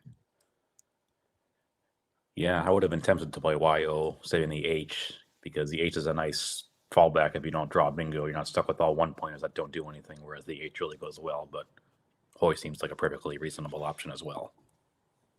Yeah, I think the people in the chat really wanting YO is because it's so hard to work with the board after OI, YO. You need a hook to YO, which there aren't many of. You need a D, an M, an N, a K, a W. Those aren't super common, and you need a hook for OI, either a K, an M, an L. Really not that many options, but we see Hoy, unfortunately. Sorry, chat. And over to Jonathan, who's drawn an A and an L, which are decent tiles, but he does not have a bingo here. And he might just want to play pretty short again, but this is sort of the what you get into sometimes when you try to get a bingo too early, Joey. Something like Hoya and Ahoy is possible. That'll give back a big scoring spot. What would you do here? First, I'd make sure I didn't have anything. There are a lot of cool 8s with this rack, but unfortunately, there are no floaters that work that way. So, but yeah, for those wondering, it was revealed in the chat. Jason is the one who played anti-aircraft, made waves, not literally, but made waves in the Scrabble community. Incredible find by him. But on a board like this, we might not see a 12-letter word. We'll see. So Jonathan, considering just dropping the A, his duplicate A, I guess you would play Hoya because it sets up the S, but I feel like it also gives more back. This is pretty ugly. I might just go with Cal, C-A-L, and take a small, take a leave sacrifice to just make things a little weird. And if you play Cal and Hoya, we might see a play from the L that would further open the board for Jonathan's bingo tiles. But, not great. I'd go with Cal. As strong as Hoya or Ahoy scene, there's always, it's pretty easy to get nailed with the Z and the Z in particular. There's my first find for just identifying the last letter. So, I'd probably go with Cal. Keeps the board pretty tight still. Look at Jason's tiles and the way they're lined up. This took me a moment. Looking at chat, Jason does have... Okay, we see exchange now. Jonathan's sacrificing points to not give back scoring. Interesting. But look at what's going to happen now. Jason has a bonus set up. Honorees fits from the HO. That is so incredibly nice. Wow. Yeah. I have a hard time with that one sometimes. It's a newer 5-vowel date. I know this is a 9, but it's a plural of a 5-vowel date. But I hadn't even considered. That's pretty cool. Especially what's going to happen now? Scaliest for 149. What is going on? Well, Scaliest is going to come down, and the exchange one, that was always a possibility. But it's hard to pass up honorees. Even that's an interesting psychological decision. As much as I want to play honorees, do I put an S out there after an exchange one like that? You have to. You know that there's a decent chance Jonathan is going to get a triple, but you can't pass up the bingo here. If Jonathan doesn't triple, you'll be ahead no matter what, pretty much. And you can't be giving him such a high percentage of doing it. He could have a lot of different racks, but Scalius is going to come down. And Jonathan's going to have 153 to Jason's 92. So not close to game over. It's just going to be a little unfortunate for Jason, who just found such a great option. Fireworks early this game. Holy mackerel. Yeah, last game was an uncharacteristic mid-300s game. And this one looks like it's going to be a lot more than that. So let's hope this keeps up. So Jonathan probably feeling pretty good here. He's got a 61-point lead, but Jason has drawn the blank and he's held the play. I mean, of course, you're going to give your opponent a courtesy hold here just to make sure that Scalius is valid. It's so many points, but Jason's like, that's the word. All right, you can have it. So now with 6 consonants and a blank, I guess Jason just plays job through the O and hopes for a vowel or two. I think so. Yeah, looks pretty standard. Yeah, you might think about exchanging here, but you have an open E to play through. You have the M hook for the Y, so your 7-letter words are likely to fit, even the M hook for OI. So I think you take 28 here and just hope for a decent draw. Yeah, just hope for at least a vowel and go from there. And that is what Jason chooses to do. 120 to 153. Jonathan's post bingo draws balanced. ACILOMV. What were you going to say? Yeah, well, I was just thinking, imagine if John had this rack a turn earlier, he would have had vocalism for an even bigger triple. Oh my goodness. Wow. Now in this, oh my God, Jason's drawn RS. So I mean, he's drawn an S, but that's actually there might be an 8 available. Anyways, over to Jonathan. I think his best play is Vomica and Hoya, or Vomica and Ahoy, but he's thinking of Vomicol, and he's wondering, does Vomica take an L hook? That's really tough. Vomica does take an E hook, but it does not take the L. So if Jonathan plays this, I imagine it's not going to be a difficult challenge for Jason, just given the situation, but I might be wrong. Looks like he's writing it down to see if like he can reference it from anywhere. I don't usually take notes during games like that, and whenever my opponents do, I wonder what they're thinking. No, that's a good point. That's probably what Jonathan was doing there. Most of the time, people are writing on their score sheets to track the tiles that are played and record the scores of the game. But in a situation like this one, especially for someone like Jonathan who studies words by alphagram, which is by the pattern, an alphabetical order pattern of letters that translates into rote memorization. So he's looking at that pattern of letters, seeing if he recognizes it from his studies. That's probably what he's doing on a score sheet, which you're allowed to do. If people are joining this stream from the chess world, you're not allowed to write on your score sheets. That's a big difference between chess tournaments and Scrabble tournaments. I didn't even know that chess had score sheets. I'm not that familiar with that game. Once I lost that game on a blitzkrieg, I pretty much quit forever. I know what the blitzkrieg is. Indeed. So, if Jonathan plays Vomical, it'll probably be challenged. But a big difference, if you were here earlier, the challenge rule is different. We're playing in a different lexicon, which has a different challenge rule. So it's a big sacrifice to make to challenge, potentially. If you challenge a word and you're wrong, you lose your turn entirely. Whereas in the earlier games with the CSW lexicon, it's only 5 points to challenge a word you're unsure of. So if Vomical does hit the board, and Jonathan's, I think, just been staring at it, trying to convince himself one way or the other, it'll be up to Jason. Is he willing to sacrifice a turn? I think he is. Wonder if there's any preference to which side of the board to play Vomica on, to make Hoya or Ahoy. Yeah, that's a good question. I wonder. So tell me, Joey, if you, I guess the difference would be the hook of Vomica reaching the triple if you play with Hoya.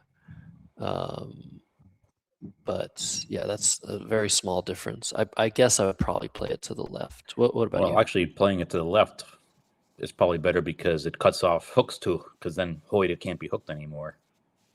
So the right side of the board gets kind of restricted about that way, which I'm just realizing now. In addition to not giving back anything at the end of Vomica. But so he's actually playing it to the left. Okay, interesting. To the right, I thought. Excuse me. Yes, we were both hoping he'd play it to the left. Yeah, I wonder if this is because he didn't notice the Ahoy spot, but I think I mean, he just spent so much time thinking about the L hook that you just got to play something at this point. And he correctly resisted the urge to put it on the end. Maybe in a more desperate situation, he might do that, but no need to do that now. Interestingly, it's still available. We'll see how long it stays available, hooking Vomica and potentially hitting that triple on the right side. We'll have to see. But yeah, Jason now has just got some work to do with these tiles. I think this is a rare situation where you want to play an S for fewer than 30 points. I think I would play Dorms through the O of Vomica, just keep the R, the D, and the blank and score something, because Jason's now down 70 points. What do you think? Yeah, it looks right to me. Jonathan's seen the Q now in a 6-tile pull, but he's probably going to be able to play Kaid through the I of Vomica, so it's not that bad. But it will slow him down a little bit. And yeah, Jason, I think he had enough time to consider whether there are any 8-letter words possible through any vowels, but he's going to go ahead with dorms. Another really good decision made pretty quickly by Jason. Yeah, usually if your rack is all vowels or all consonants, the decision won't take long one way or the other because there probably aren't many to be made. So, it can be there won't be those long, time-consuming turns like we had in the last game. That's right. It can sometimes be a blessing in disguise to have so few options available to let you make a good decision quickly. Yeah, and here's another. Kaid coming down quickly. Here's another important thing. Like when you have the Q without a U, obviously that's not great, but it really significantly reduces your options. The only other option there was to play Annelid as a double-double through the I. That might have been worth considering. I didn't see that before. Yeah, it's interesting. That would have been like the previous game where you could have opened with Poorer and saving the Q, but usually better to get rid of the Q when you can, even though it's not quite as hard to use as it once was. Yeah, when in doubt, play the Q. That's a nice rule of thumb there. And it looks like Jason Galesburg is going to be able to bingo here, but it won't quite get him over the top of Jonathan. His highest scores are 72. That would bring him to 212 to 218. So still at a disadvantage. Jonathan has part of his last name. He's noticed Inlander through an L. Yeah. A. Yeah, Inlander through an A. Yeah. Jeez. Glad I'm not playing today. Yeah, what do you choose here? I guess there are a couple spots for buttered, rebutted, bittered, bettered, battered. So many options. I don't know. I think you want to keep things open, so I think I would play through the E of honorees. That's what we're looking at, but I think I would start there. I'd play rebutted, using the E as the first E, but I'm not sure. Okay, we're gonna have to get a blank check here because this blank could be an A, an E, or an I. Or a U. Or a U. Jeez. Okay, it's gonna be a U. So this is 70. So leaving a couple points on the table, not using that double letter score, but it's more defensive. So I guess Jason potentially likes his chances on this board, despite being behind.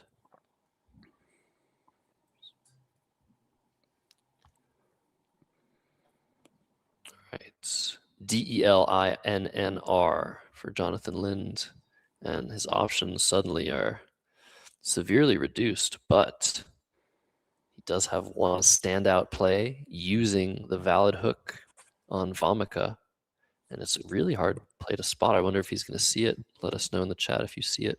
41 points, more than 20 points better than his next best option. Yeah, Jason's seen the second blank. It's a painful rack, almost. Yeah, that's really good for Jason Galesburg. Even on this board, the blank shines very bright above the other tiles. All of the remaining lanes on the board are so much easier to use when you have a blank. So you might think to play aggressively when you have a blank, try to open more lines, but at a close game, it can actually sometimes be better to keep things tight because you're likely to be the first to strike. So going into this game, I think Jason was 2-1, if I'm not mistaken. Let's see if we have standings available for the previous round. No, we don't. We don't quite have them, but I'm pretty sure he won his last game. Yeah, so usually they have their records next to the names of the players in the boxes, but I guess this is just one of them. Yeah, so it was found in chat. Endrin with Vomikai. I mean, it's a word that Jonathan knows, Endrin, and I think he knows Vomikai. Of course, he was unsure of Vomical earlier, but made the right choice. Jonathan's word knowledge is very, very strong. I would say, I think he is a slight favorite against Jason in terms of word knowledge. I'm not sure, though. It's really close. This is such a tight matchup. But yeah, Endrin would be 41 points. Missing this would be probably the biggest mistake so far in this game. Yeah, I think the beauty of this game is that there's probably no two players that know the exact same number of words. So I have no idea who has the Eden word knowledge, but So Rind coming down. Speaking of word knowledge, this is not a word. It looks like a word. yeah. Jason has held the play, and if he challenges us, that would be incredible. It's such a nothing play, you know. It's 20 points. Doesn't really do too much. He has the blank. He probably has the advantage, but if he gets to challenge this off, he has an even stronger advantage. So I guess he's probably going to go with his gut, but he accepts. I was wondering maybe if he was holding it to see if he had a bingo through any of those new letters that he didn't have before. So, but That's right. That's another thing. Sometimes you do want to let a phony word go if it gives you a really good play. It looks like Jason's thinking about spendful. I hope he didn't accept because of this possibility. That is also not a word. But like we said, the challenge rule in this game, very, very heavy if you lose a challenge. So very understandable to let a word like this go. well, but he would have had spendful already to the S if he thought it was a word, but the S in dorm. Oh, that's right. And maybe he's not thinking of spendful. I wonder. Yeah. Tough position, though. There's a nice play available of fluent to the T, the second T of buttered. If you're wondering what that blank tile is, we now have the blank designation on the top left, so you get to see what that letter is. Very nice. Very nice addition by Let's Play Scrabble, who is running this broadcast. All of the stats are also Let's Play Scrabble advanced stats that you might be seeing. When you see somebody win a game, it pops up. New leader pops up. High score pops up. Fluent comes down. This looks like a great play. Yeah, that's probably what I would have chosen as well. So We're in a very similar situation now to last turn. Another really tough play available for Jonathan with Vomikai. Earwig, which is a word that is so hard, at least for me, to spot. Plays for almost 50 points. it's one of those words where it's harder to find as a singular than it is as a plural, because you see that as a bingo all the time, but as a 6-letter word, it can be much more difficult to spot in a certain area. Right, and with pretty good plays available like WAG, making we and AD on the bottom right, setting up the E or waif for 30 to the F in fluent. There's a lot of nice options available to distract Jonathan from the truth here. So great close game so far. So far, all of our games have been pretty awesome. Love to see it. So Joey, while we're waiting, I guess I wanted to ask you what your Scrabble plans are. And this is your first time streaming, so we welcome you aboard, and it's great to have you as an analyst.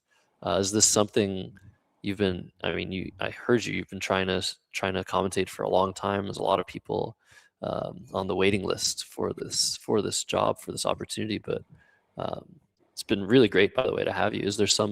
Do you have some goals in that regard?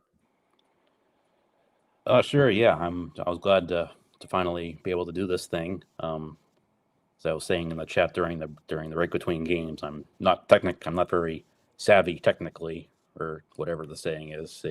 But yeah, hopefully I do well enough to get another shot at it.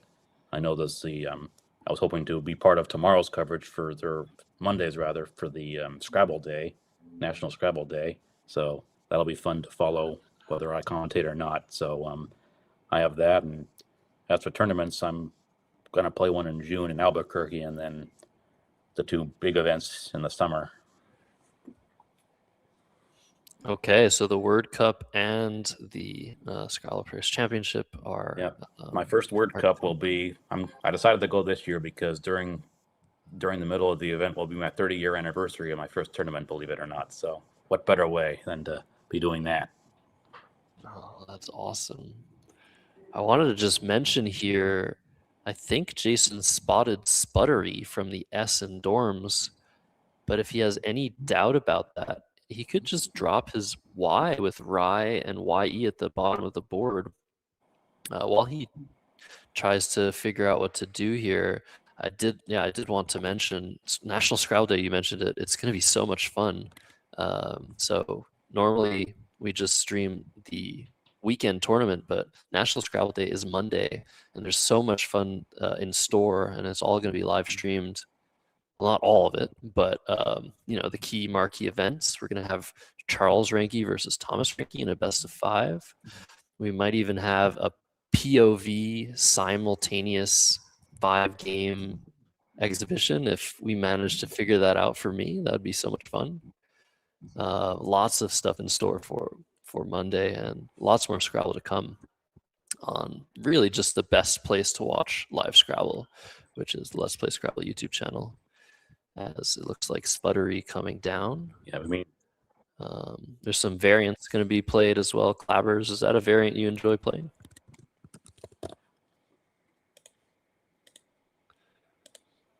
yeah.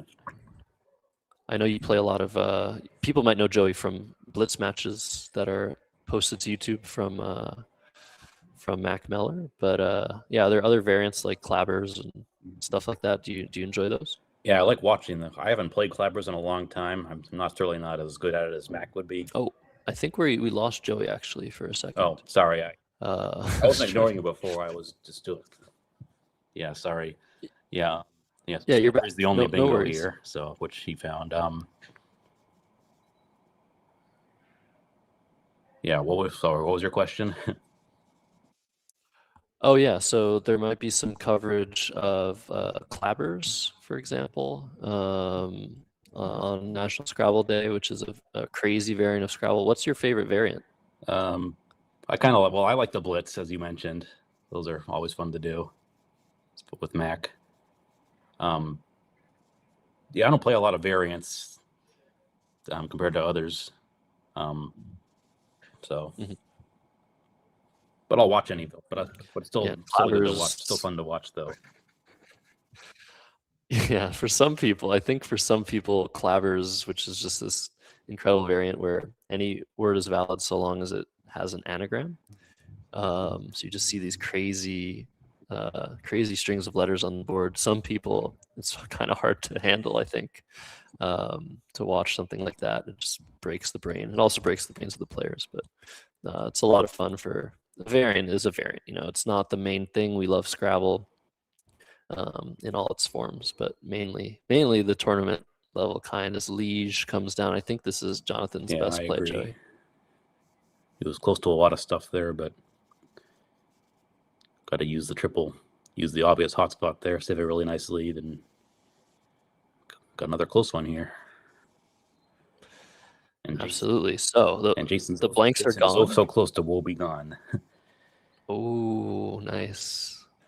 Yeah, the blanks are gone. So SER is way stronger than usual as a leave.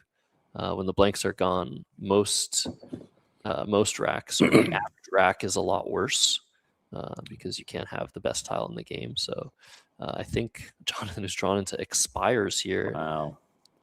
Is in Prexes is going to have the advantage potentially if the board can stay a little bit open. But right now, there's no spot for either of those plays. Well, there might be if Jason plays Woof, which would seem like the right play without knowing that. That's true. Woof would be really good here in general. It's just, the one issue is it sets up an S and there's only one S left. How are you going to block that spot long term unless you draw that final S? So that might be what Jason's considering. He has a lead. He might not want to do something like that. So the only chance, even though Woof seems like the obvious play, the only chance is him thinking, well, what am I going to do if Jonathan has the last S and is able to continually try to get a bingo there? Little does he know he's going to get hit by a 90-pointer if he plays Woof. I wonder if he's going to make a pivot here to a more defensive play. I'd be very surprised, but also it's definitely possible. Yeah. OWE on top of the NED, maybe? has its own dangers. And if he wants to block off that E, then maybe he'll play like open, plus to unduplicate the N's and the O's and score a decent amount. But I think he recognizes that he needs to score something. The scores are too close for comfort, but this is exactly what the doctor ordered for Jonathan Lind, and expires or Prexy's. Prexy's probably slightly better defensively for 93 is what you need to do here and take a really nice lead. It looks like he's just going to go with the word he's seen.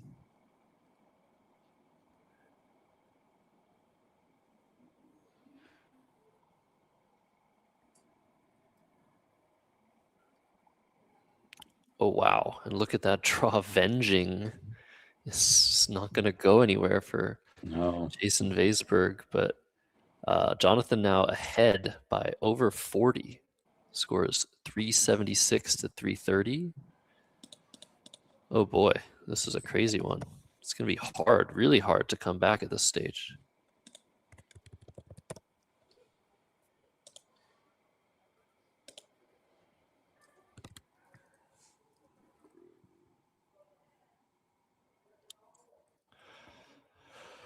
Yeah, wow. So that E is just so close. He's one letter off of look at how many A's are out. Wait.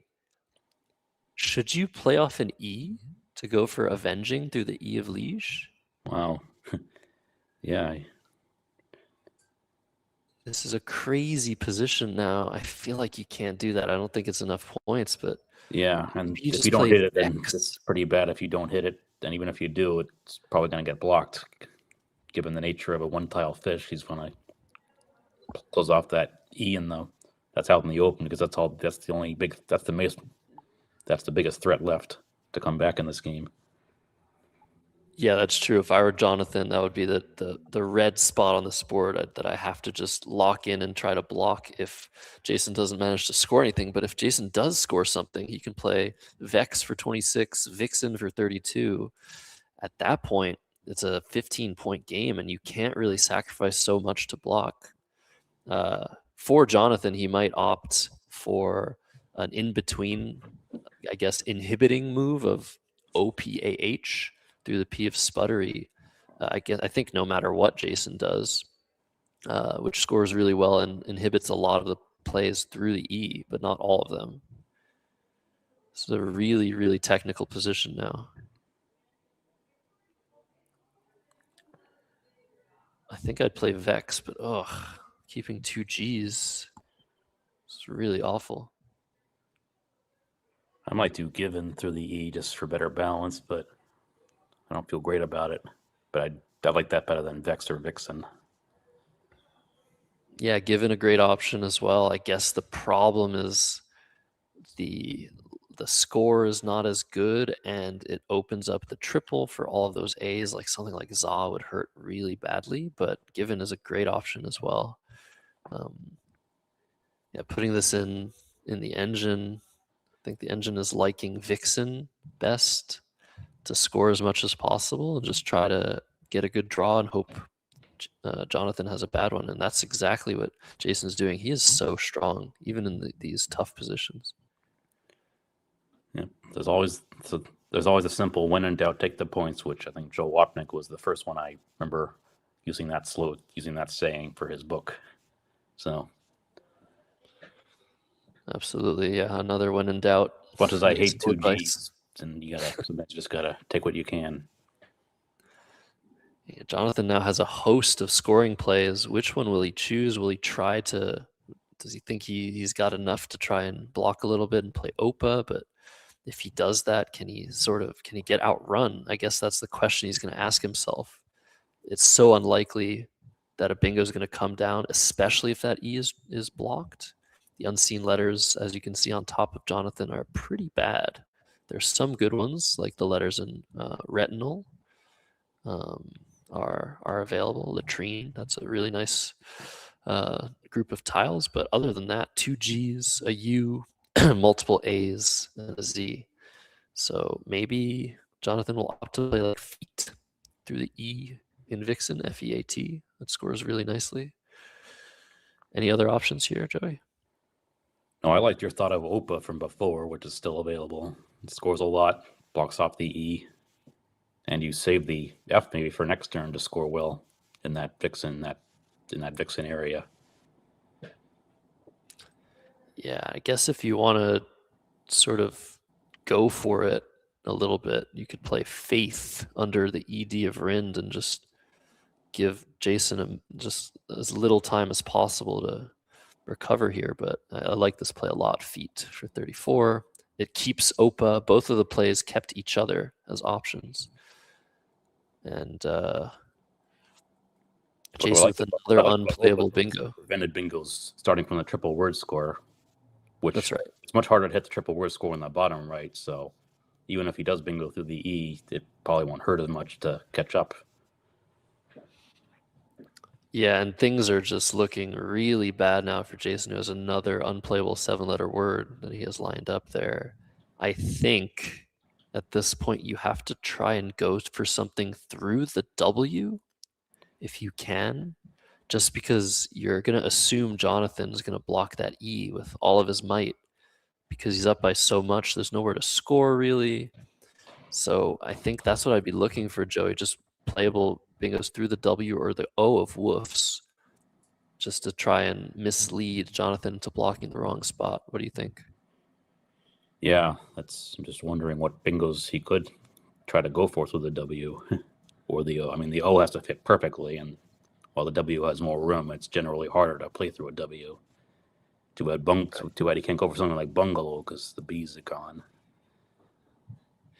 That's right, yeah, and it might not even be enough if he doesn't manage to score enough. Timing-wise, there's 5 in the bag. So it might be that Jonathan will have another turn to consolidate. This is a really awful position. I think Jason's chances are way below, like 8% here. Something like that. But yeah, you have to find, first thing is you have to find a playable bingo through the W and a play that goes for said bingo. I'm looking at the wing suffix, but I'm coming up short here.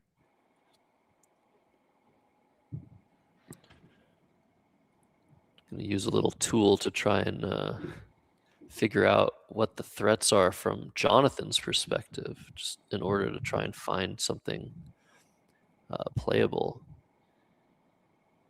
I'm sure somebody out there could find all the possibilities that exist through the W or the O. I don't see any, but of course that doesn't mean there aren't any. I guess throwing is possible if you were to play off like GAL or something. Yeah, unfortunately, I'm looking at it, Joey, and it seems like there is no possible bingo that Jason can draw here with the knowledge of Jonathan's rack.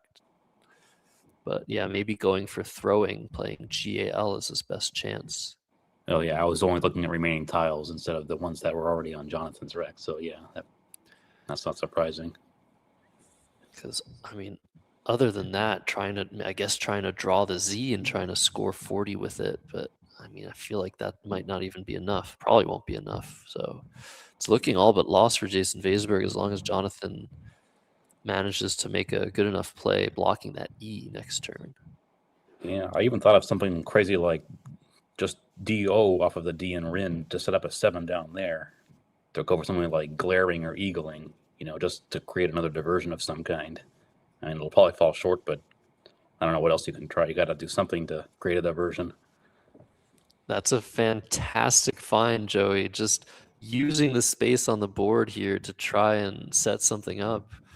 Maybe you just do that. Maybe you play DO or DA and just try to go for something. It's just, oh man, the scores. Jason's down 48. Will it be enough?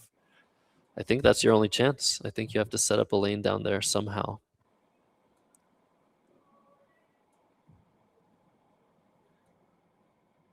Is there maybe a longer play that does that? Ugh. Gel, leg, no. I'd be looking for that just in order to give Jonathan the smallest amount of chances to, do something about it and not empty the bag. Yeah, this is looking terrible. Jason down to 5.5 minutes. It's looking like Jonathan's game. We'll see what happens, though. Well, he's grabbing the O, so maybe he's thinking what I'm thinking. Maybe NO for 2 to try and draw something that duplicates both ways. But that seems dangerous with the H out. Yeah. Man, so strategically sound. I mean, Jason, yeah, he makes such great decisions under all this pressure. But I don't know. We'll have to see what happens. He has obviously a big chance of drawing something through the E of Liege, like legating or ganglier. But I guess I wouldn't call that a big chance, but some chance. Well, I think he really needs to be able to hit the triple word with the E. So, ooh, how about that? Yeah, great spot by you, Joey. That's such a great idea. Well, anyone that watches The Simpsons on the second episode, Homer says, how can anyone make a word out of these lousy letters? Oh, wait, here's a good one. Do. What a throwback. What a reference. Yeah. Oh my goodness. All I right, think I was the first now. list of commentators on here when they started, doing Simpsons references. So, oh, wow. Drew the Z. That was probably not what Jason wanted. No. But there's some interesting stuff now that could happen, I guess. Oh, he's just one letter off of a huge play under the DO. Is Jonathan just going to go for it and play like Kythe? I mean, Kythe scores so much, but he has to make sure he can survive any out bingo. Yeah, that's the problem. The problem is the wow, the Z is still out there. So I think how much does Kythe score? 48. So if Jonathan does that, he'll be up by almost 100. But if Jason bingo's out, he'll draw the Z, and it's going to be really, really close.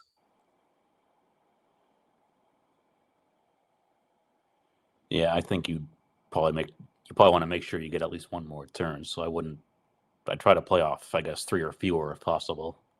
And there's Opa again, which sets up Kythe at the same time. So that looks really nice, really solid. Yeah, great play by Jonathan. Doesn't empty the bag. It just does give Jason potentially one more chance to go for something. Is there somewhere to drop the Z though? Yeah, Zit for 12, but I don't think it's going to be enough at this point. Kythe has so many points. And it's too bad he can't. Good play. And it's too bad he can't hit the triple letter with the Z either in that row he just set up. So close though. I guess legitimately Jason's only chance is to play EG for 3. Hope Jonathan misses it and draw the R for reglazing. Yeah, that's.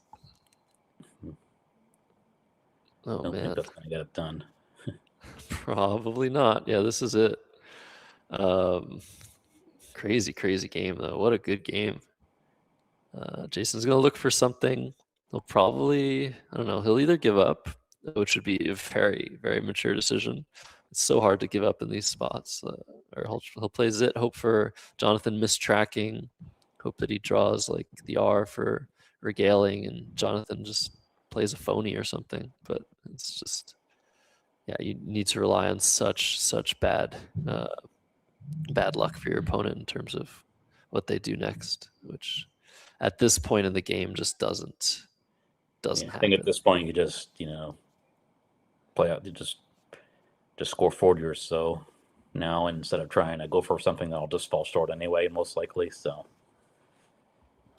that's right. Yeah, this is probably give up time for Jason, but he played valiantly. Jonathan just made such strong plays. That expires draw was so good for him. But that's what I was saying. RES, that leave after Liege was just so strong. And that triple. Usually triples will win you the game. Let's not forget that triple happened. Yeah, at the time that he saved the ERS, it wasn't a very good S board, but then until Wolf got played, so it was impeccable timing. Indeed it was. So yeah, we saw everything in this game. We saw 9, we saw triple.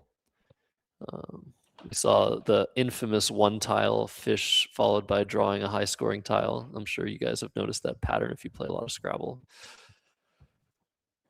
Yeah, it happens way more than I expected to. Or sometimes you can draw a blank when you do that. True. I remember when I was getting into Scrabble, and I was noticing such patterns of, oh, I just played a high scoring tile, and just drew another one. How does that keep happening? My opponent was like, well, it doesn't keep happening. You just keep remembering when it does happen, and you're forming the pattern in your head. And it took me a long time to just really like say, oh, that guy was right. Yeah. Because it's just your brain is telling you that this is unlikely. And it is, but the more unlikely things happen, the more likely it is you're going to form these coincidences in your head. So for those watching from abroad, there is a really, really high scoring play available in the CSW lexicon of Zigan and Dog, but that is not playable in this lexicon. So Jason Weisberg is just dead here. He cannot win this game. He's gone under the 1 minute mark. He's looking at Zig and Dog. Zing and Dawn is also playable. He's just looking at both. I think he's going to go with Zag because of the ING combination. And that'll be all she wrote. Well, there's still a few turns left, but yeah, I think why is it all that sorry, she wrote? No, anyway, it's playing here, but that's just me being literal. Good question. Yeah. I think even if Jonathan like plays Kyther here, which is not a word, he's still going to win this game. But he's seen Kythe. He wanted to play karate, but there's no spot for that. And Kythe is one of his best plays.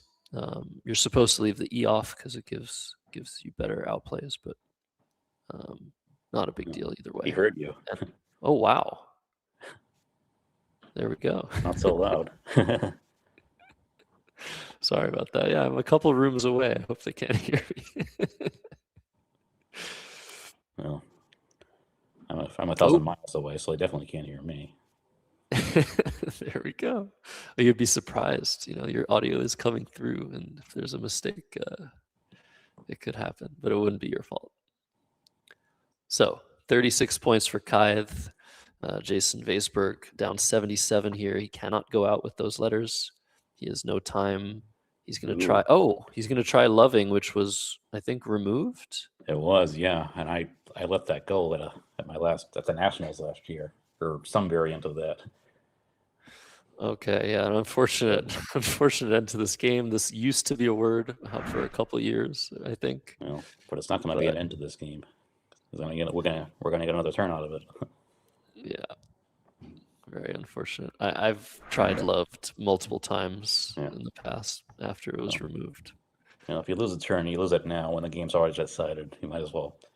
Because I still feel like I remember words better. Remember phonies better if I try them and get it burned on them. So you might as well do it in a game where the outcome's already decided. That's right.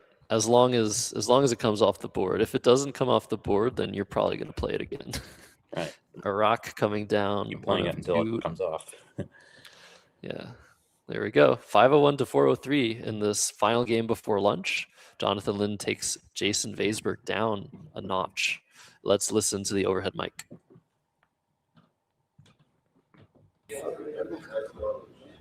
I thought this stuff, but I'm afraid to check. I drew the C after do, and I drew the U. The U is less big. So I've locked off there something maybe different for you. What were you fishing for with the Ganglia.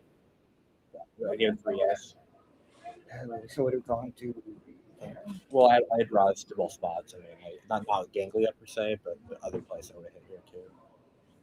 Oh, I think like leg or like lob or whatever. I'd karate there. Yeah. No, I couldn't do it. But so do you like topical? I think it takes ES. I like yes. I don't. You don't know. I could have checked the outline, but I didn't feel confident in it. Yeah, this was just no else. Oh my gosh. Okay, what can I act out about?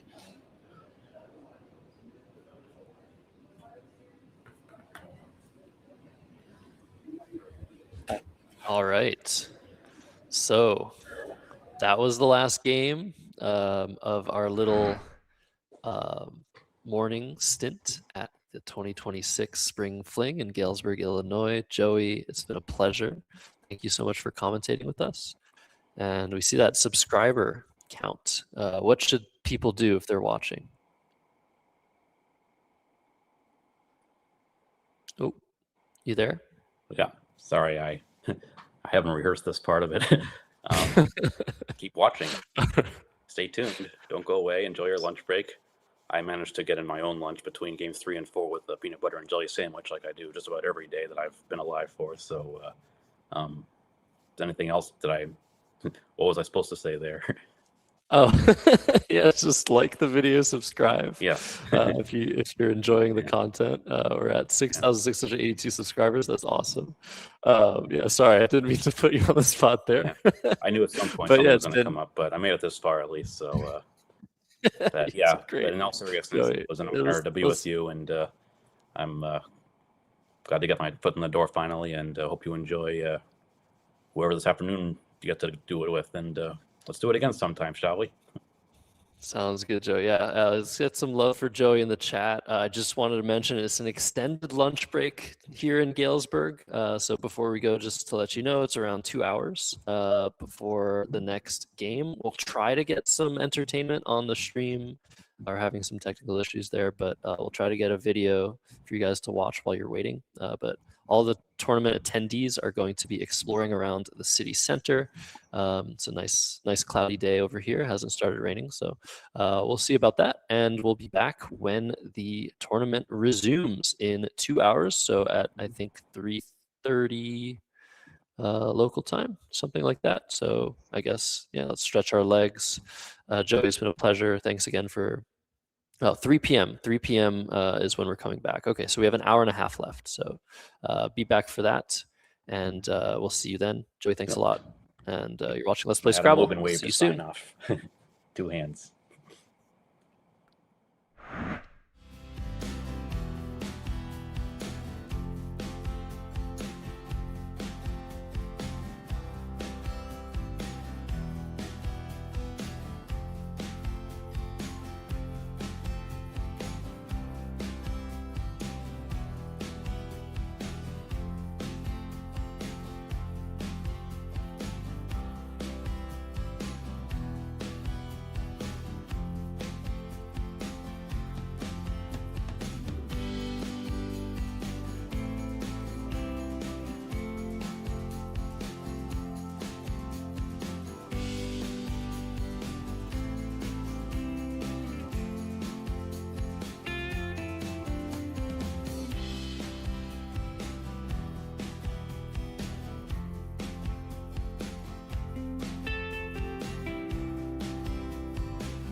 players today.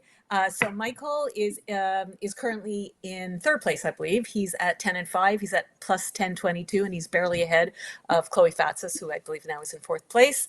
And Sid. Now Michael has a rating of 1992, and people might know that Michael won the National Scrabble Championships, which are not called that anymore, but that's how I think about them. So 2 years ago. Yeah, he's a very aggressive player, very high scoring, seems to have really learned a lot more words. I think he's even better than he was when he won the championship Wow. a year or two ago. So, very tough player. Yeah. And opposite him, we have a very different style of player. I think of Michael as being very offensive based, and I think of Sid as being very defensive based. So I think we're going to have a really good matchup here. Yeah, and he may not be a name that's as familiar as some of the people who've won big tournaments, but he's got a whopping rating of 1954. When Michael won the Scrabble Players Championship, Sid finished second in the World Cup. So Sid has had his own big result, and I'm getting the word from our producer that we're ready to go. So we are going to be cutting to the game, and both players are at the table, and we are about to start. Excellent. So I just want to say to everybody, since we're pushing the fact that we're Canadian, that you're going to hear the letter Z today. Yeah. Which would have been, I think it should be a rule that if you're doing the other dictionary that you have to say Z, and if you're doing this dictionary, you have to say Z. But I fully expect in the commentary, someone's going to mention that we're going to say Z. So let's just get the spinach in our teeth out of the way and have a good game. Well, I want to be saying blank and Z, good tiles like that. I much less like to say U and V and stuff like that. And Sid draws a U, but he has the Q to go with it. So I think he'll have some nice options here. Well, I think he's really, he's got Aquay, he's got Quay, and he's got Qua. So those are his, and sometimes if you have other good tiles, you might want to hold on to that QU and play it the next turn, get rid of that W. But I think the right thing to do is to exactly what he has. Now the question becomes, do you play Aquay or do you play Aqua? I think I play the E off here. It'll score 4 more points because you'll be getting to the double letter score. The WIE leave is not very good. I don't see any reason to keep the E here. Sid does play defensively, so he's looking for ways to limit responses. And if you don't put the E there, your opponent can hook it pretty easily and get all the points from Aqua. So yeah. I would expect the E to come down. Yeah, and a W is a very versatile tile. You can make lots of 2-letter words with it. So I don't think you need to have 2 vowels with it. It's not a clunky tile. Right. So as and I like expected, where he played it there. Right. To put the Q above the multiplier square to avoid putting the A there, for example. So that looks like a nice placement. It's the right thing to do. The only thing about it is that it does allow for bingos that start, let's say, with a C or V to come down. But that's not a reason to stick a vowel underneath in between double letter scores. So I think it's absolutely the right thing to do. And now we have, so the thing for Michael is he needed a more interesting consonant, like an R, for tear down or down rate and all that type of thing. So let's see what he can do with this rack. Yeah, that's a good point, because looking at his tiles, you're thinking for sure there's going to be an 8, but he already has 3 vowels and 4 vowels were floated. It's not really what he's looking for. I definitely think he'll find a bingo, but is he going to be able to find one that hits a multiplier square? Well, I don't know if he's going to necessarily find a bingo. Is there no 7 in there? I don't see a 7 in there personally. Oh, I just assumed there was going to be, but yeah, now that I actually stopped to look at it, I don't think there is. I don't think there is either. Oh, and now Heidi has loaded the Quackle for us. So Heidi is working in the background and we thank her for her help. And there is no bingo. So if there's no bingo, it feels like the W is the ugly tile and the O is the ugly vowel. So you're probably just going to want to play off WO or OW somewhere. Right. So yeah, I mean, there's no reason not to be. I personally would probably do OW over the E in Aquay because I want to make it more difficult to do a double through it. The E is a very good tile to play through, and this way I've split the board. I've got an N and an E to go after OW, and then I can go on top of the OE with the T. So that's personally where I would put it. Where would Quackle put it? Let's have a look. Well, that definitely makes a lot of sense. And Sid does not like to hear that because you can see he has twirlier set up on his rack. So he's really hoping that E stays open. There you go. Some players might fish off just one, like just drop the W, and that would be a very strong leave. So you could see maybe why. We'll see what Michael elects to. But just like I thought when I first looked at this rack that there had to be a bingo, Michael's probably thinking the same thing. You know, such promising tiles, different floaters. But I think we'll see him probably spend another minute or two and then drop the W and probably the O somewhere. Yeah. The trouble is that for Michael, is that we have the knowledge, we have access to a dictionary. He doesn't. And he's, desperately going through, I wouldn't say desperate, it's early in the game, but he's going through the entire dictionary. And he's like, what am I missing? And you start questioning yourself. And obviously AENT is blank is just a stunning, stunning leave. So I don't think it's difficult to know to get rid of the WO, but he doesn't have an I to go under the Q. So he's decided to play, let's hope He's playing Townie. Okay. It's not what I would play either, Robin. I've told you at the start of the broadcast how I think Michael tends to play very aggressively, very long, a bit more like a computer, almost like that. When you're that close to a bingo, you don't normally want to break up such balanced tiles, but he will score more with this option than one of the woe plays we were suggesting. Right. And the other problem is that he saved an A and there's already 2 A's on the board. And now he's picked up another one. Okay, Right. so bifacial, like without even, see, so what is he going to play through, right? Anyway, let's see. Well, but the good news is he's blocked twirlier. So that has helped him. But to break up the rack, anyhow, it's an interesting style. It's one that has done him extremely well. And let's see how it pays out for him. Yeah, and Sid will play Rit here with 3 underlaps. That looks very reasonable. It doesn't give any more floaters that Michael would be looking for. And you have to wonder also for Sid now, Michael spent about 3.5 minutes on the first turn, and the first turn tends to be a bit easier than other turns just because there's not that many tiles to work through, not that many spots to look at. So I wonder if Sid is already wondering if Michael has that blank.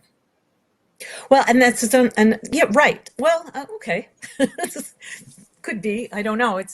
I don't know if I would be able to infer that from playing Townie. I would think the opposite. And the point I was going to say. Yeah, I think you're right. Townie, like if he had played WO after all that, then you're thinking, you know what, he probably does, or at least he has all these bingo tiles that are very close to a bingo. But after Townie, now Sid might actually not have such a good read on it. And also the danger of playing 5 tiles when you have a blank is that you might pick up the other one.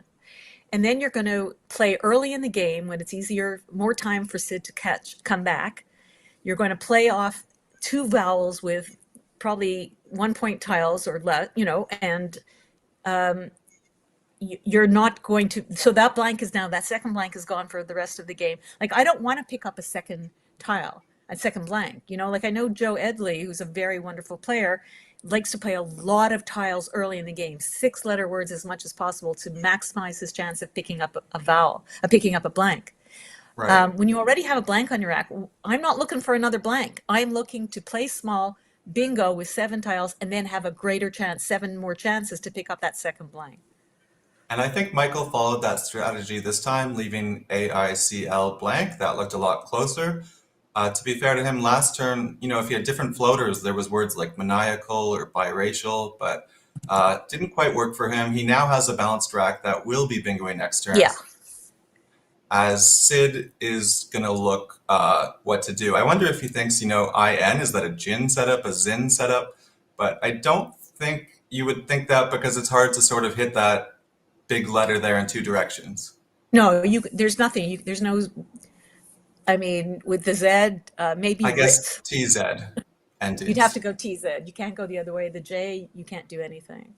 So, yeah, it's possible, but I think right now the question for him becomes, I think it was mentioned this morning as well, and it's something that I struggle with as well when I have ING on my rack, is like, do I try to preserve that ING? Especially you have an AR out there, so you've got a nice G hook for ING. So do you just try to play off maybe the 2 L's, for example, or even just keep linger, which is a beautiful save, Just play EL, for example, off townie, saving the L hook for your second L is one possibility. Yeah, that's a very strong leave. If you leave linger, there is a lot of tiles you can draw on that bag that will hit a bingo. So I definitely think that has a lot of merit. And in talking about holding ing, on this board specifically, you could also look at just holding the G because there's already that IN set up. I don't think that's necessarily what you want to do, but it is a consideration. Yeah, I don't know. I don't think you want to kind of leave it so that you're forced to make a 9. You know, I don't know if that's the best strategy, but I can certainly think that that is something that might be considered. It looks like Sid is considering glut forming gin, and that would leave a balanced leave of liner and not really open up too much for Michael. Sid, as I mentioned, really doesn't like to, he's not going to give you any floaters, any scoring spots, and if he sees a scoring spot, he's going to be looking to take it out. So since Michael might take some time on his next turn, I'm looking already at things like celibate, which, although it takes an S, blocks the board a little bit by putting that C out there. But I'm trying to find some bingos that will hit the B or the C on the double letter word to the T. There's really no point playing over the AR. There might be a point playing through the AR for a 9, if there is such a thing. Right. Like a care sort of word. Well, if he had a V instead of a C, he would have had variables, for example. Exactly, yeah. So it looks like he has an idea in mind, and like I'm just trying to think what he's playing based on how he's arranged his tiles. He's going to be playing celibate. Yeah, he's going to play celibate. Yeah. Yeah, and I like what it does for the board. Like you said, the C obstructs the left side of the board, as Michael's going to be pulling into a bit of a lead here. And you know that it takes an S, but, you know, celibate is more commonly used as an adjective. So we'll see if both players are familiar with the S being valid in this dictionary. Right. Now, it won't last for very long because, you know, someone will play through that L, maybe sticking a Y there, or God forbid an X like Phelps. But you can't think that way. He had other words like balletic, biacetyl. He's having a lot of, there's very hard to get the C or the B on the double letters. None of them is going to do that. And the anagram of celibate, of course, is citable. I think biacetyl would have put the B on the double, no? Would it? What I believe so, because it would be 1 to the right. Okay, you're absolutely right. But that also would have opened up S hooks to the triple. So this looks perfectly reasonable. You are right, by playing through the L, it definitely would, you know, open the board a lot, the top row, and then also if it goes down below the L, then you would be able to hook that and go to the left. So the board is nice. Go ahead. We can't. No, I'm just trying to. Yeah, we'll learn not to talk over each other. I think we both have a lot to say, so we'll get our rhythm going, guys. Don't worry about that. He's got Milliner through the L. That's true. Triple. It's unfortunate. So let's just fantasize if he had played EL, and he had he would have either picked up another I or he would have picked up an M, and he would have had Lingier or Mingler. So he would be bingoing right now if he had just played EL. Yeah, and it's tough to just score 3 points, but when you can leave a leave like Linger, you really want to be considering it. So great idea by you there, Robin, and a good tip for our players who are starting out at home and trying to get to this sort of high level of play. If you're looking to play more tournaments, we have a few coming up, including in Belleville this year, the Canadian Scrabble Championship in March. That's the next one, hosted by our folks here at letsplayscrabble.com. So here's an interesting situation. I don't think I would have done what Sid did, and because he did it, he prevented a bingo. As you can see on Michael's rack, he's got Okius set up. I probably would have played Mill, saving the ER, because I just think ER are just like as good as S blank practically sometimes. And he now has blocked Michael's bingo by adding on those 2 tiles, and he's picked up a bingo, which he can play off celibate. So yeah, wow. Especially if he's confident on that hook. I wonder if he was playing that thinking he's obstructing the lane, or he's just like, you know what, 6 more points early in the game. I'd really like an S. I'd really like a blank. Play off more tiles. There's 3 S's four S's and a blank to come. I don't have an S. Why am I setting up an S hook for Michael, who just played off 7 Right. tiles? So very, very good thinking on Sid's part to extend that. Yeah, that looks like a really nice play. Especially, you're a bit behind, and so just trying to really open that top of the board makes a lot of sense, even for a defensive player. He would have opened it either way, but by extending it, he gets those 6 points, and he takes out the tar hook that would have allowed Okius to come down. So now Michael, again, has a nice balanced rack, just like that first turn of the game. And we'll see this time if he plays longer, or if he just sort of looks to drop a few of the tiles to sort of keep a balanced lead to go for bingos on the following turn. Well, his highest scoring that I could see, and takes a bit of cojones to play, would be Ascoy off Celibate. That's going to score you 34 points. Okay, yeah, that's a tough one to play. The eye does open that big triple lane, but for 34 points, it's not a very human play, but I think it might be a pretty good play. And then the other thing you have to consider is, like, he's very close to massive bingos at the top. Like, mistake takes a lot of different hooks, right? Like, if he were to just fish off that O. Now, I don't think he necessarily is going to be hitting enough bingos to make that reasonable, but again, fishing off 1 sometimes really can be the best play. Which would you want to get rid of? Like, maybe just core, K-O-R. I've been talking so much instead of looking. But it's tough. He's got an 8-point lead plus tempo. So, it's pretty much tied. A lot of game to go. He's picking up the AS, which suggests that he might be thinking of that Ascoy play. He's also got Tycho under Rit, which opens the board and saves ES. Oh, yeah, that's a nice play, too. He looks like he just put Oak to the side. If there's a way to get rid of those 3, leaving TIES or TAES, like, Koi somewhere, you always want to be trying to leave those really strong 4 or even 5 tile leaves. And remember, 4 A's have already been played, and 3 I's have been played. I stand corrected by Alec, which I do want to make mention that Mill also takes the E without the R. So that might have been a reason just to play Mill. And it's possible that Michael doesn't know it.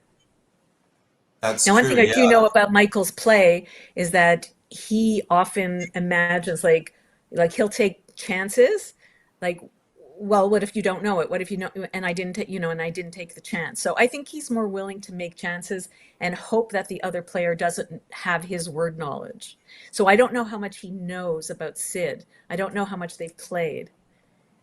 Yeah, Sid sort of likes to say that he doesn't study, but he's been around the game for so long, and he reviews every annotated game that's been posted. He seems to have really picked up a ton of words. So he might not have the very top word knowledge, but he's sneakily good, and we'll see how good it is right here, I think. He has Distend set up. He's had it set up a long time. Now the question is, does he know Celibate takes an S? And if not, Mediates is going to come off Michael's rack, right? So now Michael picked up a bingo right away, ID8s under Rit. Right, Mediates from the top, though, is what he'd really like to play. So he's bingoing no matter what. One of the things I didn't like about Oak is that he played the O, which will now go in front of the K. And so you want, like, say you pick up a W or a J, that's a real easy 30, 50, 60, points.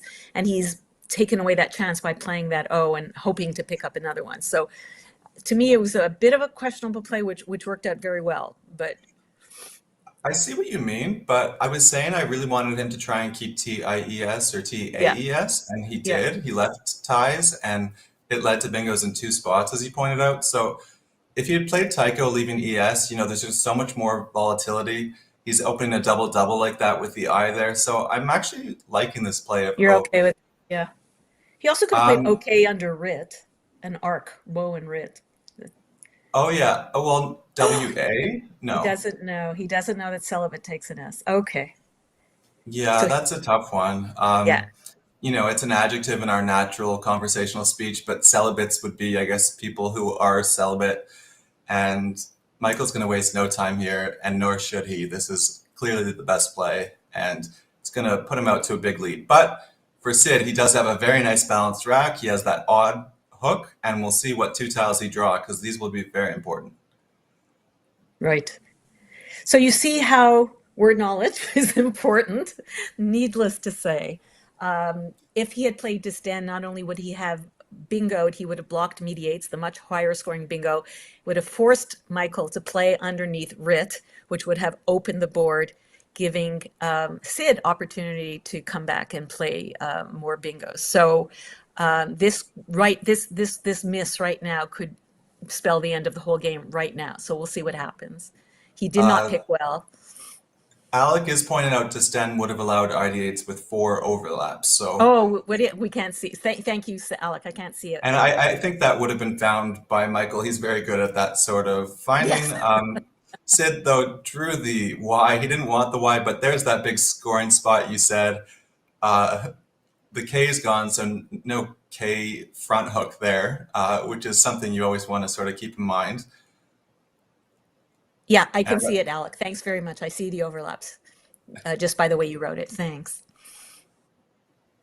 And now we're going to jump back to Michael, who's sitting on about a 70-point lead plus a turn. So, you know, in Scrabble, when you're talking about a lead, you tend to think about it based on bingo. So we'd say he's up a bingo, and we're, you know, getting towards the halfway point of this game. If the scores are correct, people are asking if the scores are up to date, but I believe that they are. Yeah, 143 to 212. Perfect. So we have an interesting situation here. Now we only have one hook for that yar, and it's taken. The K is gone. So that part of the board is kind of dead. And it's going to be up to Sid probably to open up underneath Writ. I would Because think there's so. nothing You know, left to be Aquay. he could also play Sunny for a fair number of points here. You know, would leave OE 2 vowels. You know, he's got to think after if Michael doesn't have an S very often, because otherwise he would have taken that spot with the lead. Even if it didn't score much, he'd want to be taking out a big lane. Michael, again, very offensive, let the lane sit. But it looks like Sid really wants to hold on to that S, which is reasonable. And he's pushed YON to the side, which I guess would open the board with the Eye of City, right, to play Yoni. I see what you're saying, but I don't agree with that thinking. Okay. He not only has to undouble the ends, he has to take that S spot. It's early in the game. There's only one S out, other S out. He's got to play 5 tiles, maximize his chances for more S's, maximize his chance for a blank, not open the board to an easy overlap for Michael, and he has to score. So there you go. That's my analysis. Yeah, I would have played Sunny too. That was the play I saw first. He had considered Yoni, and we like to see players considering different candidate plays, as we'd call them. But I think after the decision, he seemed to have made the right decision. Michael and he has the has OE that plays under Writ. He has letters that play under Writ. Yeah, because that's how he's going to have to. So right now, what is Michael going to do? Like, there's really nothing to do other than open the board. I don't think you really have a choice. Yeah, but unless you play even HOE under Writ opens up an S hook. Absolutely. Is there a word you can play starting with my that maybe doesn't take an S? Starting with like my? Oh, yeah. Like MEH, for example, although I guess that gives bingos to the left. But those are the sort of considerations you want to make. Oh, AIM, that would be clever. AIM forming AN, IN, and MY. Yep. That really kills the highest scoring bingo lane on the board.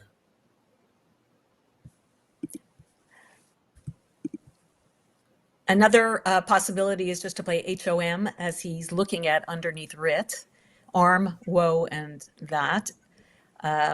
If you're from Montreal, it takes a C in front, Chom FM.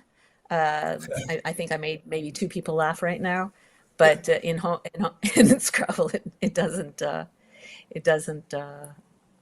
make a word. The trouble with playing home is that you're taking away your best letter that goes in front of that Y. And if you give up bingos, they're going to score more a lot of the time because you're just, you know, moving towards the double word scores. So I like the idea of AIM personally. I know maybe he's not the most defensive player, but that's how I would have gone. He's going to take the points. which is definitely also reasonable. But he And does he's leave given 3 a vowels. rush. So he's looking at Isokor. I think this is what he's thinking in his head. But he's got Sorosh, and I don't know if he knows it. Yeah, that's a tough one. Chooser, I imagine, is also. Chooser fits as well, and Yep. it's much easier to find. Oh my God! Yeah, I can't see him missing Chooser, and, Yeah. and there it comes. So he is and now he's back in this. choosing the right play. Michael has an S, but it's absolutely the right thing to play. Wow. 7, 8, 9, 11, 12, 24, 28, 29, 31, 35, 6, 7, 8. 91 points. Fabulous. Or is it 81? 91, I believe. 91, yeah. Yeah. We have, again, Heidi to enter that for us to save us from doing the math. Okay. Sorry.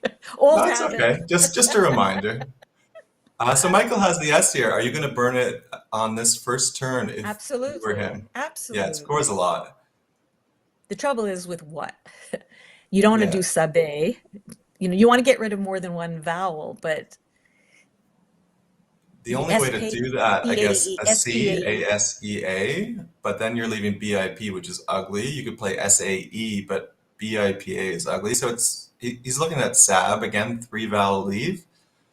I mean, you could play sepia, saving BA, and, just go, screw it. I'm just, like I'm playing my game.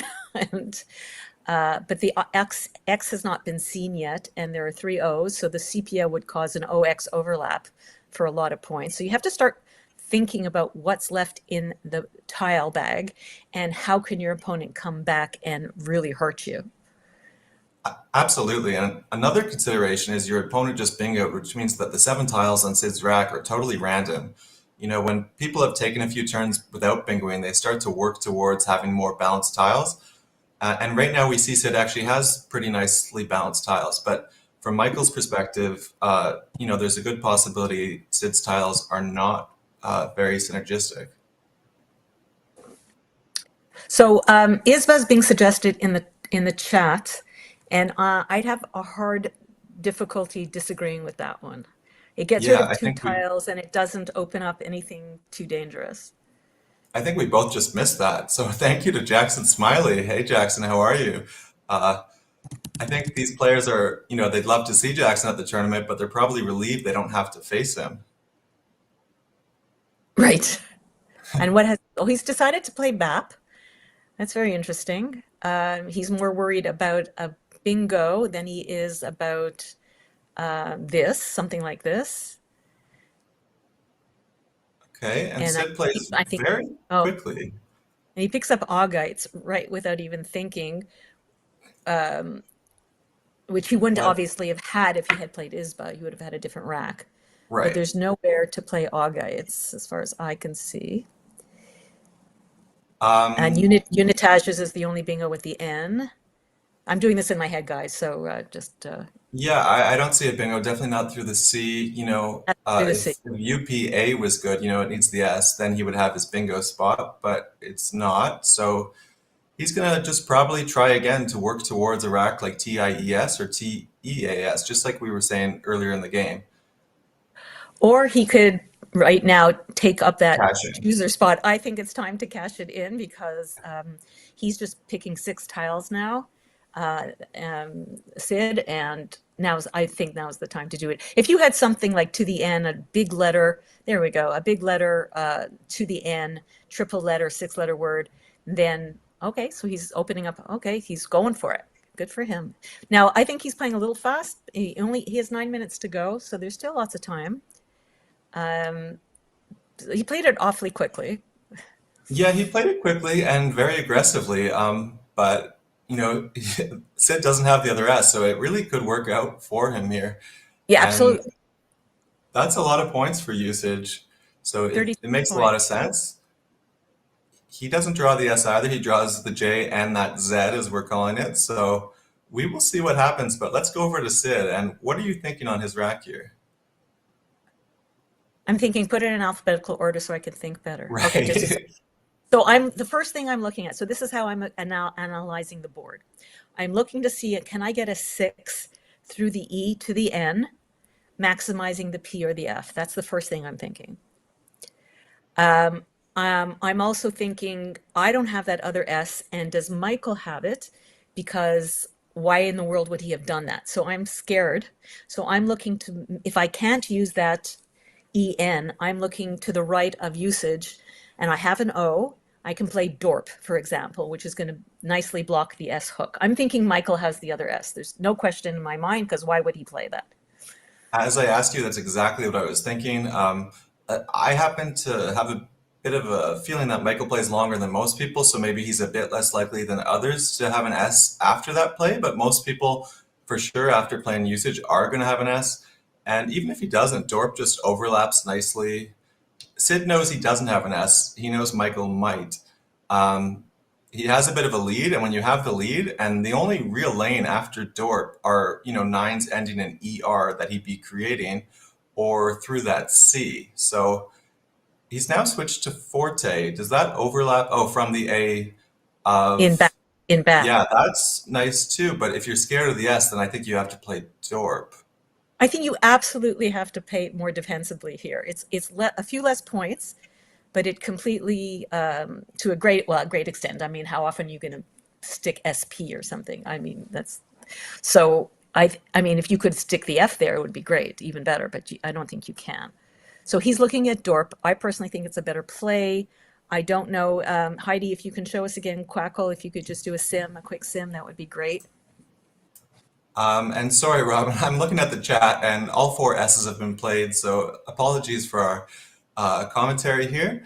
There is a blank unseen though, so that could be what Sid is There's an afraid S. of. Are you sure? Because there's an S in, the Yeah, remaining time. But it 2 says in that, choosers, 1 in sunny, and 1 in mediates. I have a so there's picture a of my own mistake. face over the remaining tile pool, so I can't seem to really see You can them. you can make your screen Can I just narrower. drag it? Make your screen narrower and it'll go up. But Oh, I there is see. an S showing in the remaining Oh, yeah. tiles. Thank you, I got it. So but all four are played, so there's a mistake. Heidi, if you can have a look at that, that would be great. So I've been going by. So I guess just while Heidi was entering the plays, sure, she must have just yeah. mistyped at one point, but Sure. not a problem. Our very trusty chat is on top of these things, so I'm sure we'll make a few more mistakes before the end of the day, Robin, but I know that they'll be right there to help us out.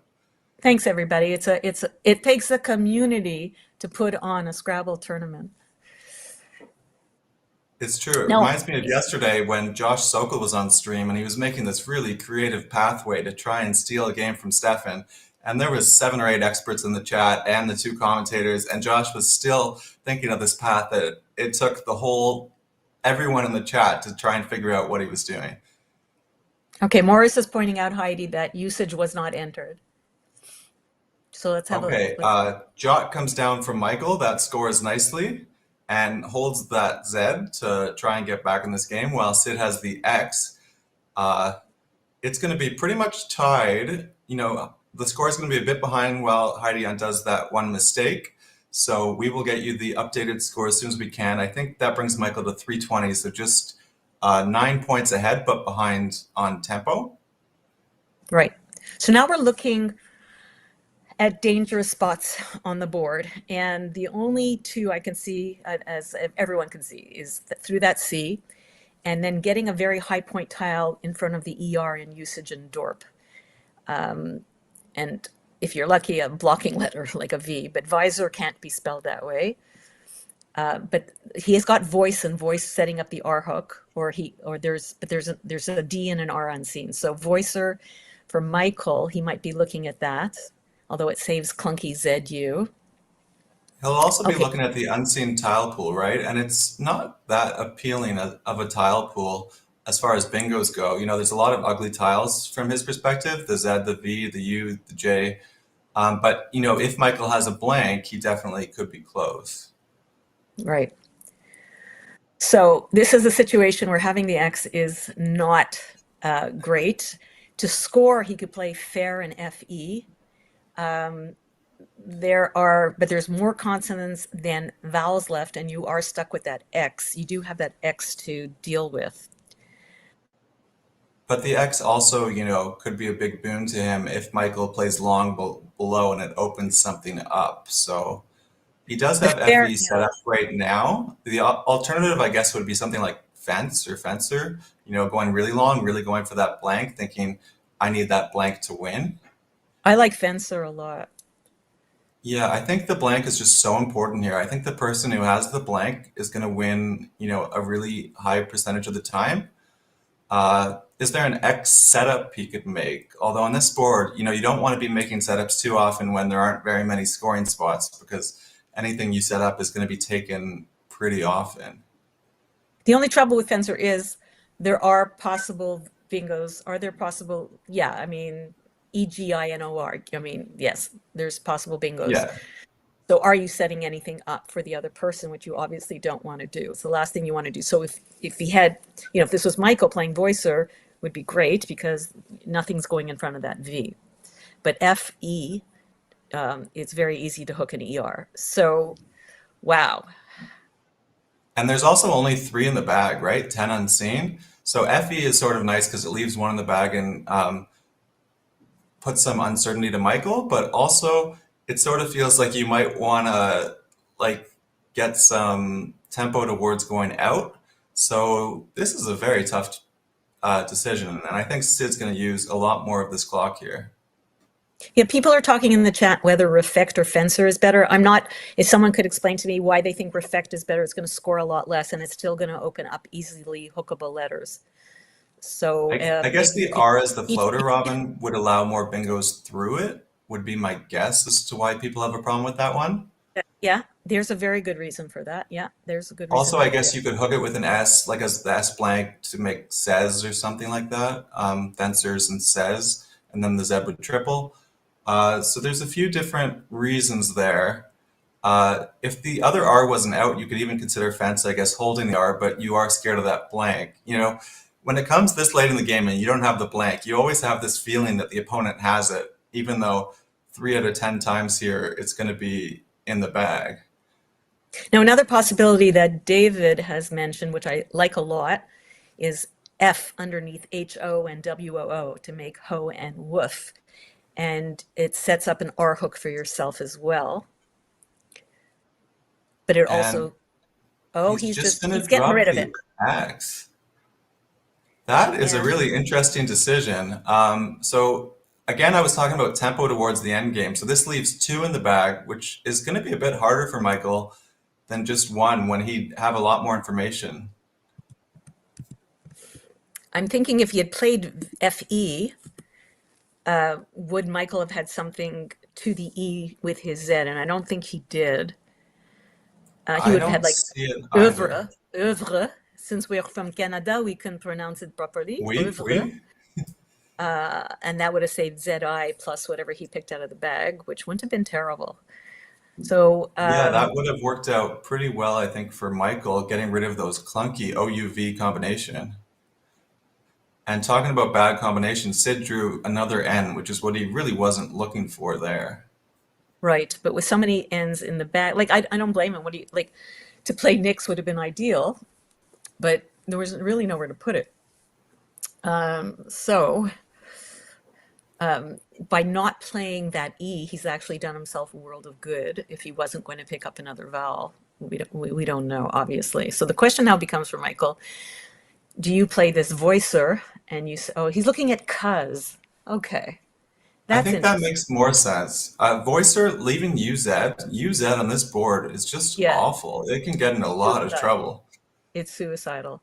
The trouble with cuz, of course, is that he knows that FE is still in the bag, so it sets up an easy comeback. And they're basically tied, so Sid would be ahead, continue to be ahead.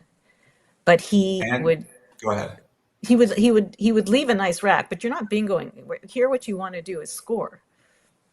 Right, and it's scary giving Sid full knowledge, and all Sid would really have to do is make it out of 2, and he'd probably win. Michael would really like that N for Zircon or Zinco or something, but the N came to Sid. Zircon would just be it. That would be the game right there. That would be it. So cuz comes down. He's setting up visor for himself. Yeah, so but he can't expect that spot to stay open. Well, he's got the blank. Yeah, on a board that is not really conducive to it. Even with now he's blocked a 9 to the ER. right. He didn't know And he the was F, going to draw that blank. He had to assume the opponent has it. Sid's first thought will be something like Fez, but that can't be winning because RETNN isn't going to go out the next turn. So I guess can Sid find an out in 2 here while Michael doesn't get a bingo? okay. So the bag is empty. Is this, I'm understanding this, we're up to date? Yep. Perfect. So can he set up a 2 and score? No, that's not going to happen. I don't think so either. I think Or Fez is best, and it's not going to be enough. But we'll see what Michael plays because it's not a guaranteed win. Michael's still going to have to play things properly here. if he wants to play underneath the F in Fez with the V, he's going to have to use, he's going to have to play use the blank, because I don't believe he's got anything that goes underneath that E other than an R. And there's no vir vor, right? Word. Right. And if you're Or Michael, I think you have to foresee that Fez is coming down. It just feels like he's going to have to take out that Z. So you should already be using that time to think, if he plays Fez, what am I going to play? Or if he Right. plays Rez, Rez groovier. So I guess he's not going to think like that. But if Fez comes down, what is my response? So if we're playing clabbers, which is a version of Scrabble, if people don't know, where you can put the tiles in any letter as long as they anagram to a word, he would have had all those forgiver, forgiven, forgives, racks. But he doesn't, and I don't see any way to stick the V on the triple letter and come down. Maybe someone can. I'm not seeing anything yet. So the situation is that, I think this should be Michael's game. He's got more time than Sid. He's got better tiles than Sid. Sid cannot go out in one turn. Right. And I'm also looking, is there any usages ending in SP? Any word you can make with the blank there? Any even down from arms? Like Armstrong is a name, I guess, and it's too long. Too long. But, those are the sort of spots that can win you the game. That's great. Great thinking. Yeah. I've always So- wanted to stick HED. I've had this little fantasy for years. And then I had an opportunity, and I think I missed it, off TOOLS to stick HED for toolshed. Oh, that would be fun. When you change the actual pronunciation of the word, it's just so much fun. Right, like the flaming O flamingo Like as the famous one. I always meant to make a list of those because those are just so much fun.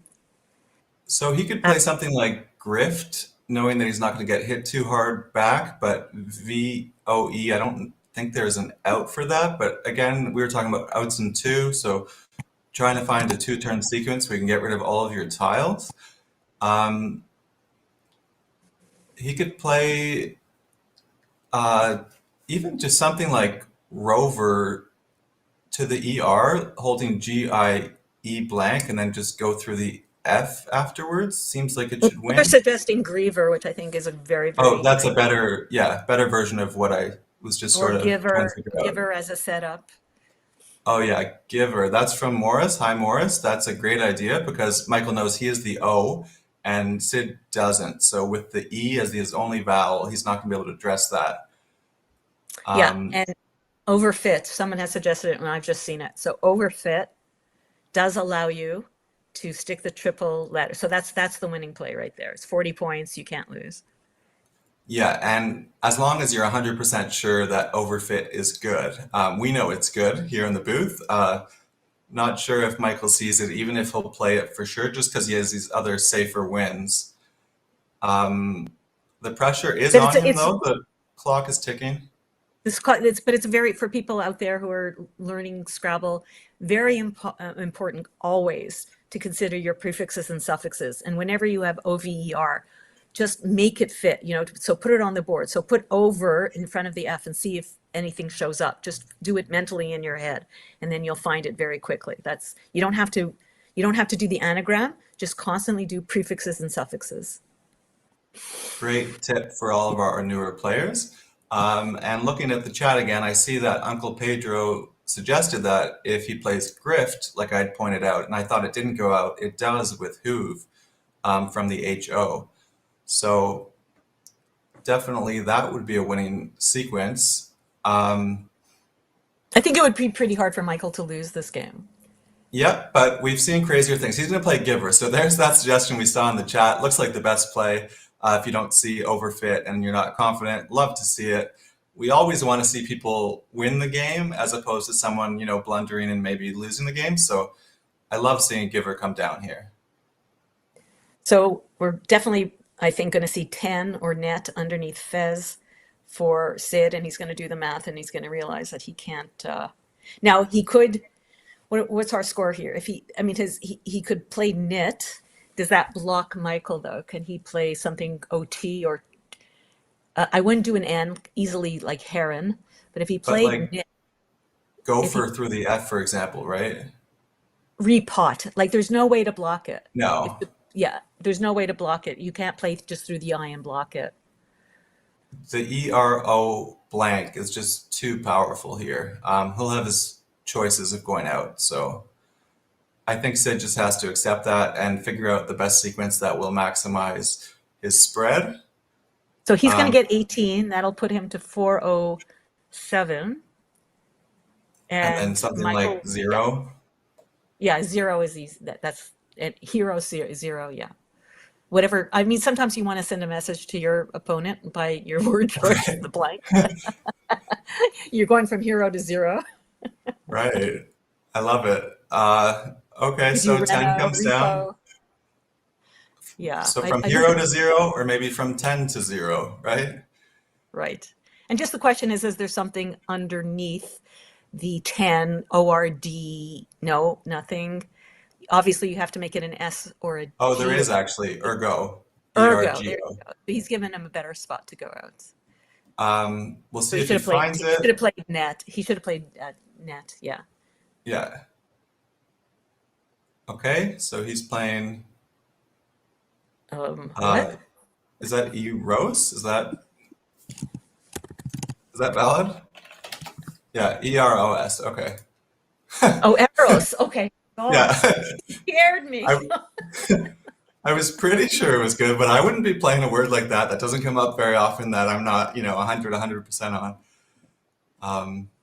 But it is a 4, and at this level, we all should know our 4s, and Michael does. And Michael's learning curve is to not play so quickly. He had lots of time, and should have looked under the 10 because literally between first and second place in one of these divisions, it's 5 points.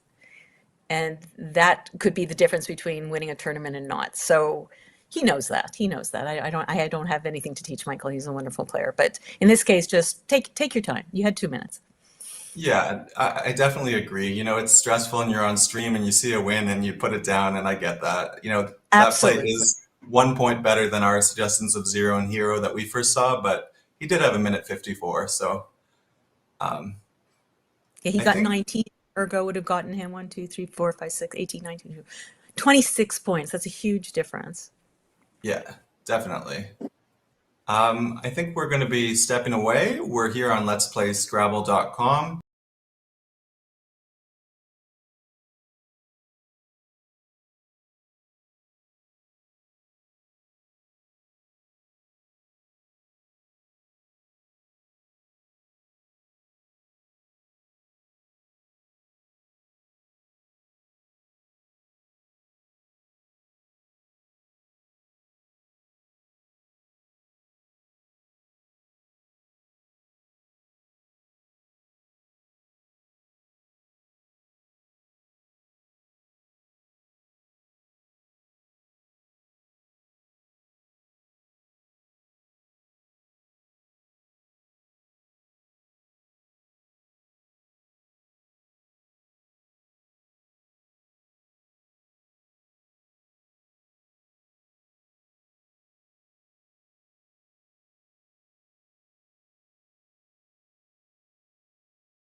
Okie dokie. Welcome back, everybody, to day one of the Spring Fling 2026 in Galesburg, Illinois. We have special guests, Heidi to my right, who's going to be commentating with me for this entire afternoon, and this guy, Peter Schwartzman, the guy that's doing everything behind the scenes. We have some media, some paparazzi in here. Peter, how's it going? You're also about to play a game on stream. Yes, I just had lunch with the most handsome man in North America, my younger brother here, and we're excited to have everyone on stream. I had a wonderful lunch, and I'm ready to use all that energy and take out my close friend, take him out, take him to the mat. You have a rivalry with your upcoming opponent, Steve Grove. So tell me a little bit about how you put all this together. Well, I wouldn't be able to do it without my co-director, Darla Krejci. She's amazing, and her partner, Jeanette, as well. And then several other people who are involved in the community really pushed this out. I mean, I was interviewed on local media, and when I say local, like within an hour's drive, like 4 or 5 stations interviewed me either live or on tape, and pushed it out over the last week. So hopefully next time we'll almost have twice as many players, but we have 54 participants this year in our tournament, which is a new record, and we're very excited to bring them all here. Darla, she decided to become a director of Scrabble. She's not even a Scrabble player, but she saw the benefits of it from a tourism perspective. And so she and I took the test together, actually, I mean, separately, but at the same time, and we both passed somehow, and now we're doing it. So this will be the 4th set of tournaments we've run since the fall of 24. So Heidi, just let us. What sort of? We're here. You're over there. What do you want to ask? What's going on? Yeah, I don't really have anything to ask right now, but I think I was here on the stream last time, Peter, and I saw you and Steve in your little matchup, and you couldn't even tell that you guys were friends. You know, you were so professional and serious about the whole thing. There was no banter, there was no joking, which I know you're not supposed to do, but we were hoping to see it anyway. Will we see something different this time? Yeah, I've watched that stream, so yeah, I'm familiar, and yeah, I'll be a little lighter on my toes this time. Steve is actually in first place, and I need to take him down, so I have extra momentum because I'm not in first place. Right. I'm kind of far from first place at the moment, but so maybe you will be a little bit more serious then this time. keep well, serious. you know, that's the thing about Scrabble. So if you take it too seriously, sometimes you just get locked up. You can't. That's true. You can't. It's like if you have a prepared speech versus just talking from the heart, right? Yeah. And that's really true with me, because if I have a prepared speech, it comes out like a cyborg. But if I just speak from my heart, I'm trying to throw in some good Scrabble words along the way. Nice. But it's great to have you, Heidi. It's fantastic to have such a real, amazing group of commentators. And Josh came all the way to Galesburg to be here with us, and we're so thankful, very thankful. It's the first time we've had a national Scrabble champion or a continental Scrabble champion in our city. So we pulled out the red carpet for him. Thanks to you, Peter. Thank you. But Josh, you've played that tournament before, haven't you? No. You haven't played it? Oh, okay. So cool. It's so cool. Okay. We'll maybe that's what you were saying last time, is that you were going to go after. Yes, exactly. Yeah. I was very excited to go, and yes, but they have rolled out the red carpet. It's no joke. So we hear a train horn in the background. I think that's your cue to go play. That's right. Yes, I got to go play. So hopefully we'll talk. Wish me luck. Good luck. I need it against Steve. Steve's very good. So I'll talk to you guys later. Okay. Bye. Good luck. All right. Thank you, Peter Schwartzman, Mayor of Galesburg, Scrabble player extraordinaire. He's about to go play his rival, Steve Grove. But Heidi, while they get set up, how is it going? What's going on in your life, Scrabble life? What's going on? I haven't been.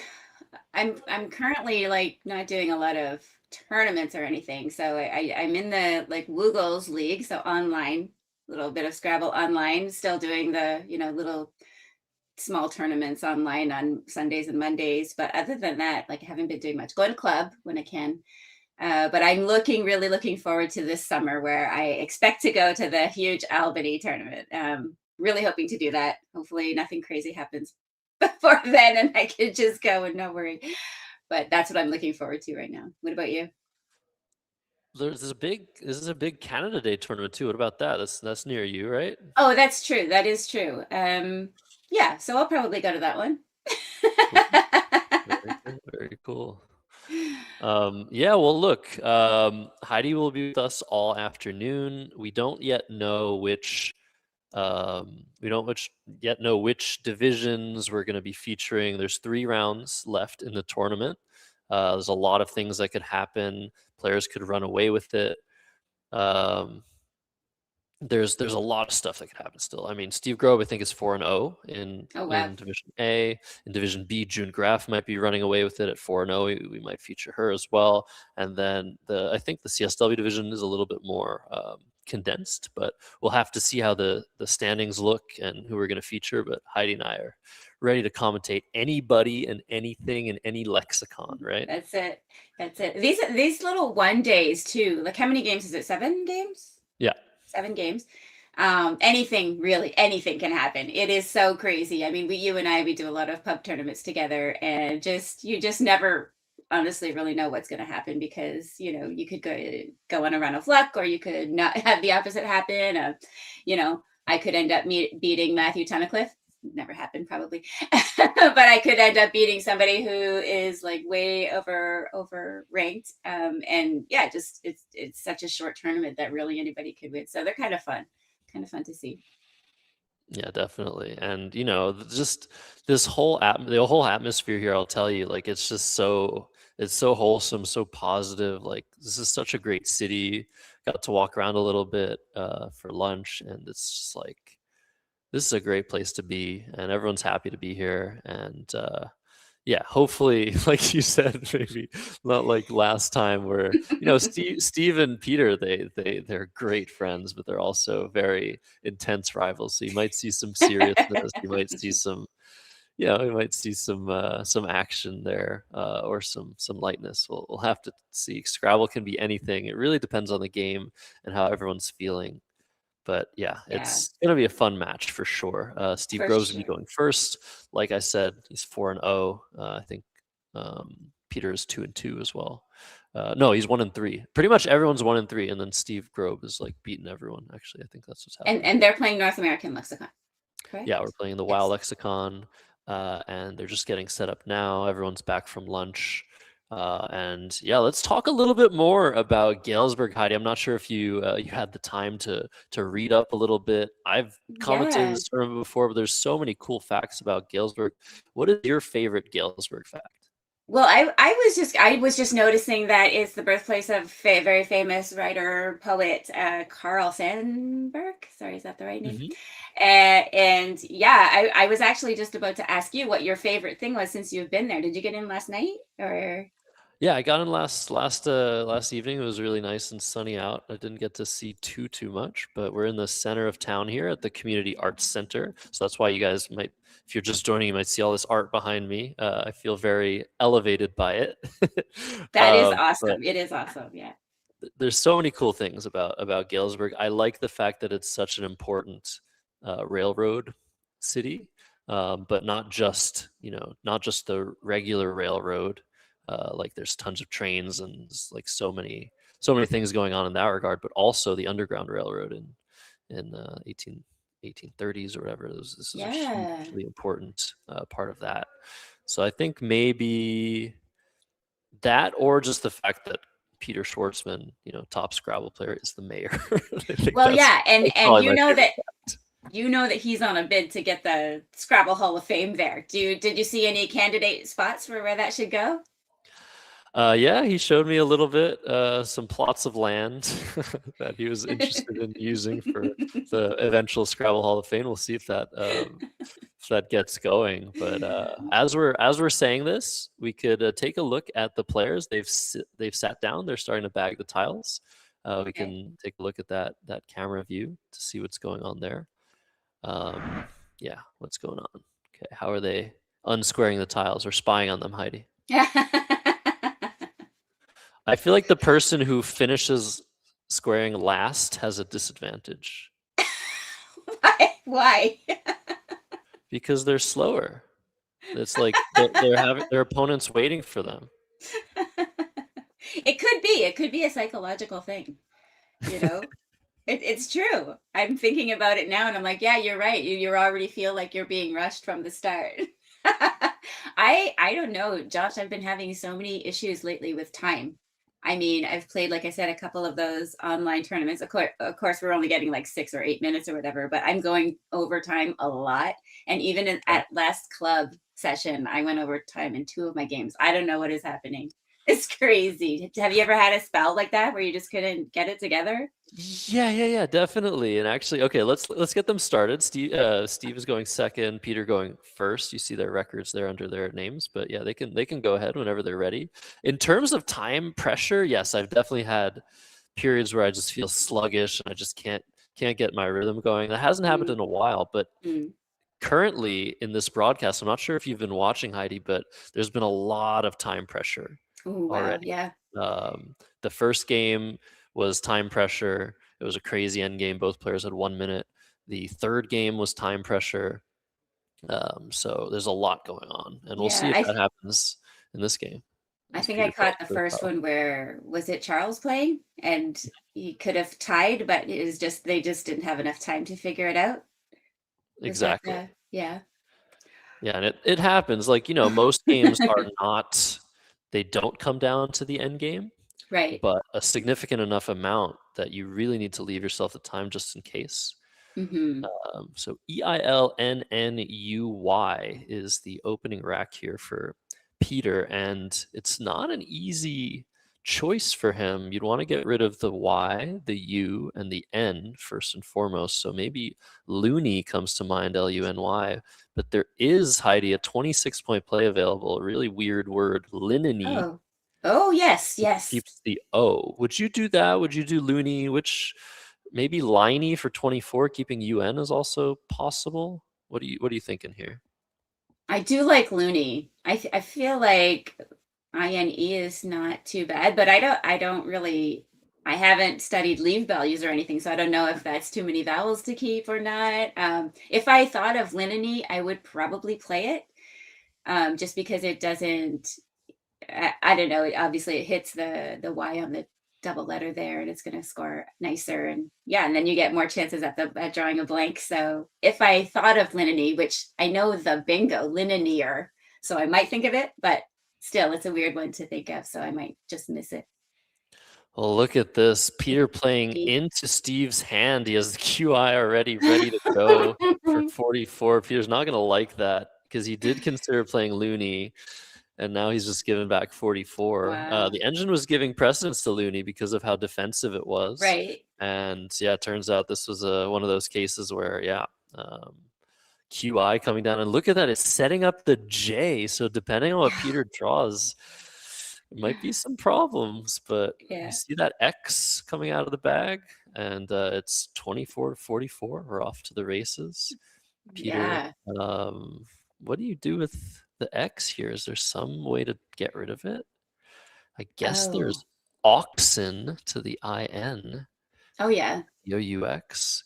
But that looks reasonable. Neither of these are super palatable. DOUX, oxen. Does oxen open too much, Heidi? I mean, I don't think I would worry about that this early in the game. I think I would just maybe try and get rid of that X and get a balanced rack and hope to bingo myself. So if the board is all closed up, you're probably not going to bingo. But if he plays oxen and draws nice tiles, he might bingo next turn. Yeah, I don't know. You disagree? This is interesting. Well, I'm wondering what Peter is thinking. Docs, you can play docs under the E and the Y, and that scores a little bit better than DOUX, but it keeps the U. So if he manages to convince himself to play blocking the IN, then he's definitely going to be in better shape. I really Mhm. don't know what I would do here. I think, oh man, I think I'd play Oxen. I wouldn't be happy about it though. And it Yeah. looks like, wow, Uh, he's letting oh, Steve set up again. I mean, this is not a bad play by any means. It's right. keeps a balanced lead, but Steve's just gonna get everything he wanted here. That's really interesting. Really unfortunate, of course, for Peter, but he's really not doing anything particularly wrong here. So he have a Yeah. lot to deal with. I think just job, right? Yeah. That looks, I mean, looks like a no-brainer pretty much. I guess you Um, could play jab. Oh, I don't know why you'd play jab over job, but you could play jab it. But I don't know why you would set up an S you don't have. right, right. It's Yeah, so it interesting looks though. Sometimes, Josh, when I see things like FOR on my rack, maybe I hyperfixate on like prefixes like for stall or for something like that, and maybe think that it's better to keep the O. You know, I might do weird things like that in a game. What do you think? yeah, I don't really see the point. I guess you have the O for Boyo, and then you can maybe play of and set up the T. I don't know if that's what Steve's thinking about. I feel like I would just keep the A to be able to overlap the B, right? There's no difference. Jab only Oh, takes an S right. hook in the WoW lexicon. Hmm. Um, so this is interesting. And we're seeing null coming down. This seems as reasonable as it gets for Peter. He doesn't want to open that triple, but you got to do something with this rack. So, yeah, without a bingo, Steve Grove is going to get off to a pretty nice start. He's got some nice scoring options through that L now, and they'll be up around 50. See what Peter can draw. Do you think in this situation you'd be feeling already a little bit unsettled by the QI followed by the J and Yeah, your definitely. drops? Although if you look at the score, you know, he's not really that many points behind, but I don't, if it's me, I don't really like the looks of this board. It's not one I'm going to be happy playing on already. It looks tight and kind of hard to do much with. So I would not want to be behind on a board like this. I don't know. What do you think? Yeah, it's tough. I mean, right now the D hook on Jin is kind of important. If you have an S, it doesn't go anywhere. Jan doesn't take an S. It's hard to Right. underlap the L. Maybe you get something from the L. Chortle coming down. That's going to open some stuff. It's going to open Mhm. another D hook. It's going to open S hook. I think Lofter was maybe the right choice from the L, keeping the nice Right. CH combination. But this is also very, very strong. Yeah, like this But to yeah, me looks more defensive than Lofter.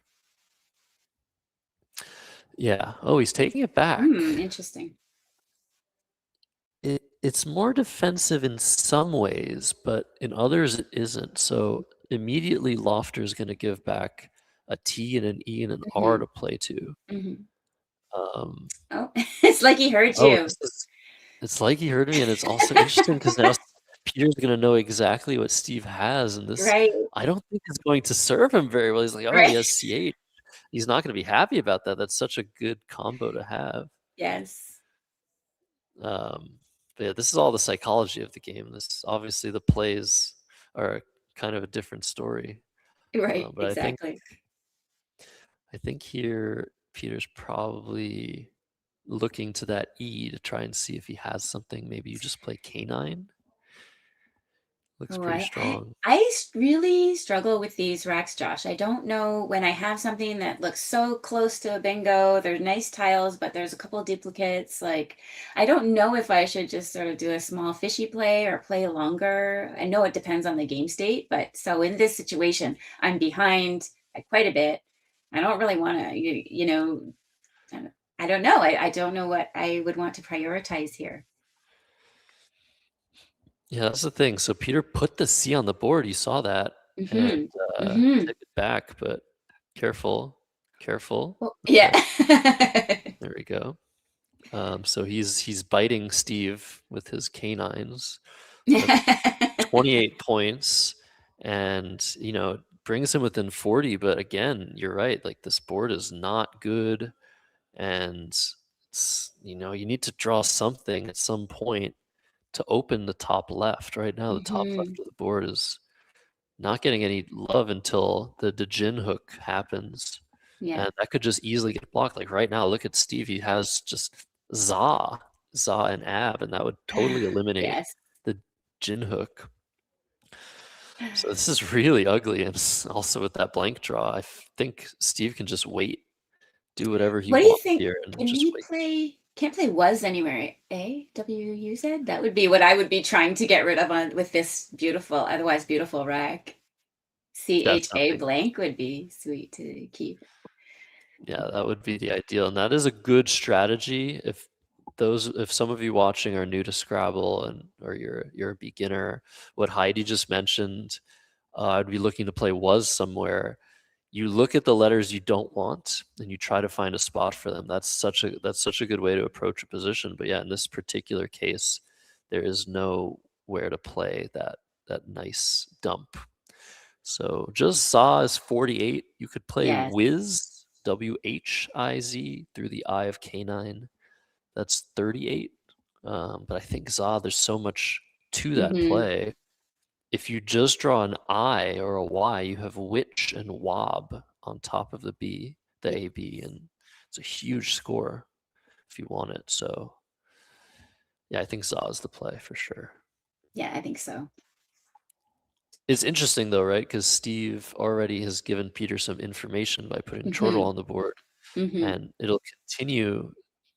Peter will continue to have to contend with the fact that Steve is CH, and with this play, CH goes right atop the AB for cab and something. Yeah. So Steve's probably going to look to play there if he can. Peter, I mean. Yes. But it doesn't look like it has too many satisfying options to play there right now. Maybe we play something with Zap, maybe? Can he do? I'm trying to... No, yeah, it doesn't look very... This rack is so funny. It looks pretty balanced, a little bit balanced, but the letters don't really go together very well. I don't know. That's right. The VU combination, one of the worst in the game, and you'd want to separate it some way. So I guess you could play Tup or Tups if you want to add the S, making Zap and Jabs, and score 39 points. That's the highest score that Peter has available to him. If instead you want to part with the V and the U, I guess you could play VAUS and Zaz and keep Tip. None of these plays are at all inspiring. They all have some issues.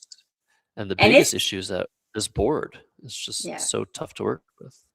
Yeah, and it's so hard, like, when your options are not very inspiring and you're looking at, you're behind 85 points already. I think this is the right move here. And sometimes you have these games where your opponent's just, getting 30, 40, 50 with those high scoring tiles. And I think eventually what's going to happen is Steve's going to bingo with a blank, and Peter's just going to have to sit and wonder what he did to deserve it. Well, let's hope he pulls the blank out right now. Get back into this thing. Let's see. Your natural bingo would be nice as well. Oh. Okay. Again, not so great, but not so terrible. But he's getting outscored. He's just getting outmaneuvered here. So he did block some big plays for sure. Chew, or its phony anagram, Wetch, WECH, which has a lot of the Scrabble community inside joke material. But now I guess Steve has a decision, pretty much the first tough decision in the game. There's really nothing great that stands out here. You probably don't want to open the board.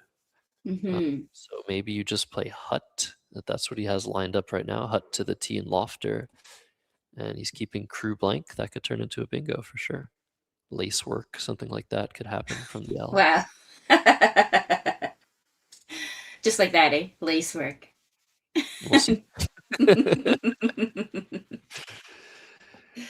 is possible. With the blank, anything's possible. Yeah. So 70-point lead, no bingo for either player, but like you said, Steve's just piling on the points early. And what do you do if you're Peter now? I guess there's a Wishing really that this was cool- a spelling of pivotal. That's what Peter's doing right now. So he's playing Vita pretty quickly.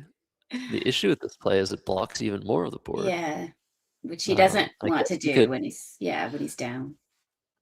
You could end up playing Vac eventually as Peter exits the room Right. to use the washroom. This is a Oh, legal. look at this legal raceway. thing. Does he have anywhere to play that? Yeah, I just wanted to mention the possibility. There's nowhere for Raceway right now, sadly, but there was a really cool option for Peter of Tapir to the bottom right R, making all of those underlaps. And what's so wow. cool about that play is it scores well, but it sets up ship. Right now, HI was on the board, it became Ahi, but hip would have set up an S hook. Right. So that would have been a Fun. really cool option. But the V is also so bad. So Yeah. And that's a super hard spot, for underlaps and especially under a C, you're probably not even looking there. It doesn't have any bonus squares that are very appealing, so your eye is not really drawn to it, eh? So it's easy to miss a play like that. Indeed. And yeah, Steve, how long is he going to stare at this non-go, as we call it?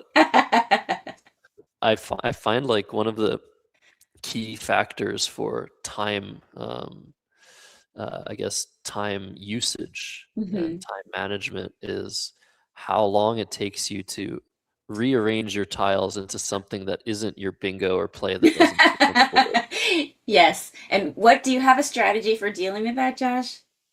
Because I need one. Yeah, just throw it into the ether. It doesn't play. All right, let's find something that plays. I'm playing Scrabble. I'm not playing Hope. I'm not playing Hope Scrabble. I don't know what it was that sort of allowed me to better manage that. I feel like I have this irrational hatred of the idea of talking about things that almost fit. Right. So I think that sort of that just visceral hatred of it that shouldn't really exist is Nice. the cause of me being able to just get away from it. So we're actually seeing a very daring play by Steve. He's up 50 and he's scoring 28 with Cure, but that is a huge opening.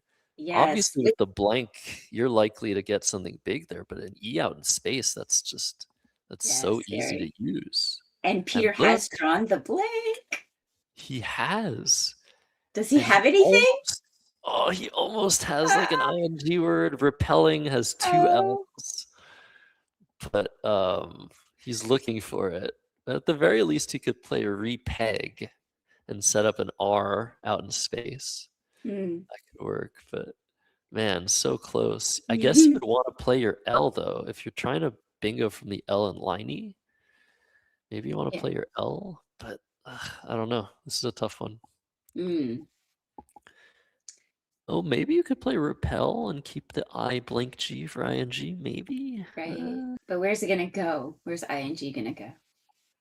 You need Oh, I that guess bingo if you play from the L. I guess. Yeah. That's what you basically have.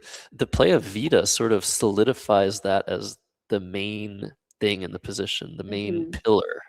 It's something that Steve's going to often have to worry about, and that Peter, who's behind, is going to have to gun for, because it's kind of hard to block. There's no QIN in this lexicon. Yeah. But also, you say that VC is a little bit sneaky, because there are definitely bingos ending with A.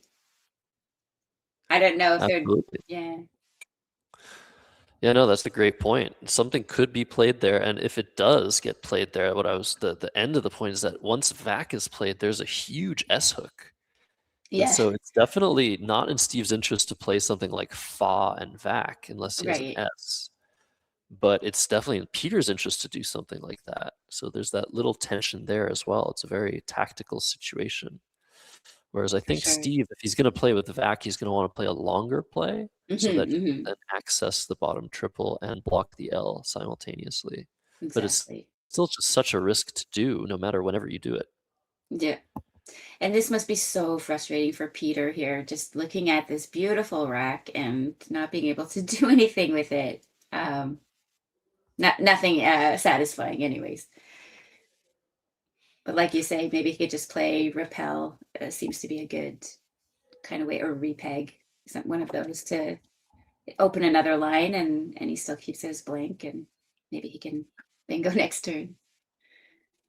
Definitely, that's the hope for Peter, and he also just has to make sure he's not missing something, right? He has a blank rack and so many possibilities that are feasible. Like after the play of Cure, he just burned so much clock on this decision because I'm sure he wasn't expecting such a bold opening play, and now Steve gets to think. I mean, Peter's been playing very quickly, but this play, like someone said in the chat, it must be maddening. It might be, but at the very least, it's time consuming.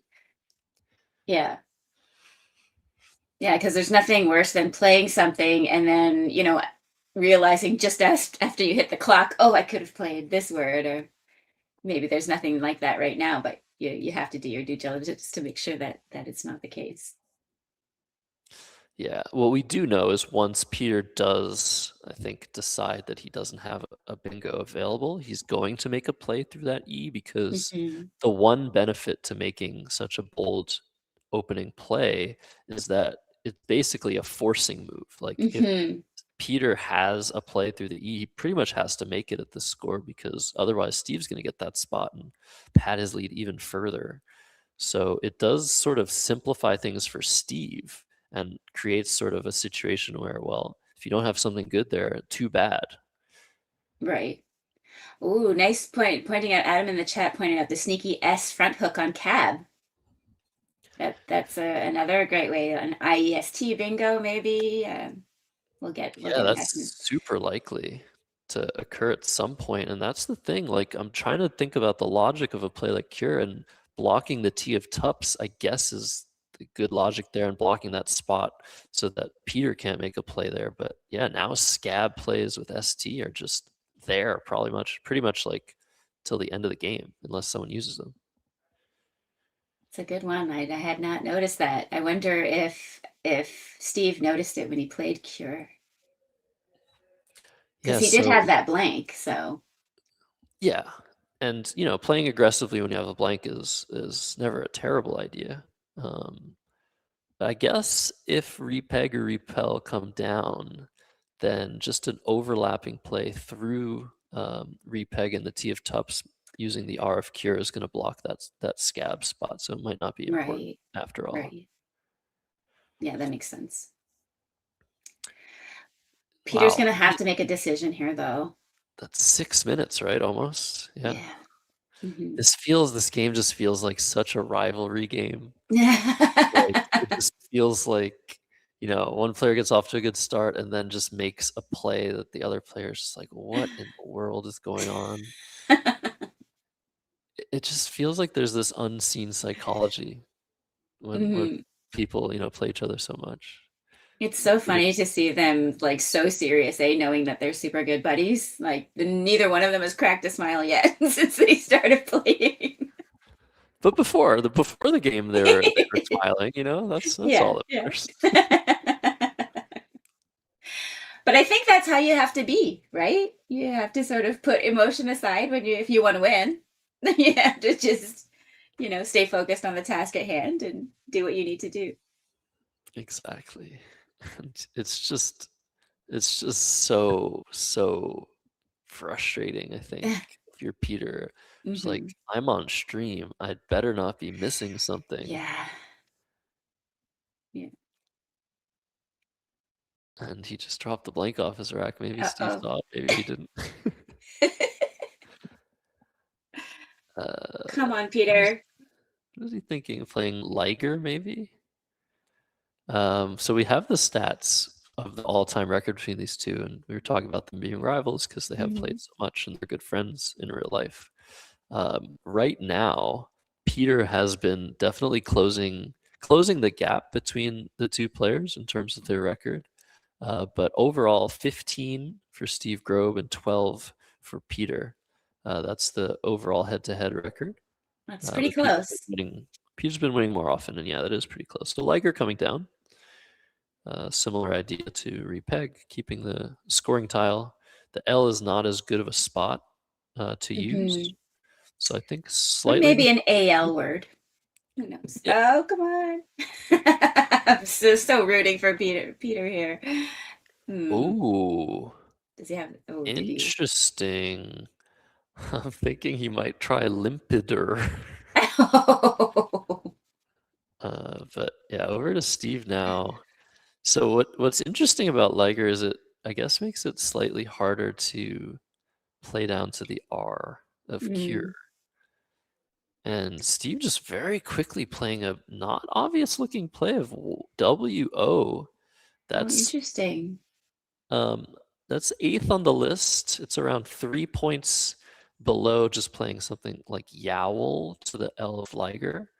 But you don't necessarily want to do something like that. All these plays are close, and Steve has had over 6 minutes to consider what he would do with this rack. So he probably settled on Woe pretty quickly. And this might actually be a really cool idea of preventatively blocking vacs. Like if a vac play happens now, then there's no risk at all. There's no threat.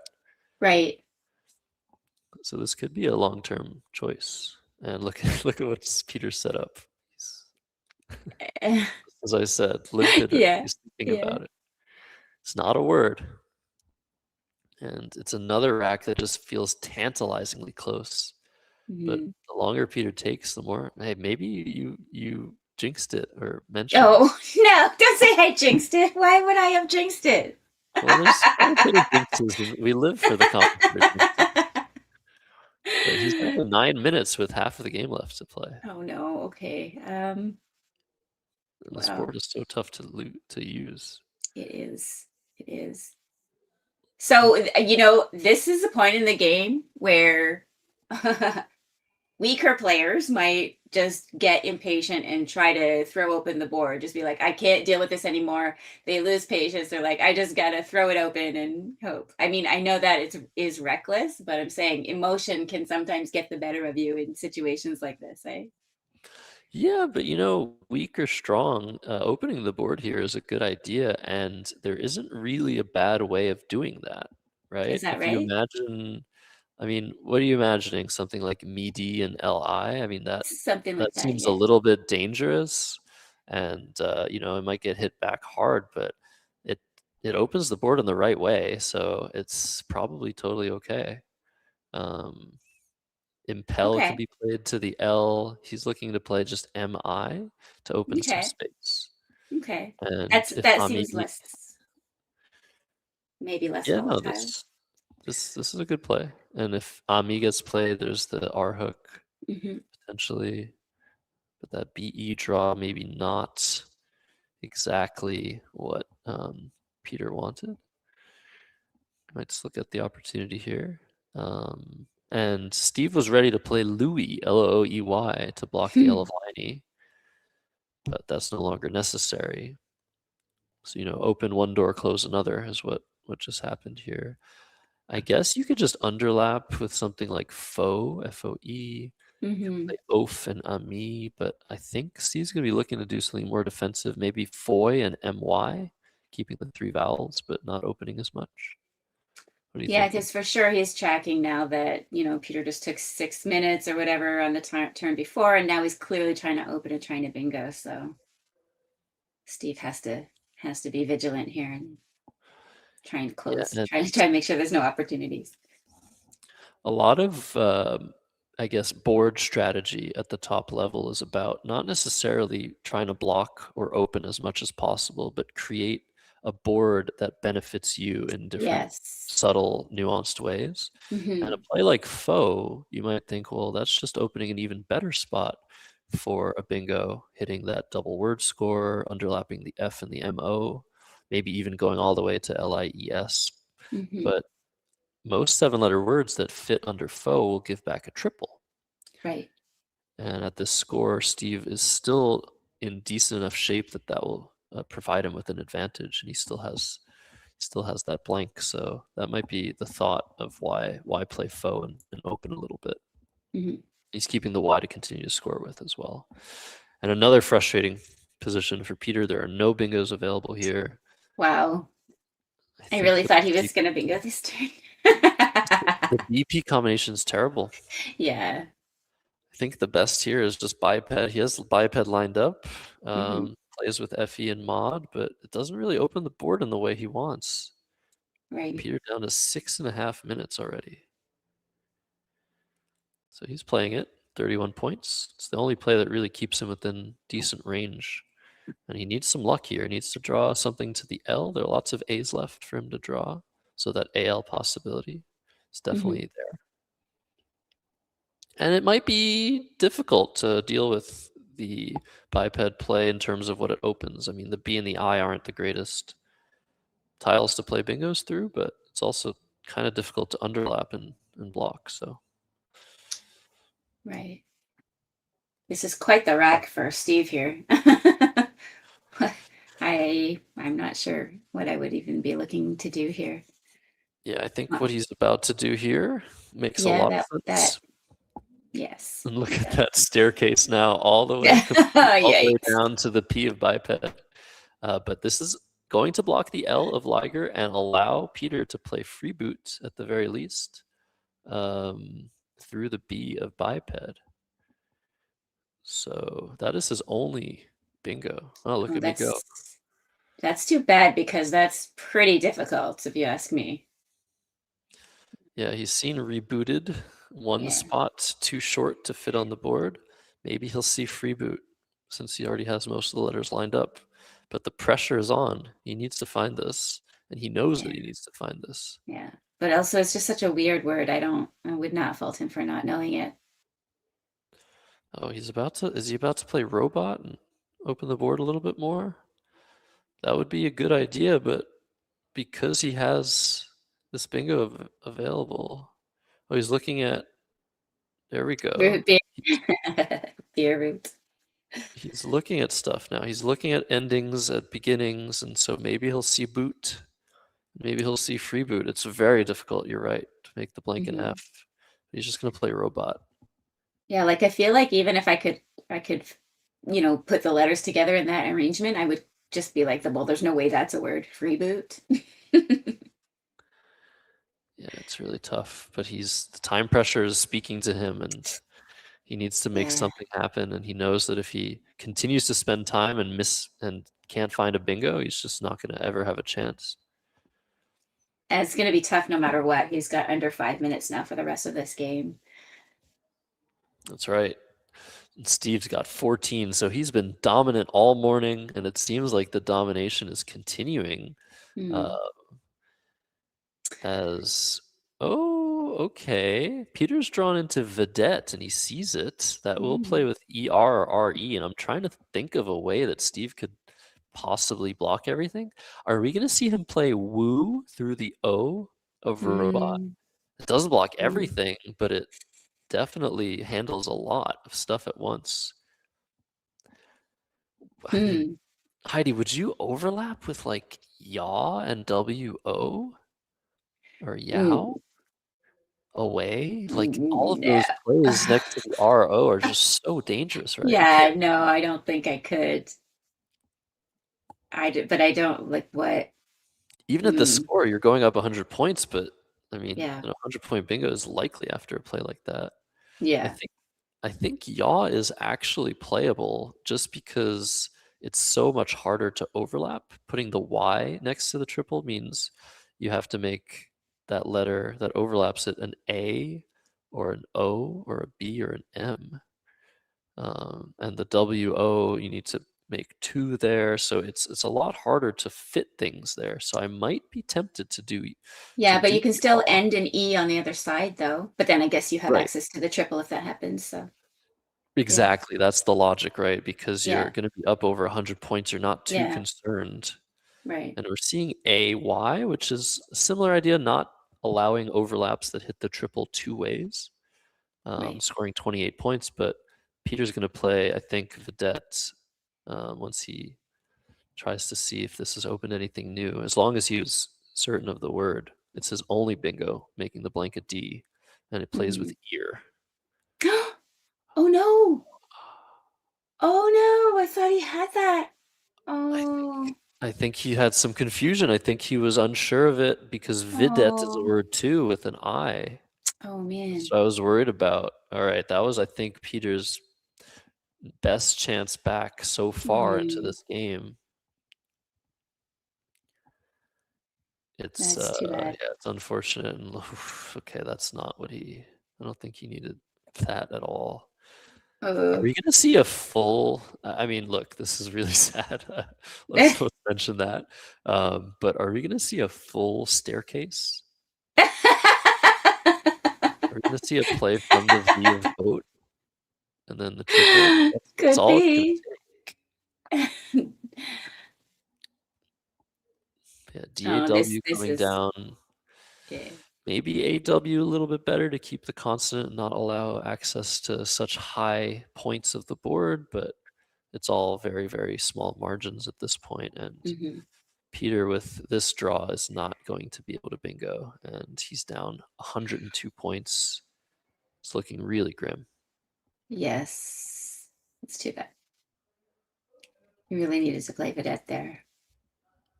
I was so He doesn't thought he even was gonna have. play it. Yeah, he had it lined up, but it's the psychology. I'm telling It you, is. Yeah, he's had under so 4 many minutes. unplayable things that it's just yeah. So gem is the choice. Just holding on to hope that he'll draw into, maybe he can still draw into multiple bingos. There's still a blank out from his perspective, but that's not Yeah, happening. yeah. Now Steve's gonna Close the bingo and door on crush, dash his hopes.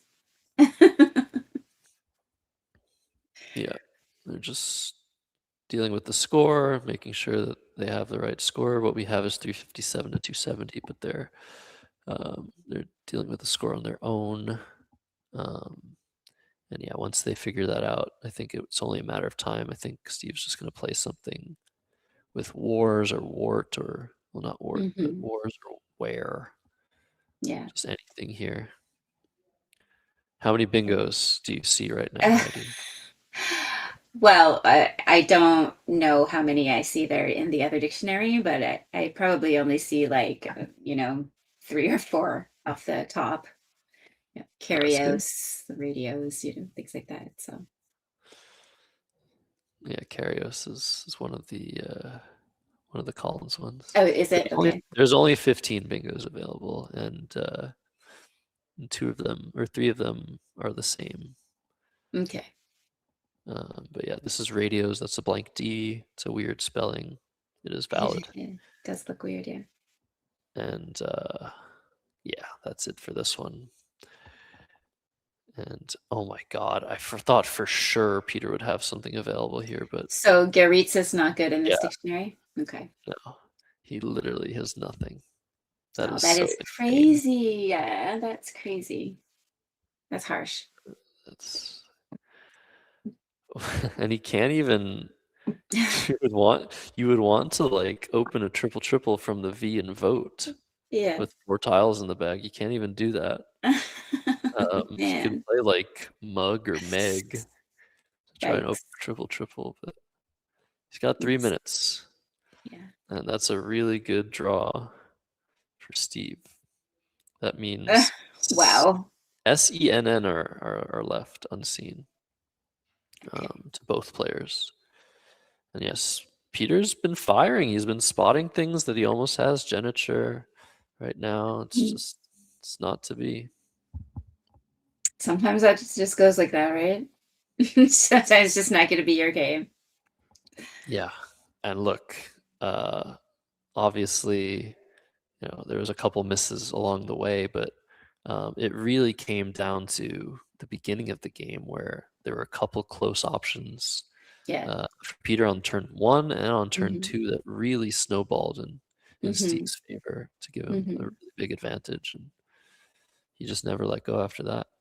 I mean, Cure was sort of a caution to the wind type play, but other than that, it was just continuous pressure, and yeah, sometimes that's all that you need. Under 2 minutes, yikes. While we're waiting, everybody who hasn't yet, you should remember to like and subscribe. you haven't done so already. It's what helps get other eyeballs on these streams. Thanks to Let's Play Scrabble for bringing all the best Scrabble to you. If you can, why don't you buy them a coffee? Nice. Yeah. Oh, he's gonna play Mug. Very nice. Okay. Very good idea. Yeah, absolutely. Support is tremendous all the time. We really thank you all for it. Speaking of support, I mean, did you? I don't think we told you guys, but Peter's also doing the data entry for this tournament. Oh wow! What? He's playing. He's organizing. Oh my Doing the data entry. So it was not even in his own personal interest to take all this time. god! Most of the data entry is being done by the players, but Steve is verifying it all. Right. And yeah, I guess Steve's doesn't have to block. Like, if he leaves the triple open, he could get hit by 131 points, which won't be enough for Peter to win, even 140. But yeah, he could leave it open if he wants to, but I think he's going to block, and I think Peter's going to hopefully find Eternize through the R or something like that. Thanks to Magnus, member for 6 months. Yay! Thank you. It's a nice message there. Very nice. That reminds me, I get to flex once a month. Very nice. Yeah. So I guess Steve, in the position he's in with 2 tiles in the bag, he doesn't want to take his foot off the gas. I think he wants to play something aggressive again. I feel like that's what you want to do. Like, you don't want to empty the bag, leave the R open, but he doesn't have any way to block the triple without emptying the bag. I guess you could play UH or US, which doesn't fully block, but probably blocks enough. But I think, yeah, he looked at Hue, HUE through the U, and I think that's what you do here. If he really wants to be a badass, like I said, he doesn't have to block the triple. He could play ahead, overlapping radios 5 ways, block all the lanes there. Yeah. and That's just a nice play. No. That probably scores decently, like more than you would think at first glance. Yeah, it's 39. Nice. But yeah, now Peter just needs to find 1 bingo to end this game and make it reasonable. He'll only lose by around 100 if he does. He has a few options. Like I said, Eternize through the R, Tree Line as well through the R. Nice. Hopefully he sees it. Yeah, he's got a minute. I hope even if he goes overtime, I think it's worth looking for. I think this is a rack where you're just like, yeah, there has to be something here. But after all that's happened this game, is he going to have the patience to just find something? I think you see something and you play it immediately because how low you are on the clock. 30 seconds left for Peter Schwartzman to find something. He could play Neediest through the blank D. Yeah, that was hard. It's hard to play. It's hard to see those blanks, right? Like see the letters that they are and, think about them when you're trying to play. Yeah. And it looks like he's going to go overtime and incur a time penalty. But like I said, I think it's worth it for the goal of making a 70 or 60 point play rather than a 10-point play. And yeah, the difference between, playing a bingo here and not is humongous. So yeah, it looks like he's found Eternize, leaving a few points on the table. He had 2 7-letter words, playable Tweenie and Emmetine. Right. But this is fine, unless he's seeing something else.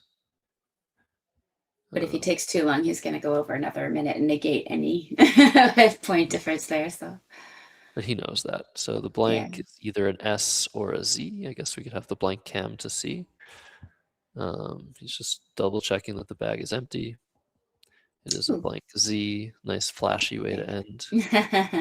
And that'll be it for this game. So 455 Steve Grobe, 346 for Peter Schwartzman after time penalty. Rough game. Let's listen to the overhead. Yeah. 356. 455. Yep. You have the blank for I had it at the beginning. Not the beginning. I mean, there's a word. what was your lead? Repelling, but it has two L, doesn't it? I had Yeah. repelling, natural. Allergy? Look it up. Pel. Oh, what's There's peregrine. I mean, I know peregrine. I don't know pellegrine.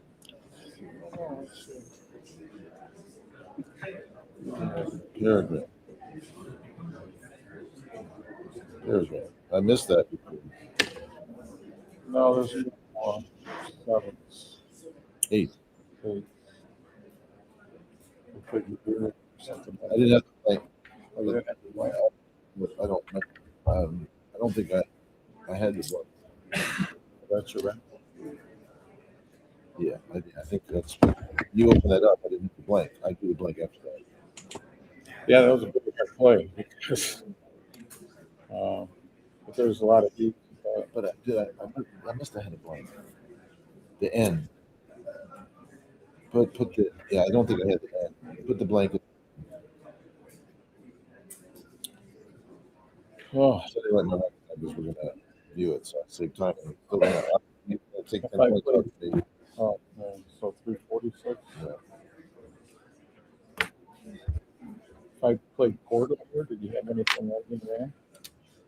What? This was more points. I almost played Portal there. Well, you saw. No, I did. I had direct. I had Noah with another end and C. But put a blank for the end. Oh, in the last rack. Is that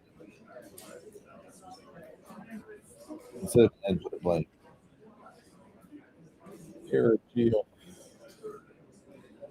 Does it fit? Perigel. Right. Yeah, I know that. I mean, I didn't see it because it's blocked. See, it's blocked. This is good, right? I'm pretty sure. But I'm not considering anything anymore.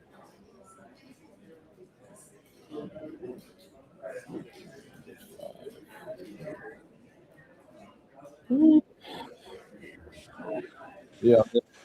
You just. I needed a bingo to catch up. It was a lucky start. I mean, maybe Yeah. I should play Cat there instead of GY. Well, you picked the J. I hit the J. Oh, okay, so it was a setup. Yeah. So it ended up like a start because we're scoring a lot. No, I mean, the only play you have. I mean, with the Q. So yeah, I could play Cat, but then I have to draw to the raise and play the J. no. Yeah. The T here doesn't take out. Or the TE, right? Oh, TE, TE, that's right, come right, across right. another thing. Yeah. The D was. Yeah. Well, you type it in. I'm typing it in. You can. Yeah, it's been rough, man.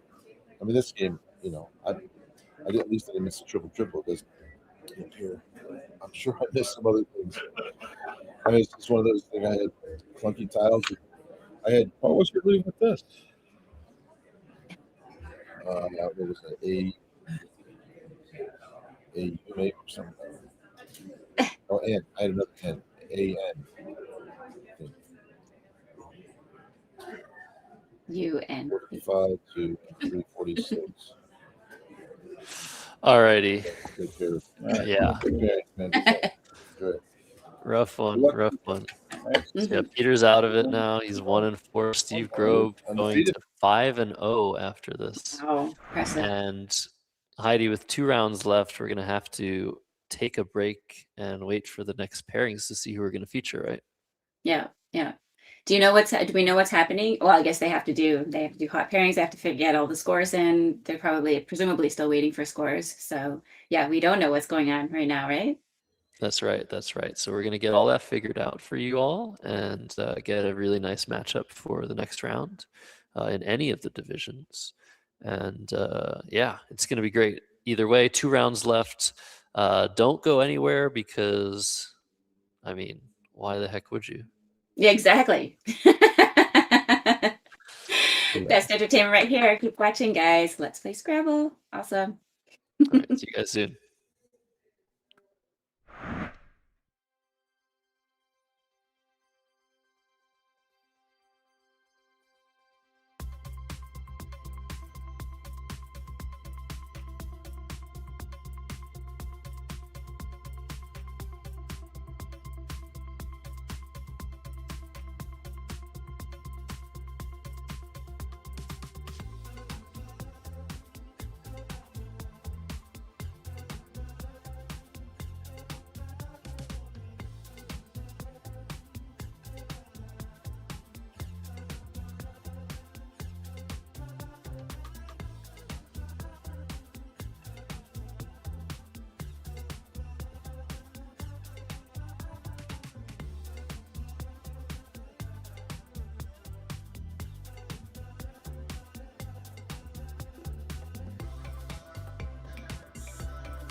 Okie dokie, everybody. Welcome back. Sorry for the delay. We're getting all the pairings set up for this penultimate round of day one of the Spring Fling 2026 in Galesburg, Illinois. I'm Josh Sokol. That was a very long sentence. And I'm here with Heidi Robinson. We have some standings for y'all. Yay. That's a better sentence. Yay. So we're heading over to Division B of the WoW Lexicon. It says CSW, but that is incorrect. Right now we have June Graff, who is an up-and-coming player from the I think Chicago area, who is in first place, 4-1 plus 233. June is actually a content creator. You might have seen her videos on YouTube, where she does some really cool stuff, reviews some tournaments, her journey to try and improve as a player, and playing blitz games, all sorts of stuff. So I haven't seen that, Josh. What's her handle or whatever?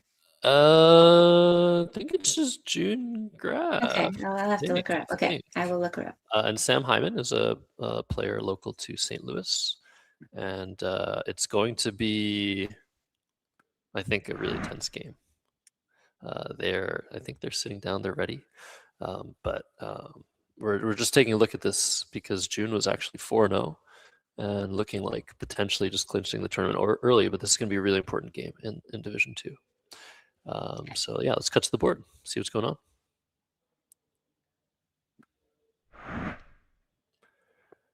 Okay, Sam is going first on the left. June is on the right, and they're ready to go. I think this is both their first times being live streamed. And I'm excited, Heidi. I am excited. I don't know either of these players, honestly. And yeah, it'll be nice to see. So when you say she's an up-and-comer, and she's already been doing Scrabble content, I had no idea. When did she start playing? Do you know? Yeah, like a year ago. I want to say, like, really she hasn't been playing tournaments for a long time at all, and she's already like 1,600 or so. How did she find out? How did she get started? Do you know her story? I Who's don't. she playing with? I don't. Oh man, these are all things we need to know. So, oh man, my Collins brain is seeing the word baconer on this rack. That's not a word in NWL, but this is a nice balanced rack in either lexicon. Sam can play Benko or bacon or cob, or there's a lot of good options here, a lot to choose from. So I wouldn't be surprised if Sam plays something we aren't even thinking of. Yeah. And he has baconer lined up. Oh. Oh, we have somebody in the chat that knows about Brian. Yes, Brian Garnett, also in Division B. Oh, wow. Is a math teacher. Yeah. That's awesome. Brian is wonderful. I love Brian so much. Yeah. And I was thinking maybe we see an exchange. That would be insane. An exchange 1, which is exactly what Evan Brofsky did with a similar rack. Oh wow. But yeah, instead we're seeing Beacon, which makes a lot of sense for 26. A good start. And so when you say exchange 1, you would exchange the B? Yeah, that's what that's what Evan did, but not with the B. I think it was with another something. It was close. It was something like that. Yeah. Maybe I'm misremembering. It was already today, but they have to just fix that clock. I think the clock has been mispressed. But yeah, November 2024 was June's first Scrabble tournament, and she's already 1458. Wow. So yeah. Nice. Really, really cool stuff. And there we go. The clock has been fixed. And with the delay, I think the fact that June's clock wasn't running is not a big deal, but we might give Sam some extra time because of that.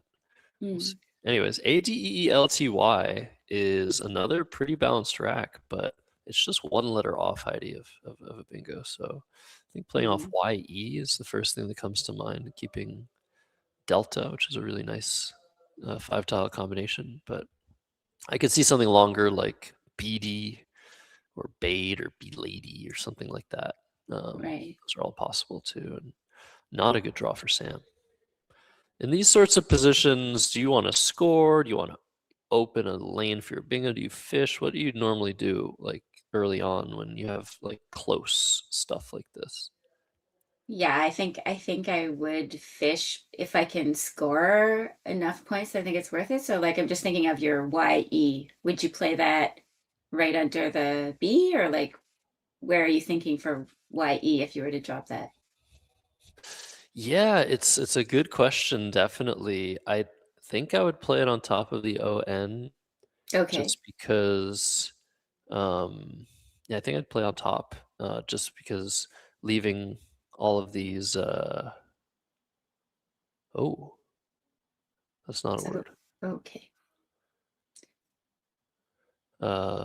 Yeah, this is interesting. This is like close to a lot of things. Mm-hmm. So belay is a word. This is not getting held though because Wow. it just looks so much like a word. It's really hard with there's a lot of words that look so similar. It's really hard to keep them all straight. So do not fault Sam at all for not blinking at this. Sometimes you're just like, oh yeah, that's a word, and then like it doesn't even register. Yeah, and he still has such a nice play in Wiper. That Right. was already his best play, but now he gets 2 extra points for it. So it makes sense, and it's just like it could just be a weird 5, you know. So, Yeah. all right, dodging a bullet is June grab. Yeah. So many words like that. So many Yeah. things. So many minefields to dodge in Scrabble. There are so many. It's unreal. But that's what we get. That's part of the fun. Trying to figure it all out, sort it all out. Or maybe get away with it, right? Get away from the fact that words are so easily confused.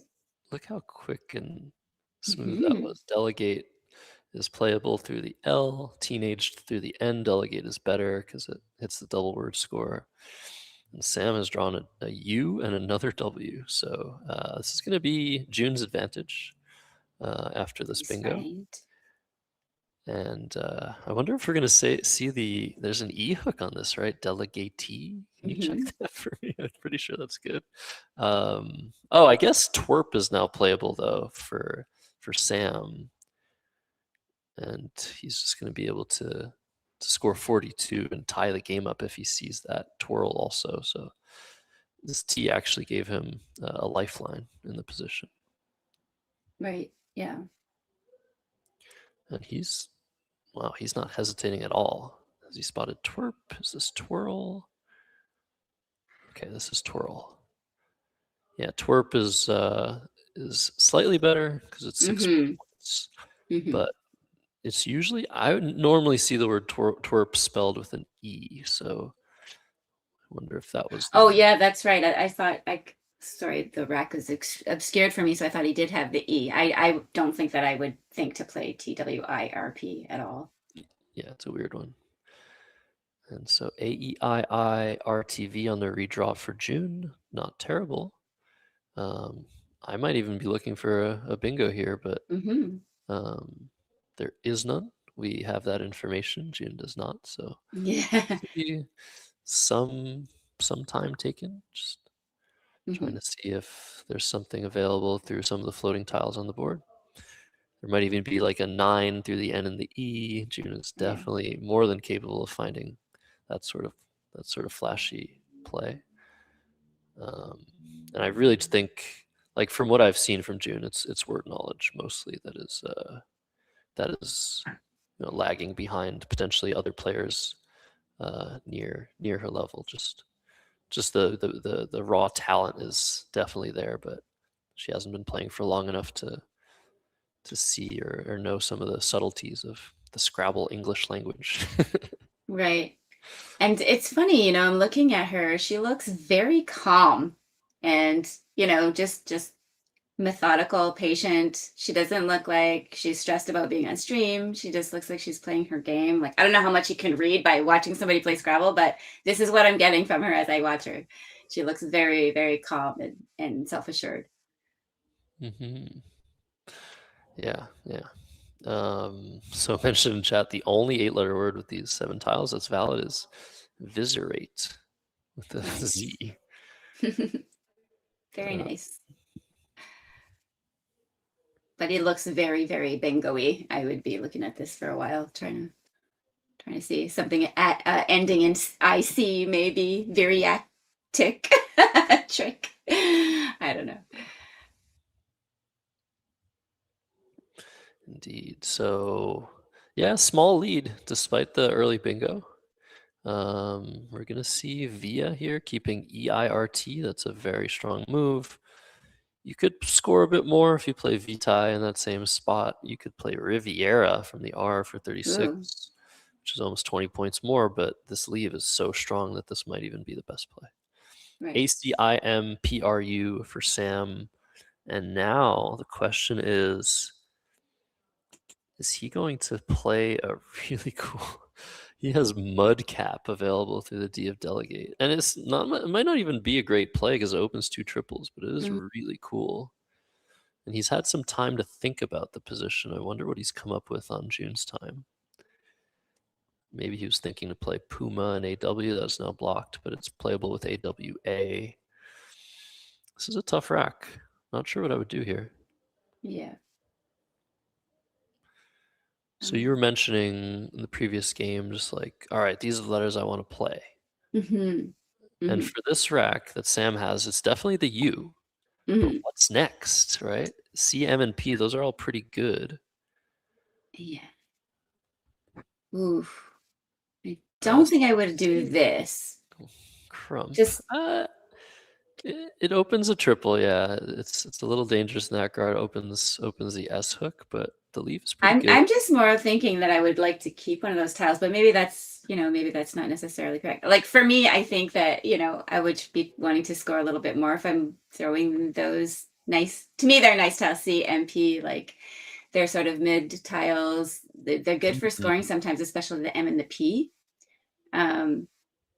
C is a little bit less flexible than the M and the P. So I think I would have tried to get rid of just 2 of those and maybe keep one. Yeah, that's interesting. But you did mention, so you said these are good. Then you're like, oh, they're mid. I think, C, M, and P are decent tiles, but I wouldn't do so much to keep them. But it is true that based on the fact that this opens a triple, I don't think I would have necessarily gone this far either. But it's definitely a play that makes a lot of sense. No blanks have been seen too. That's another thing to think about. And EEIK RRT now for June, and it must be a little bit frustrating that there is just no way to play underneath that P and use that triple. Right. And so in lieu of that, I'm not sure. REK, those are the tiles that June drew, probably the tiles she wants to play, ideally, but maybe you part with an I as well. Maybe you play Kier, Kier. That plays with Delegate T though. That's the only spot that plays in. So that's a little dangerous, wouldn't it? Wouldn't it be? Would you play something like that? Set up the S hook? No, I wouldn't. Not without having it. But yeah, I don't know. I'm looking at it and I keep seeing like something like a Reiki or I don't know if you could spell Kyrie without a Y. I don't know, but I'm just seeing that because there's the 2 E's, 2 I's, and 2 R's. So I'm thinking that I want to get rid of one of each of those. Like you said, Kier is kind of a nice option if you can play it somewhere decent. So we saw Creep lined up, KREEP, which makes sense. But KEIR, I guess, plays under the ON of Beacon. That's what she's looking at now.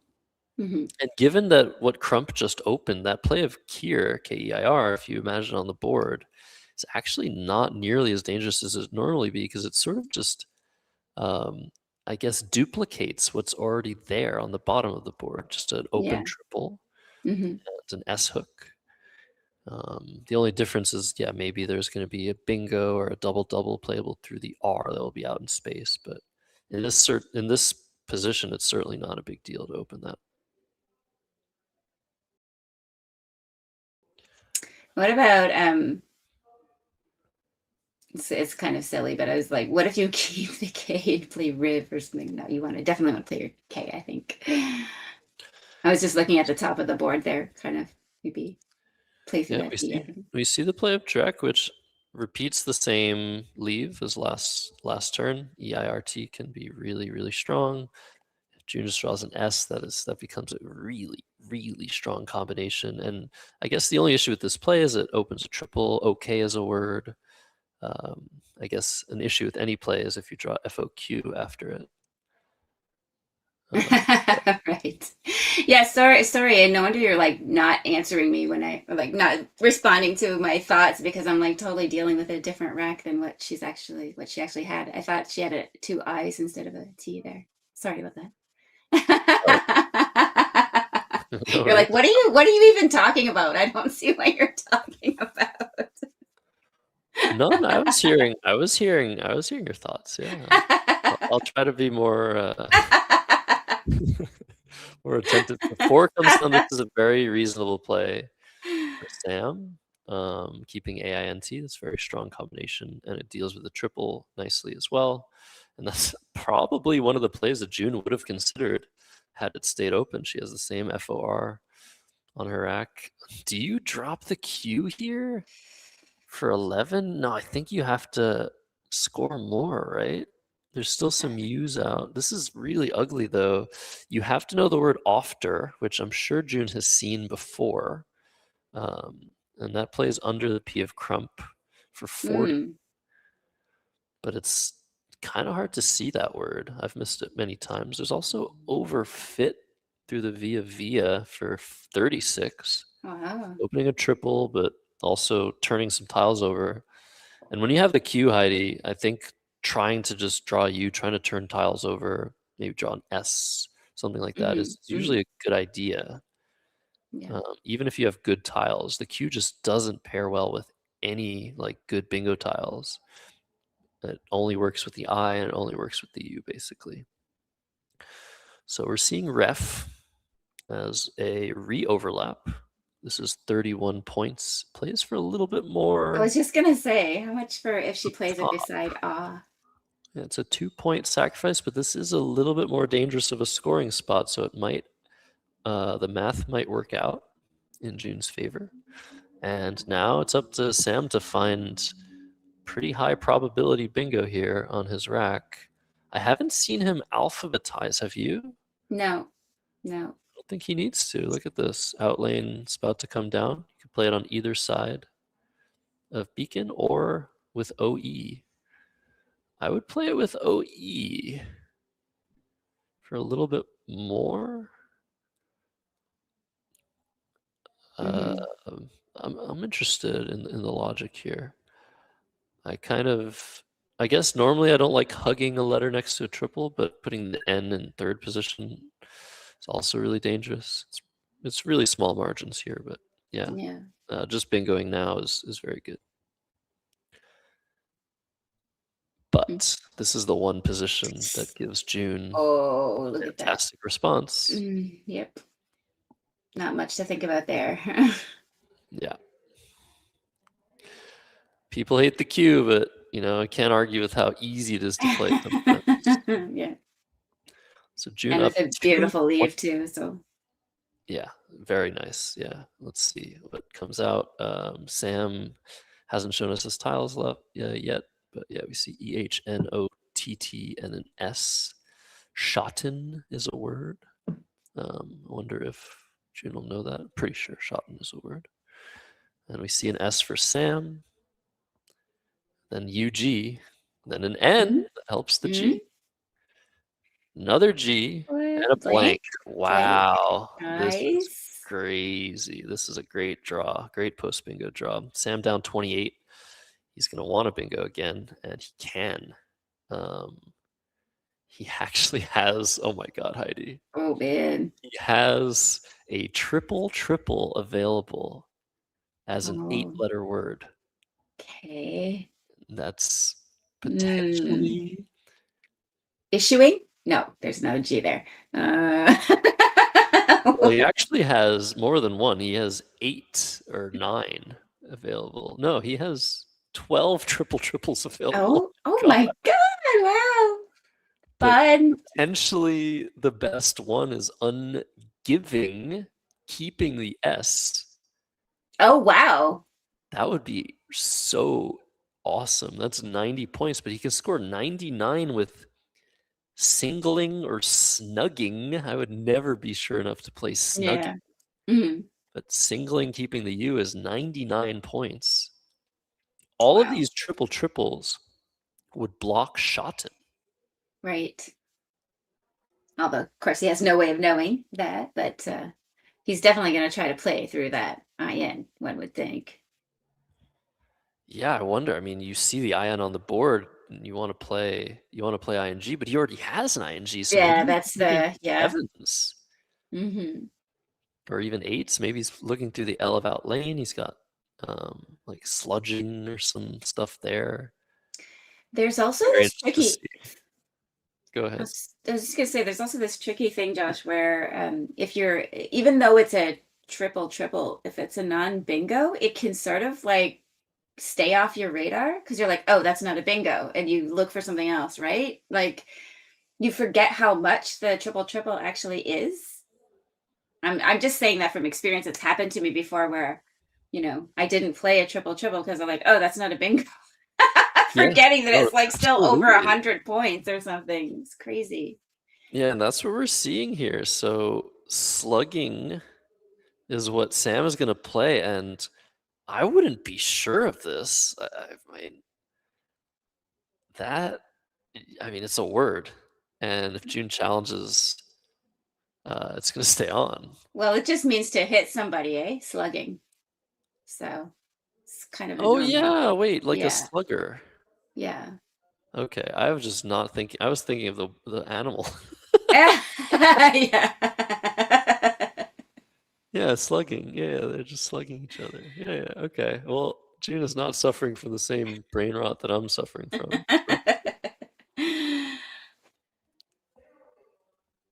They are slugging it out, yes. Slugger, I wouldn't have a problem with. Slugger, I'm like, yeah, that's a baseball player, but slugging, apparently. Yeah. No, hey man, you're laughing, but this happens to us as Scrabble players. It's so often where we see a perfectly normal word and it totally escapes our, like what is swingier? That's not a word. Swingier. Or whatever. Stingier. Slugging 0.000. Look at that. But no, I'm not. I mean, don't hate on me. I don't watch baseball. I'm a baseball fan, but I don't watch baseball, so I don't think about it. But even with that, like, it's not only a baseball term. So, but anyway, yeah, it's probably an old person term, so that's why I know it. No, isn't a slugfest just a lot of slugs just joining each other for a nice little get together? Slug party, yeah. What are you guys talking about? Okay, back to the game. I'm embarrassed enough. June is down 42 points, but has some decent tiles. And I guess the first thing that comes to mind is just playing hint through the IN for 21, but then you're keeping stone, but where does your bingo go? Yeah. If you draw a bingo after hint, where is it going to go? So I'm really concerned about this position because it's sort of on the cusp of not mattering whether you draw a bingo or not. But if you play hint and Sam just has a 5-letter word on the bottom right of the board, hooking the P of crump, then you're in some trouble, I think. Or somebody pointed out he's just going to bingo through the V. Oh my gosh. Okay, well now sometimes you have to play quickly for your own sake. Other times you just can't let your opponent think too long and see the word devoutly. Okay, so thine is the play for 27, a similar idea, scoring 6 more points at the cost of an E. And yeah, up to Sam now. Is he going to find his Y bingo? Obviously, everybody in this room knows the word devoutly, Mhm. but seeing it is a whole another thing entirely. Yeah, that's rough. Although your instinct, I think, whenever looks like he's gonna play quickly. But whenever I see LY, I definitely am throwing that at the end and seeing if I have any. Ooh, this Uh-oh. isn't valid. Oh, Lee. Well, that's not. She's not. Why? No hold I didn't there. know hold or anything. Interesting. It makes sense. Outlying, outlie. Yeah, but that's outlie. All right, now they're I.e. even. Now they're Okay. even. Yeah. Wow, that was It that was was not crazy. what I was I mean, that was the sort of play that you want to make. And sometimes where people get away with the most bingos or with the most phonies, I find in Mhm. Double Challenge is when there's a spot or a situation where basically you're expected to potentially play there by your opponent. And then Mhm. when you play there, it's like, oh yeah, they were just going to do that anyway. It's sort of Yeah. confirmation bias. Yeah. And I think that was strategically the place that June has been and is worried about Sam playing in. And yeah, in any case, it's still a game. June down 46. But yeah, this is why we're showing these Division B games, because I mean these players are so strategically sound. The only difference is, like at the higher levels, there are fewer phonies, there are fewer blunders, fewer misses, and it's just the better you get. It's not that you're maybe learning more words than everyone else. It's not that you're like somehow better at Scrabble. It's that you're making fewer blunders. You're making fewer misses. And that's how you get out of Division B and into the top division. And so Yeah, just and I now, think that it is because you're learning more words. Like, let's face it, you have to study to be good. You have to study words to be good at this game. To reach the top levels, your natural anagramming skill and talent can take you a lot of the way, but then you're not going to really progress unless you sit down and study that lexicon, the dictionary, as you well know. And I think that yeah, it's very easy to sit there and think, oh, these players are not like watching these games. They're very strategically sound and they just don't know a lot of the words or whatever. But I think that you learn more watching these games. For me, I learn more. Well, you learn a lot from watching both expert games and these intermediate games but you So just I know learn what you're different saying. things. Yeah. I know what you're saying. Yeah. Yeah.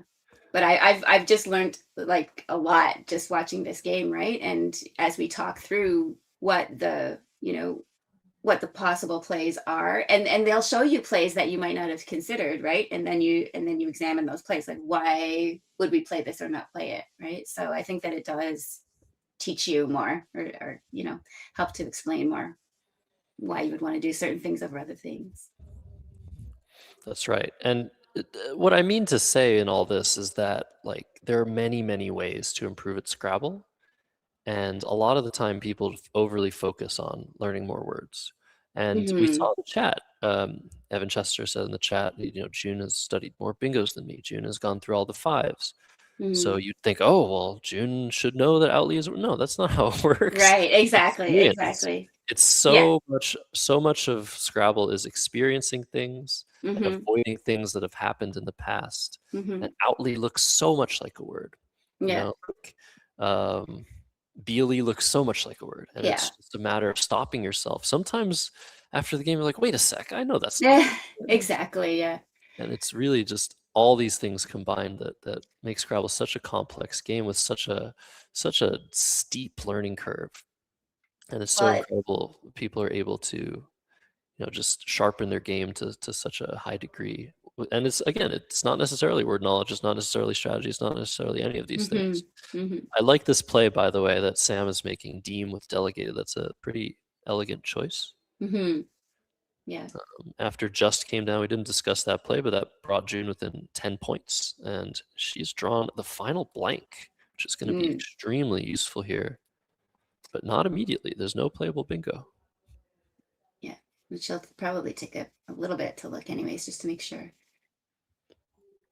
But I was going to say... Go ahead. Sorry. Never mind. I think I forgot what I was going to say. No.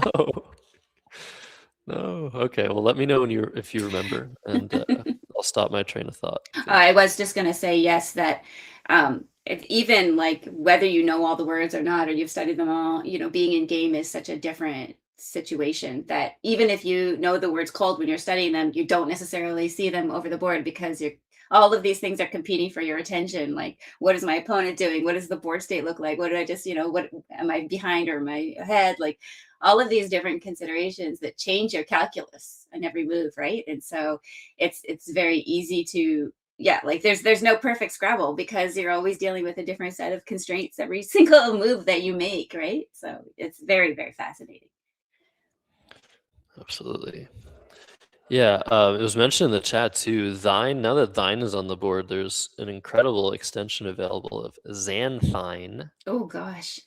Which, if I had to guess, I think maybe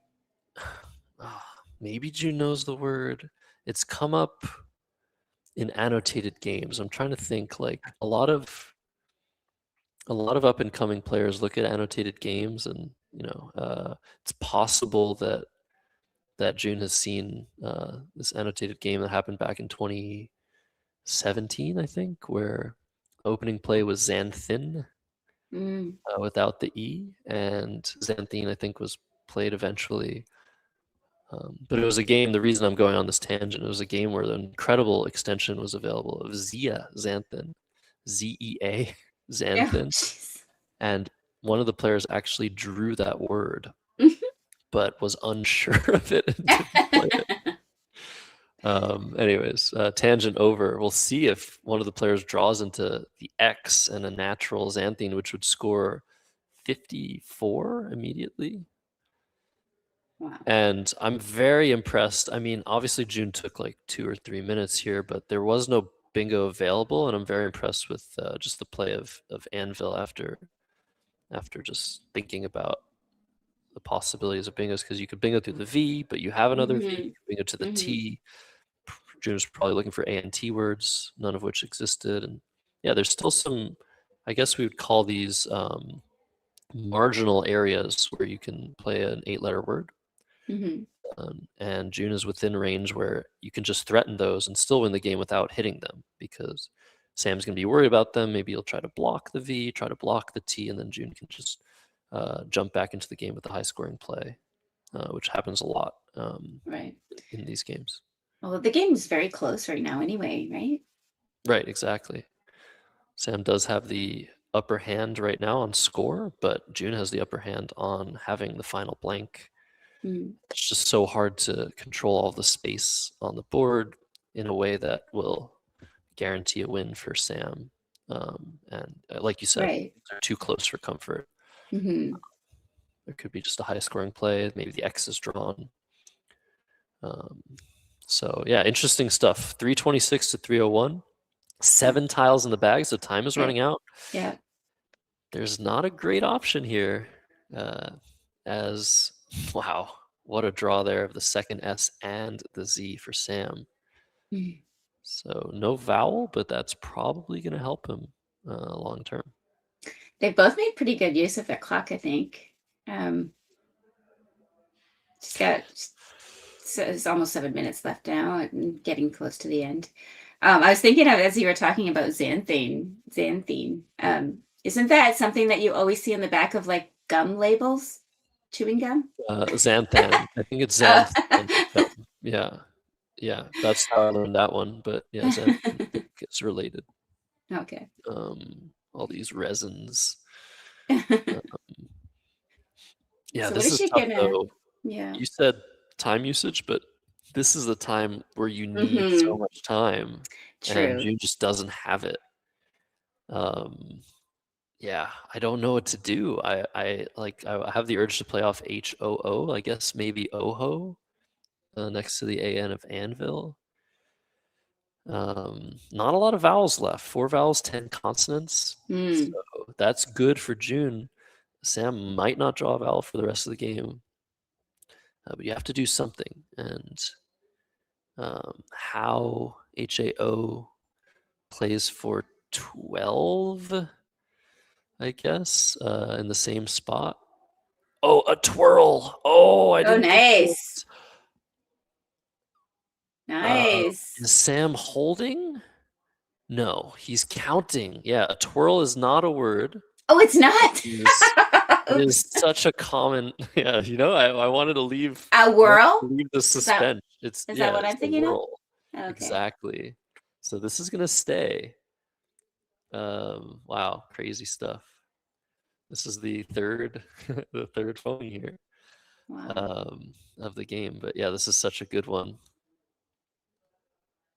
22 points staying in the game, and it's so impossible to challenge this unless you've seen it before. And again, this is the experience talking. I know a twirl isn't a word because it's come up before, not because I know. Right. Yeah. A swirl. Yeah, there's so many words just like it. A Twitter. Yeah, a Twitter. That's a great one. Yeah, that's a great one. Heidi. And this is why double challenge is so interesting. Especially at the mid-level. So many phonies get played, and they're often phonies that are just so difficult to pull the trigger on challenging because of what that implies for the result of the game. Yeah. So 326, 323, time running out, 4 tiles unseen. Sam is looking out the barrel of a blank, an X, some pretty good tiles. He's got to be a little bit worried here. I wonder if he's going to try to overlap oboe or play something to the T of thine, try to block some bingos. This is really tough. I don't know where to start here, Heidi. Yeah. And if you don't know, I mean, you're a former national champion. Imagine me. I have no chance to find something decent here. I don't know what I would do, honestly. I think, like you say, you have to try and block some lane, but I mean, it's so hard to do. Like block, say, both the T and the O there effectively, that maybe you don't. Maybe you just try and score as many points as you can. I really don't know. I mean, somehow this is just so brutal because there's 4 tiles in the bag, and you have the urge to not empty the bag. That's a big, important concept at this stage of the game. But if you don't empty the bag, what do? Do you play? I guess you could play Razor to the ER, but that's so counterproductive. Opening another lane, opening a triple, and Sam's only up 3 points. This is insanely hard, actually. The more I look at this, the more I'm very happy I'm commentating this game. Yeah. It's brutal. I guess Izar through the IA at the bottom right. That's the only thing I'm coming up with here. Wow. That would be so hard to do. I mean, that's some of you're wasting all your ammunition basically, right? I mean, staring at the pool, like you say, with X and blank and these high scoring titles. It's not very many vowels left, so I don't know. You're hoping to draw a couple. I don't know. Izar seems very unsatisfying. Like it's not going to be enough. Oh, I'm not satisfied. It's just you're so right. You're so right. I think just the concept here of keeping, a good leave. TRANS. Can you do anything with Swiper? Oh, sorry, it's not trans. It would be TANSS would be the leave. Swiper, yeah. Yeah, ISO something. There's no ISO words here that I can see, but yeah. Or like just making a with ISO in the middle of it. Is there anything worth doing there? There's no ISO. So it's so difficult, but there was mention in the chat to go for earthiness. That's crazy. Ooh, wow. Leave a 9 on the board. You just need an E or a blank for that right now. Oh man. I bet you Sam's gonna take a long time here. This is ridiculous. Like I have no idea what he's gonna do, and neither does he. Oh man. Oh. I feel like I could see you fishing for earthiness. But how do you do that? How do you play off? I don't know. 3 letters need to play off. You could find a way. Like I almost want to just empty the bag and play razors. just to Right. give June no more chances at, Right. at drawing anything good. This is crazy. Jelamoka I've saying, no. is our fishes for xanthines? Yeah, I mean that's the thing. There's an X unseen and a blank unseen, but if you're thinking about the play of how, does June make that play with Right. an X? Yeah. Seems a little weird to do that. But So also he it knows kicks that back she out. probably has more of the vowels, right? And he knows that there probably aren't that many left in the bag. Maybe Could that's be. gonna. She could have 1 or 2 vowels with that play, I think. And there are five unseen. I mean, I'm sure he's a little bit concerned with only having 1 vowel though. So that's a good point. But this position, this is probably the hardest position I've seen all day Mm-hmm. for any of the lexicons, any of the divisions. Yeah. And yeah, I'm very curious to see what Sam does. Maybe he's gonna play off just the S, maybe an NS and an RS, something like that, just to undouble. Maybe just oboes at the end of the day, and just wait. Oh, wow. This is crazy. And let's look over to June, who had the blank already and has drawn the X, and so xanthine is possible. If she ends up seeing it, she's not giving us any information as to what she's thinking about. Mhm. Like I don't think there's anywhere to play Dino. So yeah, very curious. I mean, this is great. The time is equalized. This is the closest game. Oh my goodness. I Mhm. really think that no matter what, Sam has a disadvantage. He's going to Ooh. play Earn and Ya. That makes perfect sense. Yeah, Hope he draws just a to play vowel. keeps all of the firepower and leaves 1 in the bag. It's Yeah. very Yeah. reasonable. Yeah. Yeah. So let's see. Oh, there. Good. He's drawn Got 1 one. vowel and Ooh, another vowel. nice. Wow. That's very crucial, that E. So right now M is in the bag and there's 1 tile in the bag.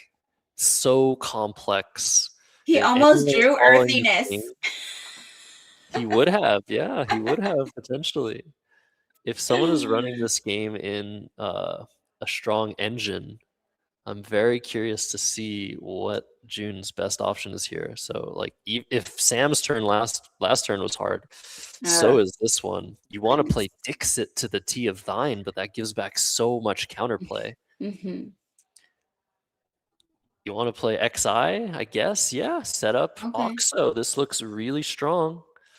Okay. I Yeah. think this is the most reasonable play available, and we'll see what happens. Sam under 5 minutes, June under 5 minutes. June's going to draw the M. I think that's good news for her.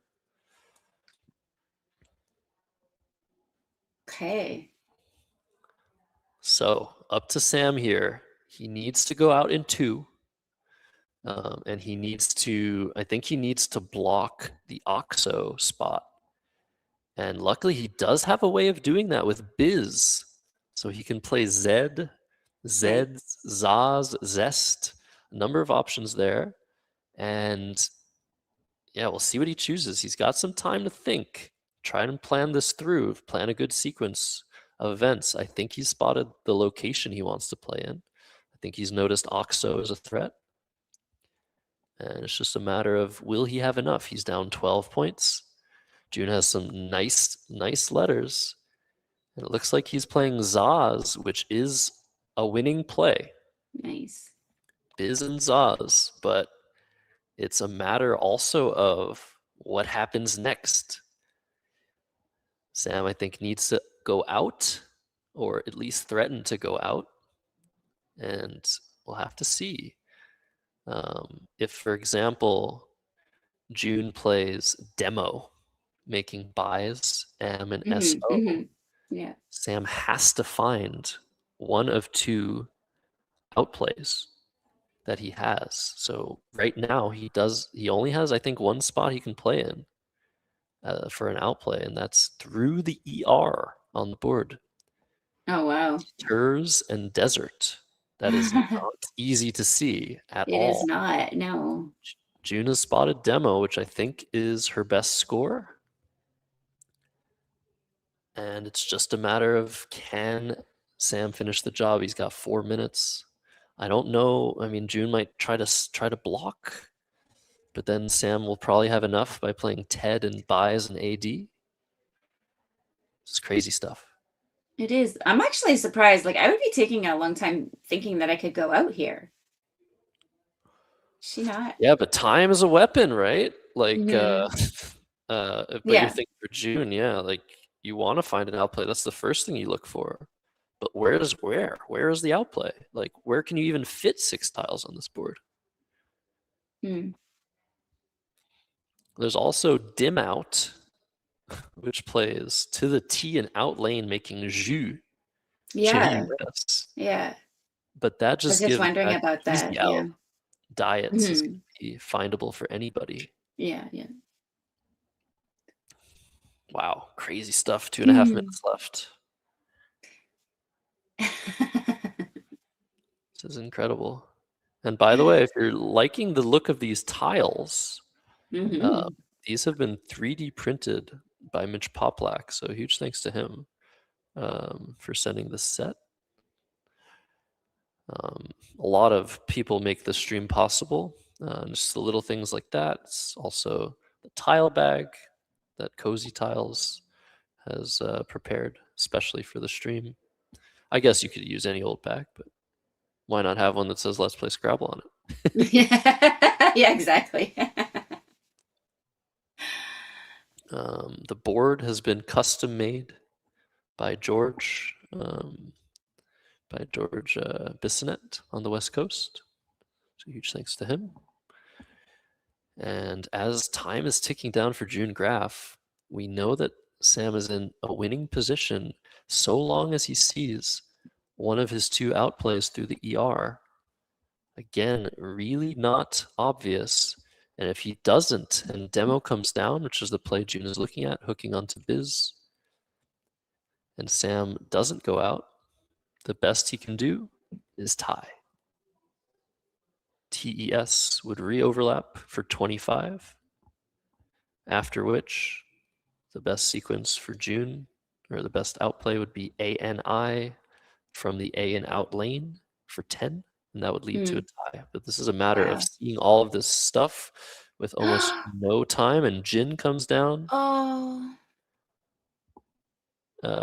Holding on to demo as an outplay. Time pressure for sure. But yeah, just Ted now and buys is going to be good enough. Ooh. And he finds deters, and that's it.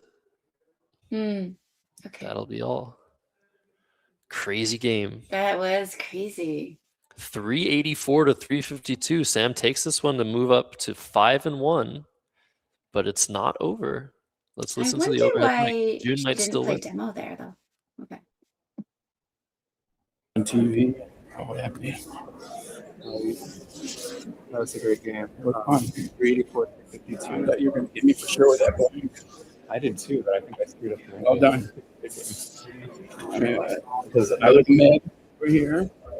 I was going to play demo, and then I was worried that you'd score too much with like TES there, and I'd only have like 5 in unless I missed something. Yeah.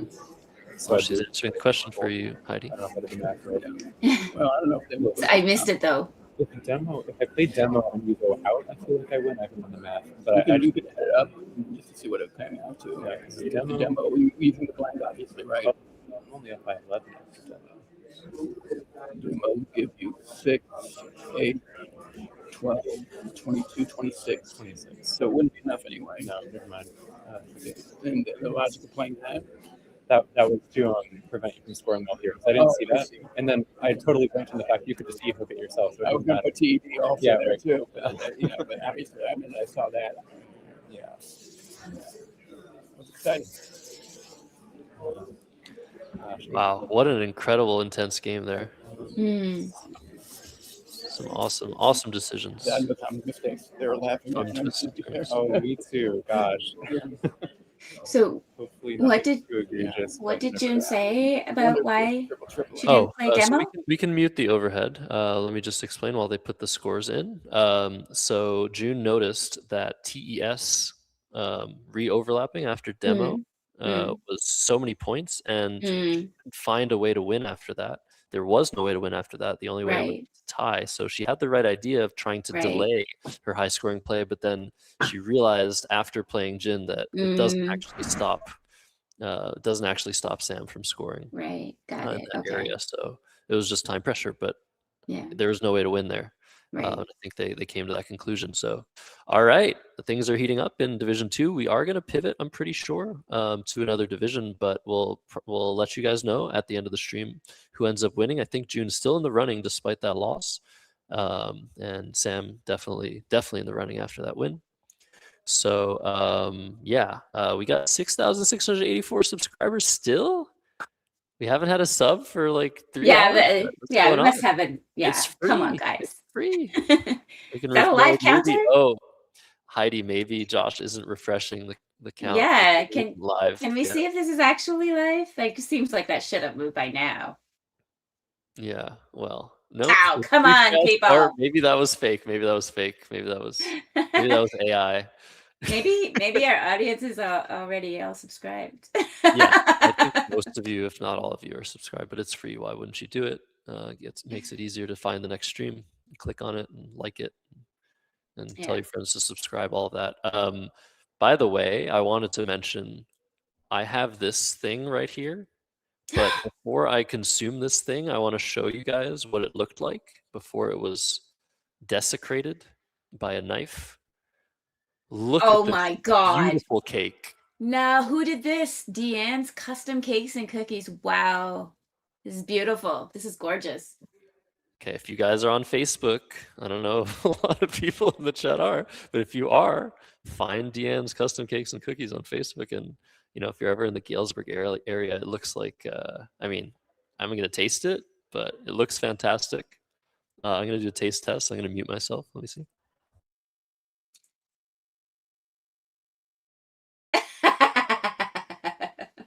That's a good cake. What can I say? Isn't that beautiful? When I saw the photo, I thought it was AI generated, but it was literally just a beautiful, beautiful cake. And you know what? The reason that you can tell it's not AI generated, all the tiles have the right point value. Yeah. Yeah. So it's got some nice deep sweetness to it with some cakiness and some more sweetness. What kind of cake is it? Kind of cake? Chocolate? It's just a regular, it's got some like vanilla and I think chocolate icing. I'm really bad at this. I'm not a food critic. I'm a Scrabble critic. I like food. I just can't explain why. Terrible palate. Sorry to disappoint yet again. Yeah. But yeah, that's what's going on. That cake is being consumed by the 50 or so participants of this tournament and some of the people that are working in this community art center. It's a beautiful building. I don't know if we have a picture of it, but yeah, it's really cool. We're on the 3rd floor here. There's art everywhere, art behind me. I feel very artsy. I feel underdressed actually. A little bit. Yeah. I'm picking up the slack for you. I got a dress on, so spring dress, Very nice. Welcome in spring and National Scrabble Day on Monday. Spring, yeah. So we both live in around the 45th parallel. You're in the Ottawa area, Montreal area. There was no real sign of spring when I left Montreal, but when I got to Chicago, saw some flowers, saw some tulips, saw some buds. Nice. So it's coming. It's coming. So what do we have to expect? There's one more round today, after which, well, you tell us, Heidi. There's a lot of stuff going on after this. So I think it goes one last round today, and then tomorrow it's a brand new tournament, 7 games, correct?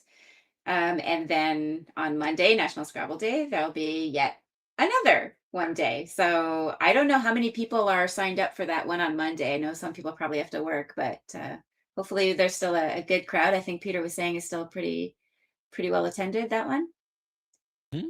Yeah, We're also definitely. gonna have And go ahead. Sorry, I was going to say that tomorrow is going to be commentated all day by not me, Matt Canick.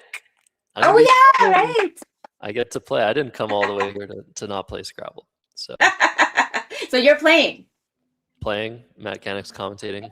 Are you I'm playing going on to refuse Monday? to go on stream. No, I'm just kidding. Are you playing on Monday? Monday, I'm not sure. It's a 4-game tournament Monday. Oh, it's only 4 All games. sorts Okay.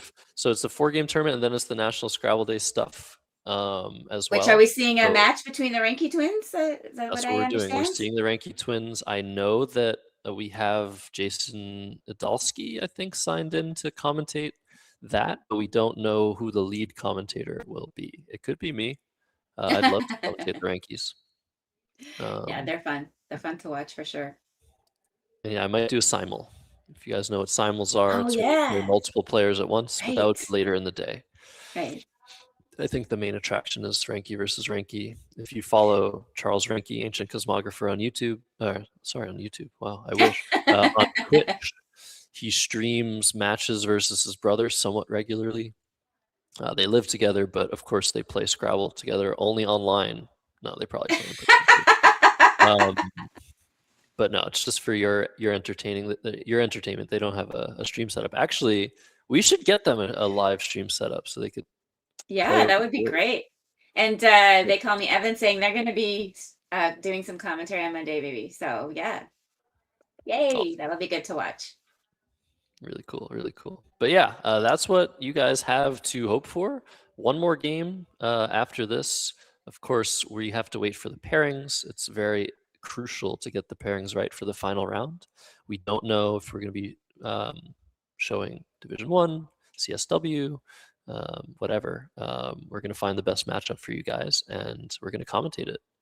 So we're going to take a break in the meantime, but yeah, don't go anywhere because it might be your favorite lexicon, it might be your favorite player.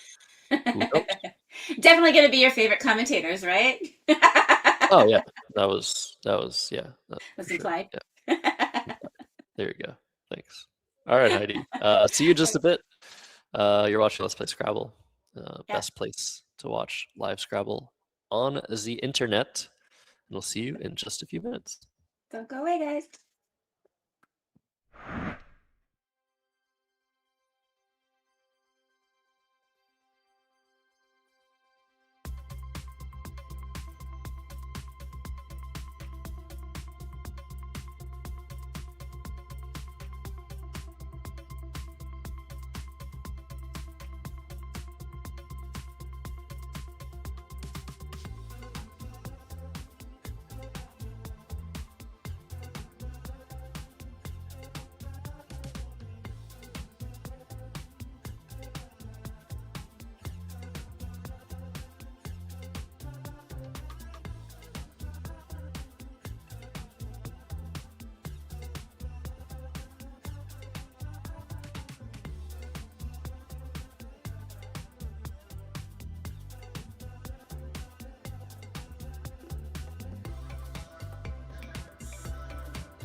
Final game of day one, Spring Fling 2026. I can say that 10 times fast.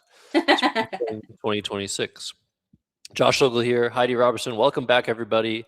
This is the moment we've been waiting for today, but there will be many more moments to be waiting for in the future. We have final game. Jonathan Lind is playing against the leader of the tournament the whole time, basically, Steve Grove, but I think Jonathan's leapfrogged him in the standings. It's 5-1. They're both 5-1, and whoever wins this game is going to win the early bird.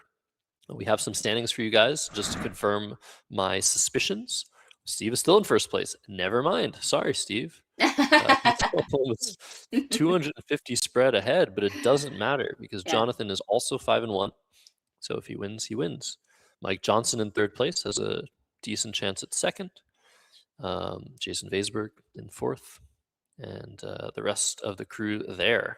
So that's what's going on in Division A. I just wanted to mention briefly in Division B, actually, there's also a 5-1 versus 5-1 situation. So June cannot win the tournament unless there's a tie. Actually, no. Even with the tie, that doesn't happen. My math is so bad. But yeah, unfortunate. But second place is within reach. So matchup preview. Let's see these two. Jonathan Lind 7-10 versus Steve Grove. That's pretty close, Heidi. Yeah, it is very close. Their latest game was today, where John won by 5 just now. In Steve Grove's only loss of the tournament, he said he blew the game. Really? Witnessed it on stream, unfortunately or fortunately. So that's what's going on. Chicago-based Jonathan Lind. Michigan-based Steve Grove. Let's go. They're ready to play. And we're sticking with the WoW lexicon. They're going to either draw. Yeah, they're going to draw for first because there's 7 games and they both have 3 firsts, 3 seconds. And let's see. N and I. So Steve will be going first in this game. So I'm just going to put, you guys will see this, a pass with some random letters that were generated, just because we didn't know who was going first, so we put Jonathan on the left. But the way it works is we need Jonathan to be on the right. But we fixed it with a pass, Heidi. Technology is amazing. So let's just fix the thing. It says round 6. This is going to be round 7. We got a train in the middle of the screen. I didn't mention the train. There's a train on the top right as well. Lots of trains. I love trains. All right, let's see what Steve gets. Z is a good start. Heidi, we've commentated so many times. Does it bother you that I say Z when I'm in the US and Z when I'm in Canada? Mildly. I noticed it earlier. I'm like, why are you saying Z? You're not American, but that's okay. And then I was like, oh, he's saying Z because it's an American tournament, so that's fine. It's fine. I also have American. I was born here. But I apologize. But I'm gonna keep No. It's all right. So a really good start for John with AELOSTT. That'll bingo with a lot of floaters, but I don't know if he's gonna get the floater he needs. G's is an option here. Ooze is an option here. I would go ooze, I think. I want to keep the G just in case the Z is underlapped with the za. You hate the G though. You're right. I like G's. G's is a better play. Game over. Takes the point. Steve's gonna play it, so might as well. So this is, I think, the best place to play it in, since he doesn't retain the key to re-overlapping za. He doesn't want to put the Z 2 spaces from the triple letter score. So G's for 28. An auspicious start. And Jonathan with AELOSTT as mentioned, and no playable bingo. Yeah. So just an underlapping play then, presumably? Yeah. Good. Yeah, definitely. So what are you thinking there? Maybe I'm still looking to find one. Alto, that's a good one. Oh no, that doesn't fit. yeah, that Um, makes Zoe. It's so funny though. Can I tell yeah. you a little? Well, actually, suggest a play first, and then we'll talk. Okay. Oh goodness. I honestly like I have to think about. Oh, I can't play this. I have to play that. So Has to be Za. Yeah. yeah, it has to be Zaw. I honestly like it's hard. Like nothing really looks that appealing, honestly. Exactly. Except this. Yeah, I was setting you up, but except this. Oh, This good one one. Good one. is the right one. You overlap or underlap the whole way. Good one. Score as much as you can. 27.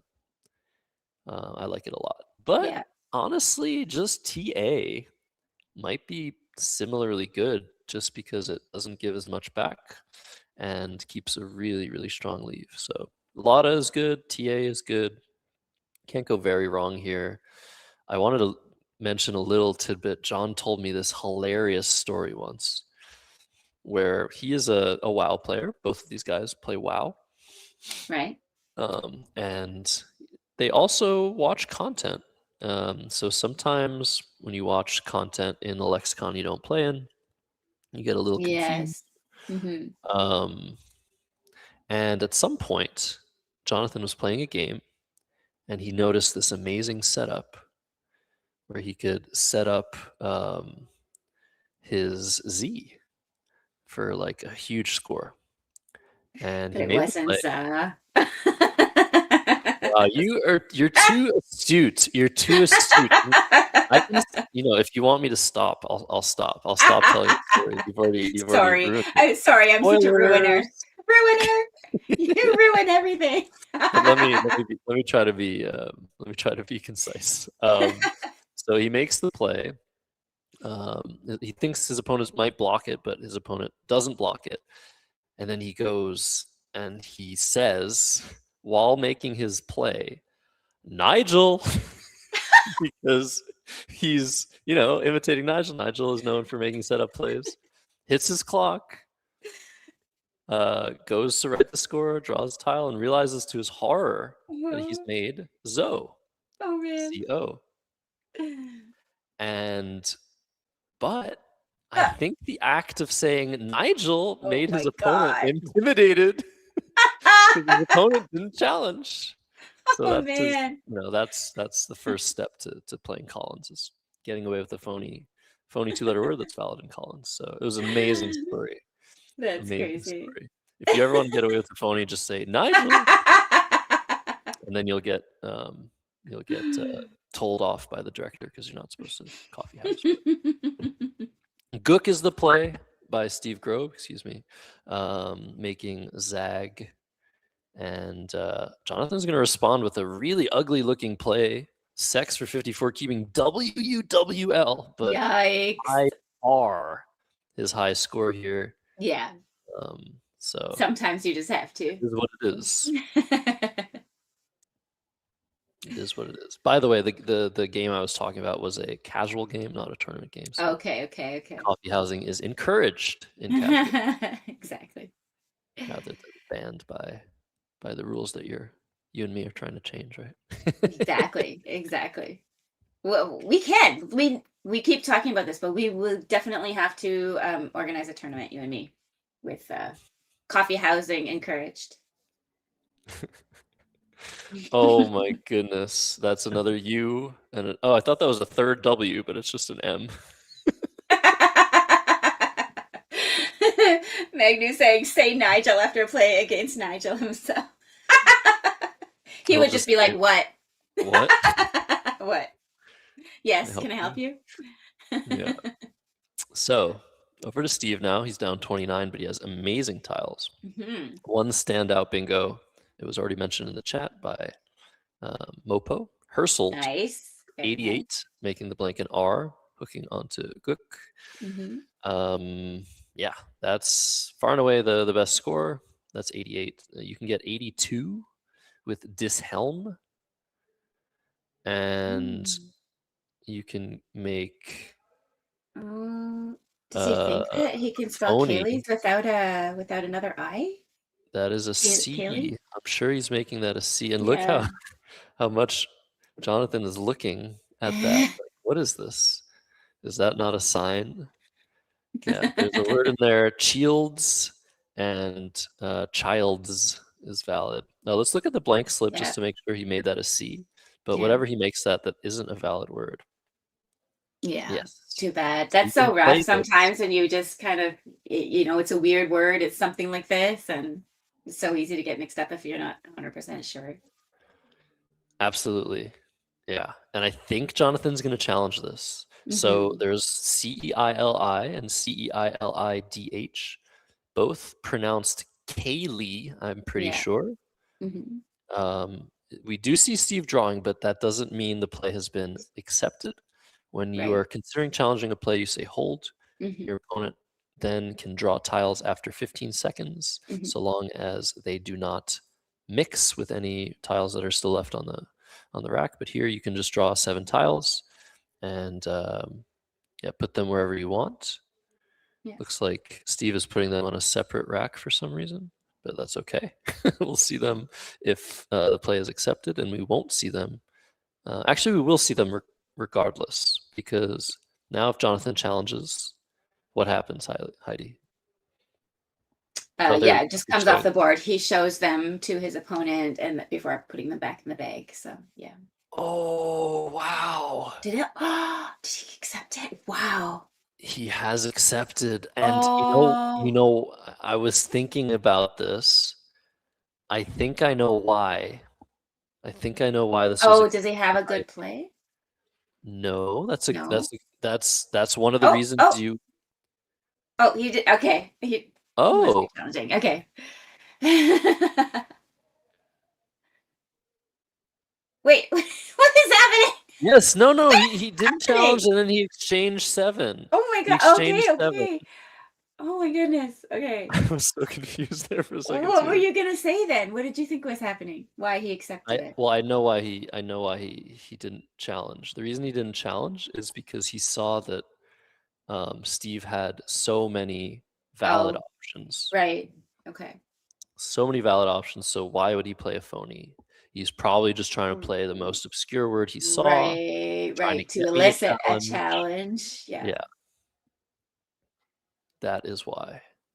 Mm-hmm. We see that. It's unfortunate though. Yeah. So Jonathan has drawn 7 tiles. Look at that. They're upside down. Very nice.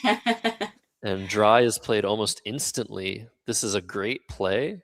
Normally you're like, what are you doing? You're keeping 5 constants, but you're taking out the triple and you're keeping that E open. Mm-hmm.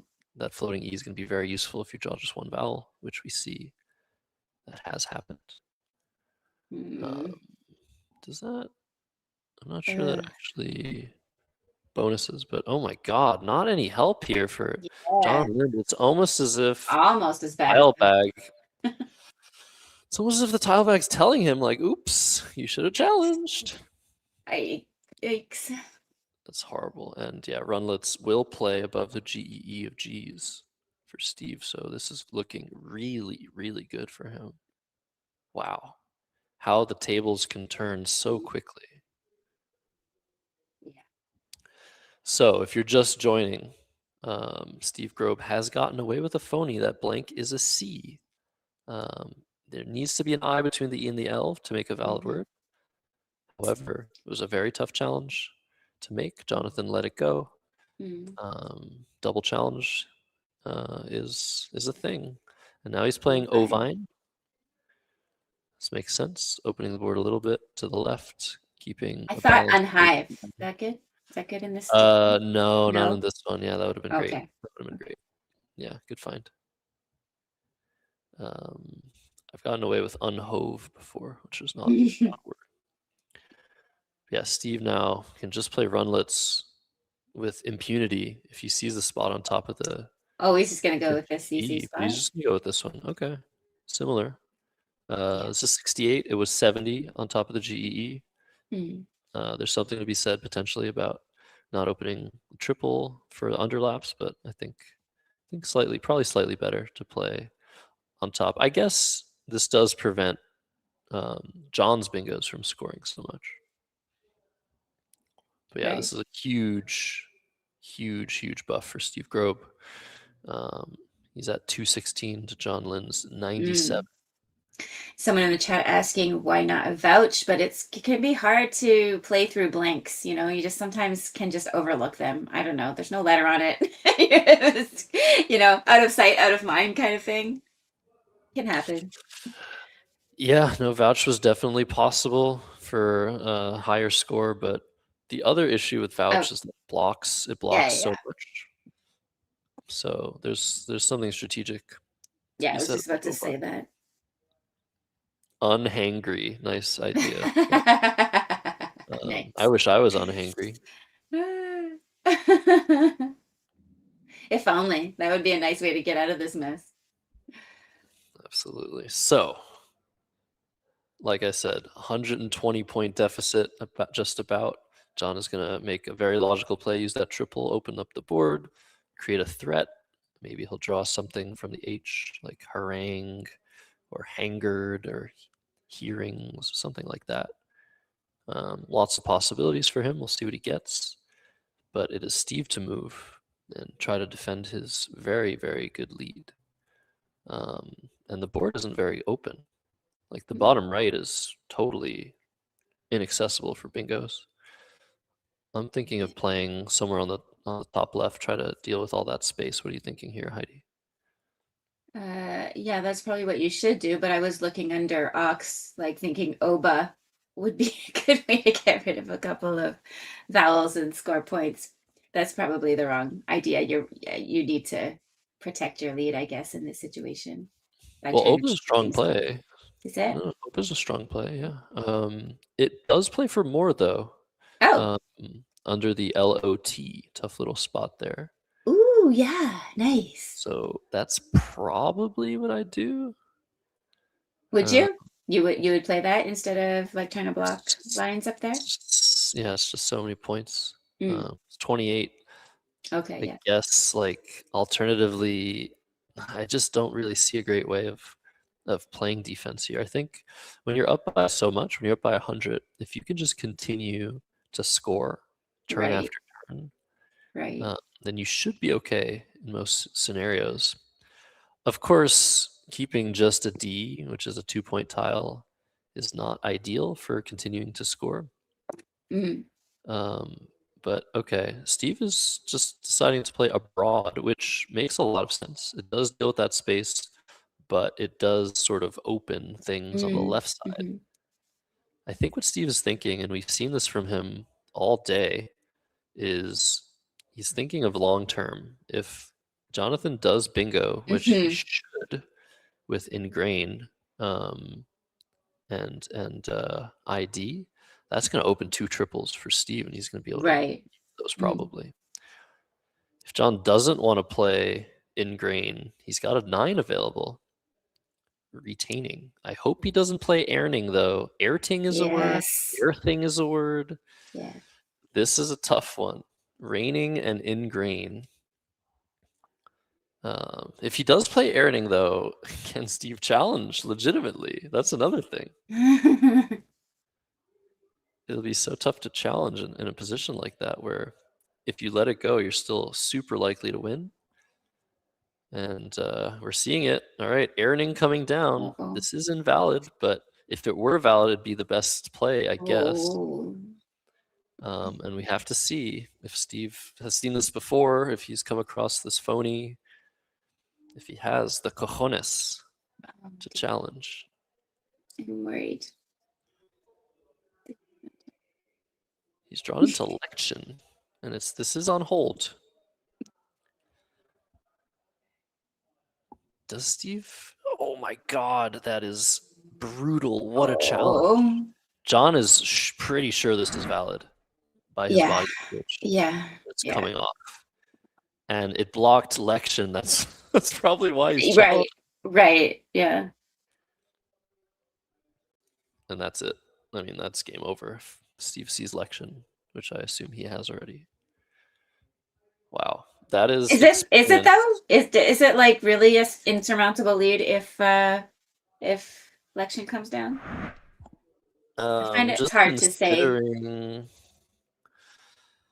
I mean, considering that I think the bingo doesn't come down after election. I guess if Jonathan still if he spots retaining, there's still a chance. There's still a chance. He just needs to shake that off and look, though, and not be too worried about what happened in the past. Just to move on and try to see what else he can play. Yeah. And so Steve spotted election. That's going to come down in the same spot. Yeah, this is hiding. I mean, you're so right. There is some chance here, but it's just like it's so unlikely. And I mean, what's unseen? Some really nasty stuff, I guess, could be drawn by Steve. But I mean, he's up by 190 now. Yeah. And Jonathan needs to spot retaining to have any shadow of a chance here.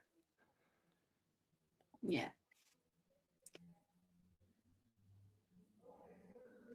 But maybe he plays retaining and then somehow manages to triple through the G. Easily be, and based on him moving the tiles now, I don't think he's spotted retaining. Like if you have reigning lined up, that could mean you've spotted retaining. Like Nigel Richards would line up reigning and then play retaining. Yeah. We'd be like, oh my God, Nigel Richards is so good. Everyone else lines up reigning and doesn't realize that those letters actually play through tiles on the board. Yeah. But let's see if he spots it. Let's see if he comes across. I mean, he's got to be really disoriented by that challenge and that subsequent bingo and being down 190, and it doesn't matter. Steve's drawn. Look at what Steve's drawn. Oh my goodness! Wow. So this is a little bit of a doozy, Heidi. Unfortunately, yeah. It happens. It happens. It does. You gotta love it when it's you that this is happening to, like where you're just drawing like just dreamy tiles over and over. You get away with a phony. He probably doesn't know that he got away with a phony, but then then you get to challenge off your opponent's phony with like a sort of a high probability wreck. You just must be thinking nothing can go wrong for me here. Yeah, and Jonathan's probably thinking nothing can go right for me. Yeah. But that's why we look over our games, we analyze, we improve, we learn. Yep. This will happen. Games will happen. And it's how you respond to them that really makes you the player that you can become. So Vin for 8, this is a very reasonable choice, keeping the bingo tiles together, but this was a miss of a 9-letter word. And it was 8 points in a little bucket of 118 points. And I mean, look at the mammoth lead from Steve Grobe here. Yeah. Steve has 2 playable bingos, Heidi. Let's give the chat. Yeah. Everybody in the chat, like if you are looking the word up, please don't spoil it. But okay. The top play has been spotted by Jellimokas. Headfish. Can you believe that? Crazy. Headfish from the so beautiful too. 104. I don't know if when you say headfish, I don't imagine something beautiful, but I just mean the way it gets that F on the double letter. Yeah. Yeah. No, it's ridiculous. It's such a good move. And the other bingo is arguably harder to see through the Y. Yeah.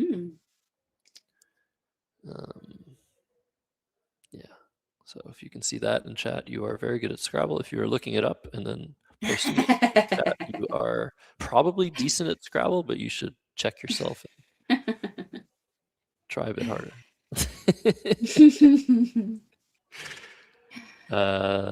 So John's clock is still running. I don't know what our protocol is here for Josh, who's on site.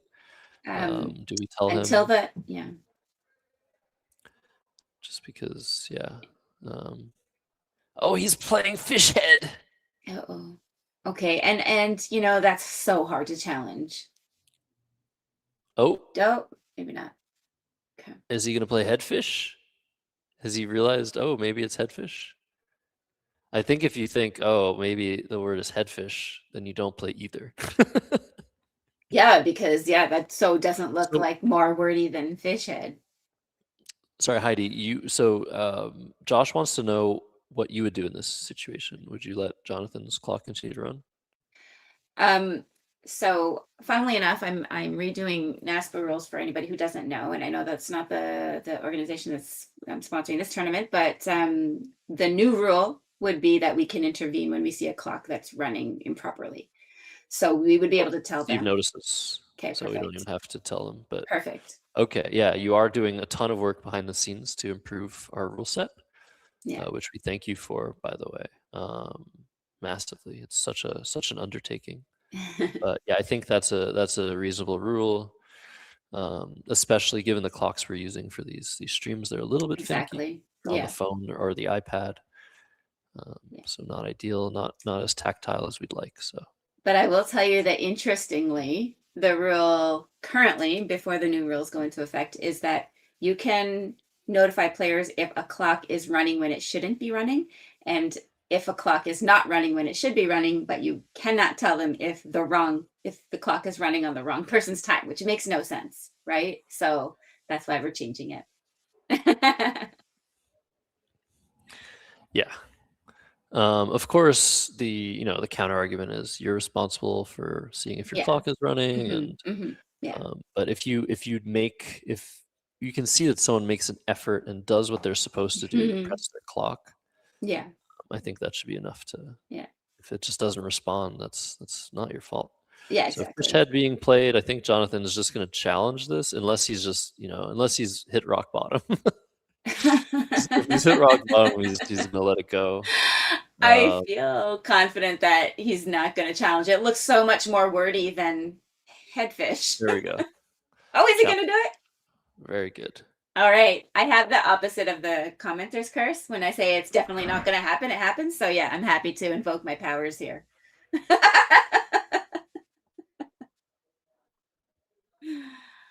Good job. Nice challenge. And yeah, the question, why should the game happen differently? Just because of who's nearby? It's not because of who's nearby. It's because of the fact that the game is being live streamed, which is a different context than any other game being played. There's a lot of different moving parts that are happening, potentially, imperfect equipment as well. So that's why there should be slightly different rules in place for that, and the players should be made aware of those rules. So we see a successful challenge. Jonathan Lynn's still down 182 points. He's going to play AB, keep the same leave of AGINR. And he's going to get 150. Now, Heidi, question. Do you play headfish now? I don't think, unless I've studied it, that I would ever think that was a word. So no, I would not play headfish if I was Steve right now. The thing is, I mean, there are so many fish words that exist. Some of them go one way, start with fish. Some of them go the other way, end with fish. And when you study these words, you basically have the knowledge or the feeling, the strong feeling that one of them is valid. Okay, is it bonefish or fishbone? Is it is it like bowlfish or fishbowl? I mean, obviously it's fishbowl, but that sort of question resonates. But it's not is it bonefish or fishbone or neither? It's I know there's a word here. So with that logic, we might see headfish, but also in terms of just practicality's sake, Steve's up 158. As long as he doesn't lose every single one of his other turns, this game just play. And it definitely looks like he's moved on from it. So Fa being played. Faint chance still for John Lind after this miss. A flies was the other bingo, just FYI. Mm.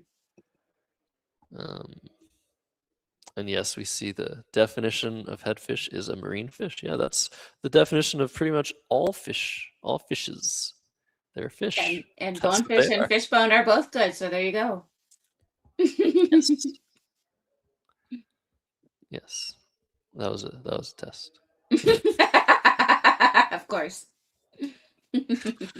Okay, I think you just bail out here. Play Wigan, Wigan on the bottom left, hitting that triple if you're John Lind. It's been fun, keeping the ing, but okay, I guess it hasn't been fun enough. This is the top play on equity and top play on valuation, so makes sense. It's rough to keep fishing and not hit so many times in a row. Yeah, so this is the situation is really complicated for Jonathan. I don't know if he's aware of the standings here, but there are people trailing at his feet, right? There are two players at 4 and 2. So Right. Mike Johnson and Jason Vaisberg are at 4 and 2, and they are playing each other. Right. And whoever wins that game might surpass Jonathan Lind in point differential. So John probably thinks he's going to lose this game, but by how much is the question? Does he try to just sort of save face here and go for a loss by as little as possible? Because if you look at the standings, and we don't have to bring them up, but right now Jonathan Lind, you can see he's 5 and 1 plus 255. Mike Johnson is 4 and 2 plus 313. If Mike Johnson wins and Jonathan Lind loses, then it's over. Jonathan Lind will get 3rd place. If Jason Vaisberg, who's in 4th place, beats Mike Johnson, he has only 144 spread. So if he has a small win and Jonathan Lind loses by less than 100, he can still retain 2nd place. Right. So that's what he has to be thinking about here. Do I want to save face or I want to keep trying to win? I know my opponent has a final blank. It's only a matter of time, probably. But he has repaying. And his clock is still running again. Ooh. But it is Steve Grobe's turn. Oh, why is the clock running then? Somebody should intervene. Yeah, kind of partial to that. But the best bingo here for Steve Grobe is impedes, which is a word he obviously knows. But it plays to the left of lection, making ITMIPO and EN. Yeah. So that's a really Which tough is beautiful. spot. And then it would give up spearing. Ooh, he's not gonna see it? Ooh, what's he doing? He's just playing Not dimes. bingoing. Okay. Yeah, all the bingos here are really tough. Yeah, like the other bingo, the other high scoring bingo is enmeshed through the N of lection, making AE and laws. That's insane. Wow. Dimes is definitely a mistake, but again, it's just a question of continuing to score. That way you're not going to lose. Dimes is going to lead to spearing for Jonathan Lind, and he'll be down over 100 still. And we'll see what Steve draws. Again, game isn't over. Yeah, hopefully Jonathan doesn't play too fast. Okay, there he goes. I was worried that he was going to just reflexively instantly play repaying because that's what he saw, but looks like he's got it now. Yeah. And sorry, where was enmeshed going down? I can't see it. Through the N of lection. I mean, even if I tell you. Okay, yeah. Crazy. So spearing getting played here. That was nice. Definitely a big spread mistake for Steve. All he needs to do is win. But this actually gives Jonathan a tiny chance. There's still 15 tiles in the bag. John could bingo twice in a row after this. There's a J. He might draw a big play with that. Not sure where, though. Steve, he's drawn balanced stuff. AED, UTY blank. The Q is also out. Yeah, what if Jonathan draws QI? Good point. That's actually Josh, our producer in the chat, mentioning. So Yacht is going to come down. This is a great play by Steve. I think I like this play. I think you do too, Mhm. right? I do. Yeah. And we have to see what John draws. He's under 6 minutes, not of really his own fault. I mean, technically his own fault, but Yeah. effective clock. Let's see what he gets. ET. We're looking for QI here. Jonathan Lynn fans or a bingo. Ooh, that's pretty good. That's 6. Oh, Uh-oh. that's the J for Steve Grove. That's pretty good. One more tile. Just FYI, yes, Steve did draw before John drew his 7th tile, but that is okay as long as there's more than 7 tiles in the bag. Let's see what he gets. Is it a D? No, he can't get that. Does this do anything? Trumpier? You could try Trumpier. That should be a word. It's just one letter off. But yeah, John had drawn 6 tiles instead of 7 after spearing. He just drew his final tile, but it's all good. Umptier is playable for 34, I guess. But yeah, not having drawn a bingo here, I think I can say once again, the game is over. I'm going to say that multiple times.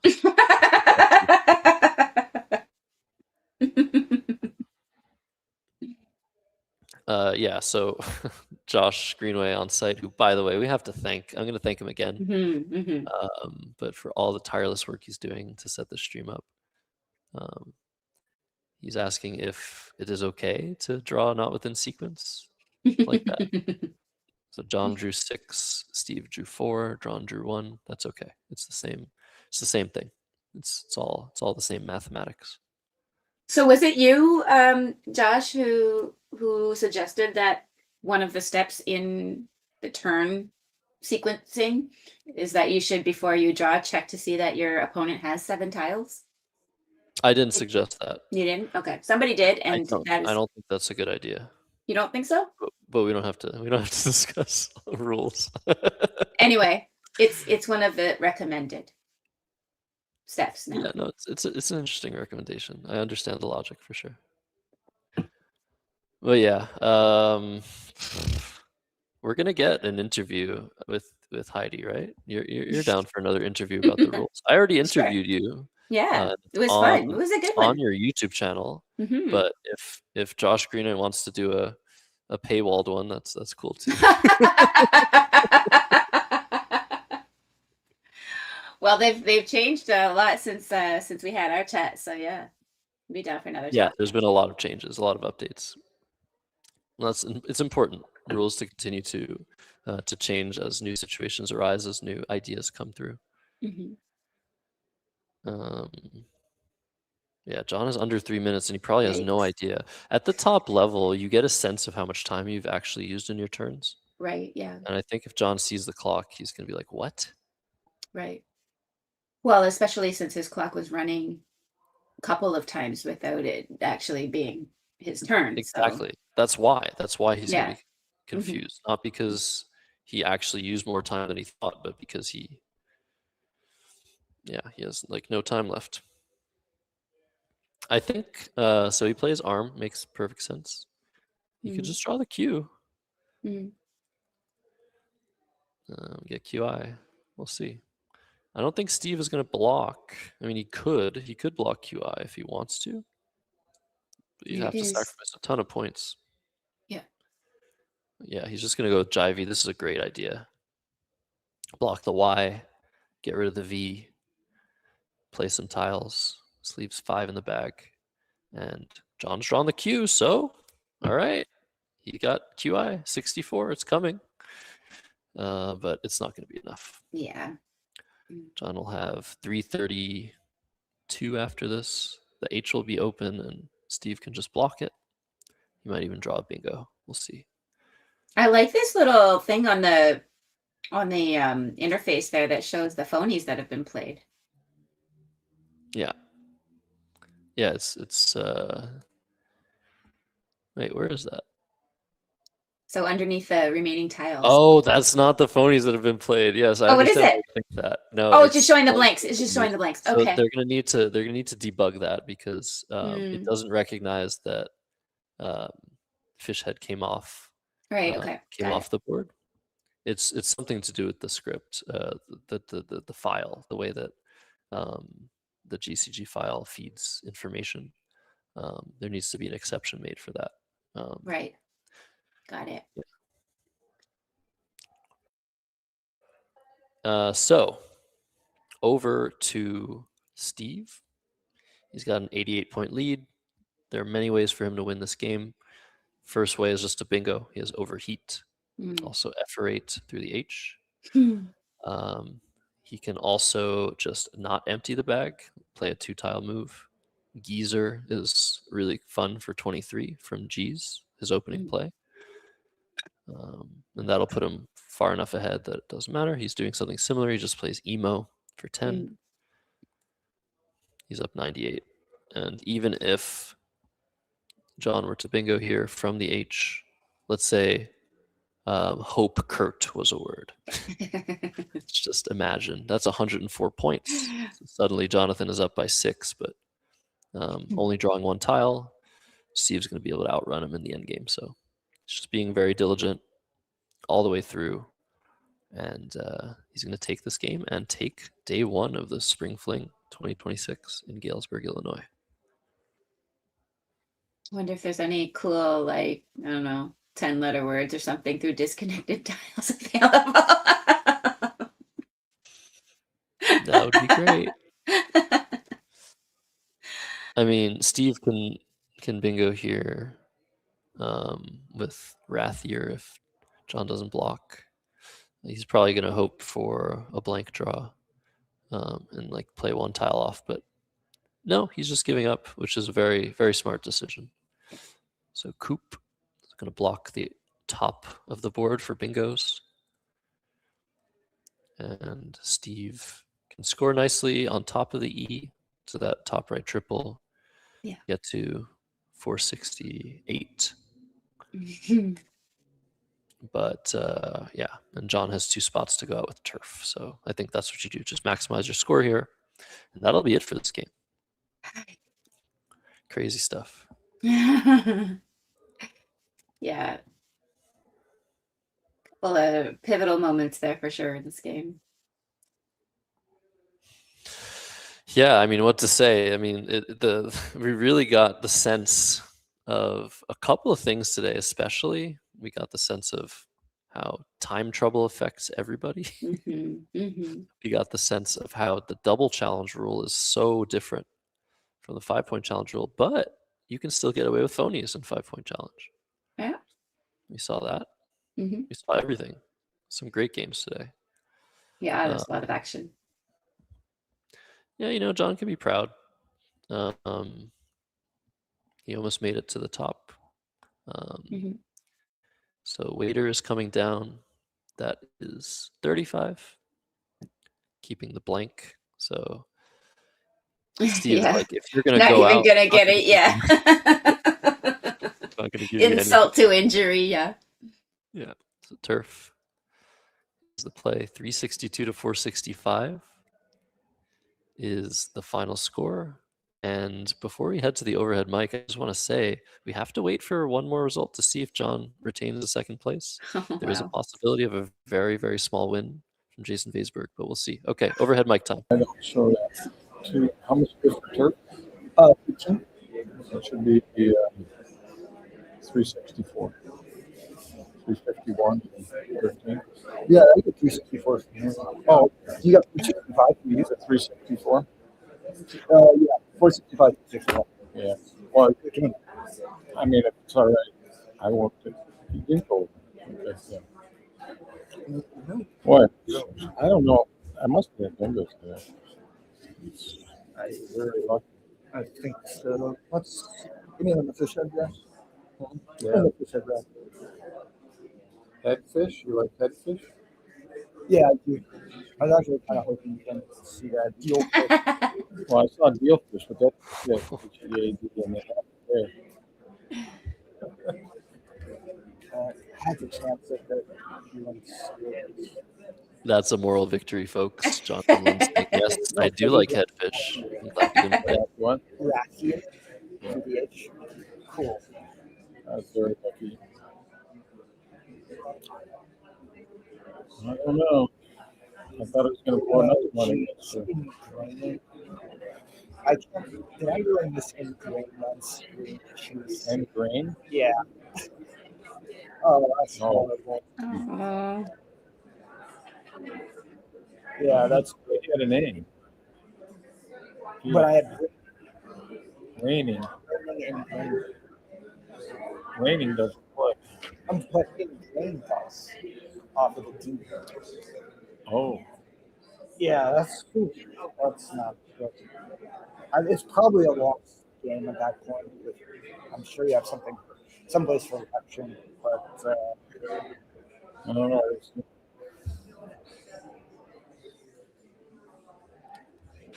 I love that facial expression from Steve. Exhausting. Even just 7 games once a lot. That's a lot. Yeah. So we're gonna go see, by the way. We're gonna go see what happened between Jason Baesberg and Mike Johnson. Yeah. And Mike won. So okay, that means Mike is gonna get 2nd place. Okay. Steve's gonna get 1st place. Jonathan Lynn is gonna get 3rd place. All right. Well, then that'll do it. I guess if we have updated standings for Collins, we probably don't. But in any case, that was a crazy day. That was really cool, Heidi. So many cool decisions. Yeah. Very, very so much to learn, from those games. Just like there's so many interesting positions. Like you say, some of the hardest positions you saw were in that B game, and you just never know what you're gonna get. So you always have to keep tuning in. Absolutely. We're gonna look for those results, but while we're doing that, we're gonna do what we do at the end of all of these streams and shout out a bunch of people, thank a bunch of people. Think first and foremost, Heidi, we have to thank the organizers and the producers, Peter Schwartzman, Daria, Josh Greenway, and Wigpo for the $1,500 US contribution to this tournament, to this whole entire event, so that the stream would be made possible. WGPO, for anybody who's here who isn't familiar, the Word Game Players organization. You can check out their website. But just in case anybody didn't know what Wigpo was. Absolutely. Yep. Yeah, huge thanks to them. Who else? I guess, of course, you, Heidi. Thank you so much for commentating. Yeah, I was going to say the same to you. You took my line. It's going to be like, you've been doing so much commentary lately on every stream, and it's a lot, and such good insights and everything. So thank you so much for doing all that. Oh, this is nothing. Yeah, I appreciate that. I've enjoyed all the opportunities to commentate tournaments around the world. It's such a privilege and pleasure, especially to commentate alongside such experienced anchors like yourself, Heidi. Yeah, this is nothing compared to, oh my God, last weekend. We did 7 games on New Zealand's Monday, slept for 2 hours, 7 games on the UK's Monday. Unreal, just unreal. It was insane. That's dedication, folks. I had a voice left after that. Yeah, but let's just say thank you to the viewers too. Yes. Of course. You guys are awesome. They are, yeah. Thanks for your viewership. Special thanks to the Scrabble Super Friends, the members of the YouTube channel that really help make this streaming journey possible. Of course, Let's Play Scrabble is the leading producer of live streamed Scrabble tournaments in North America and the world. And your support makes that possible, makes expansion possible, makes it possible to pay commentators as well and staff to manage the stream. Thanks to Josh Koff for all the amazing stats. Those are proprietary and only on Let's Play Scrabble as well. So thanks for that, all that work. Thanks to John Chu, who does the TSH program that tracks all the tournament results and that. Seth Lifkin, of course, Cross Tables. It's like our Bible for the tournament Scrabble, so showing all of the tournaments that are happening coming up. Art Moore, did we see the word judge? I didn't. Oh, I guess we did see it one time for sure. Well, we saw it a lot. Maybe not enough. There are a lot of maybe not enough. live, Yeah. But yeah, that's great. We're judgeme.me. We already mentioned Mitch Popwick, who's doing the amazing large print, super visible, super readable tiles. And Mitch was saying that that Steve Grobe was the first recipient of those tiles ever. Oh. So yeah, that was fun. Sarah Rosenbaum, the Cozy Tiles bags, custom bags. She makes a lot of nice things, and you can custom make whatever pattern or whatever that you want. So that's cool. George Bissonette made the Let's Play Scrabble board, custom Scrabble board. So yeah, just it takes a village, as somebody was saying. Video Ninja, the streaming technology that brings us to you live every time. Where we are right Yep. now. We're in the Video Ninja universe. Yep. Yeah. So many amazing people that it takes to put on these streams. And of course, once again, just the viewers, we don't do it for, we do it for you guys. So thank you for all for sticking around and watching and supporting and liking and sharing and all of those great things. Yeah. Oh man. And I just noticed for the first time, we have an interesting link under my name, Heidi. What is this? I have a website since when? Do you have is that what that was? I've seen Axotyper so many times that I didn't notice that this was different. Axotypo.com. And what will we find there when we go there? Oh, it's a funny website. You have like 3 pictures of me side by side playing Scrabble. And you have, most importantly, a questionnaire that if anyone wants private Scrabble lessons, they can fill out and see where they're at, and I can see where they're at and be able to direct my attention to what they need to improve. That's amazing, and I know that you've had such a positive effect. I know Derek Godin is one of your students who we've just seen, his improvement is so visible, right? Since he's been taking lessons from you, and just he's getting so good, and I can't wait to see more of him as he comes up. And I don't know who else, if I know anybody else. Any of your other clients? Yeah, I don't like to just, Okay, you don't want to throw anybody either. But I am looking for some students. I really do take it very seriously. I do joke, it's half joke that like I find the players that really seem to have a lot of talent, and I take all the credit in the world for their improvements. Basically, that would have happened anyway. No, but. Yeah, it's really fun. I love teaching Scrabble, and the reason I do private lessons is just for those that are really most interested in improving, that have the means to support me on my journey as well. In the Scrabble world, I really want to make this game more popular.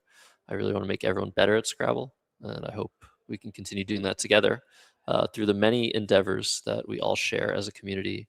Not limited to, but really importantly, that these live streams are reaching such a broad audience, and we're able to see so many different levels of play. And Let's Play Scrabble is honestly just a badass for that.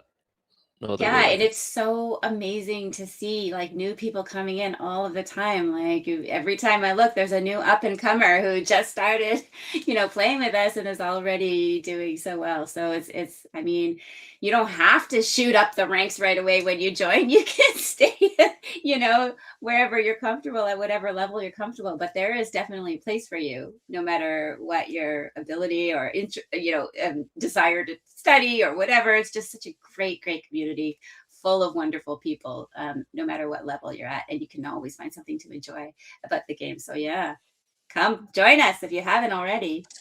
Yes, and last but not least, wow, still 6684. We have some people that might be watching from locally from Galesburg. There's been a lot of media coverage. We'll talk more about that tomorrow, I think. But Peter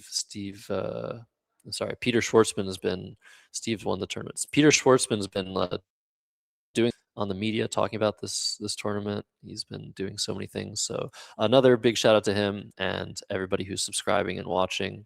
Don't forget to like the video. And that'll be it for us for today. We'll be back tomorrow at 8:30 a.m. I really need to get these these times down. 8:30 a.m. Central Time, which is 9:30 Eastern Time, 6:30 a.m. Pacific Time if you're an early riser. So that is North American time, and Matt Kanek will be joining us all day with some co-anchors. I can't wait to play Scrabble, Heidi. Yay! You'll be Good here luck next to time, you. right? Yeah. I hope. All right, guys, that'll be it for us. Thanks for watching. Let's play Scrabble, and we'll see you in the future. We'll see you tomorrow. Have a great night. Have a great day. Take care, everyone. Bye.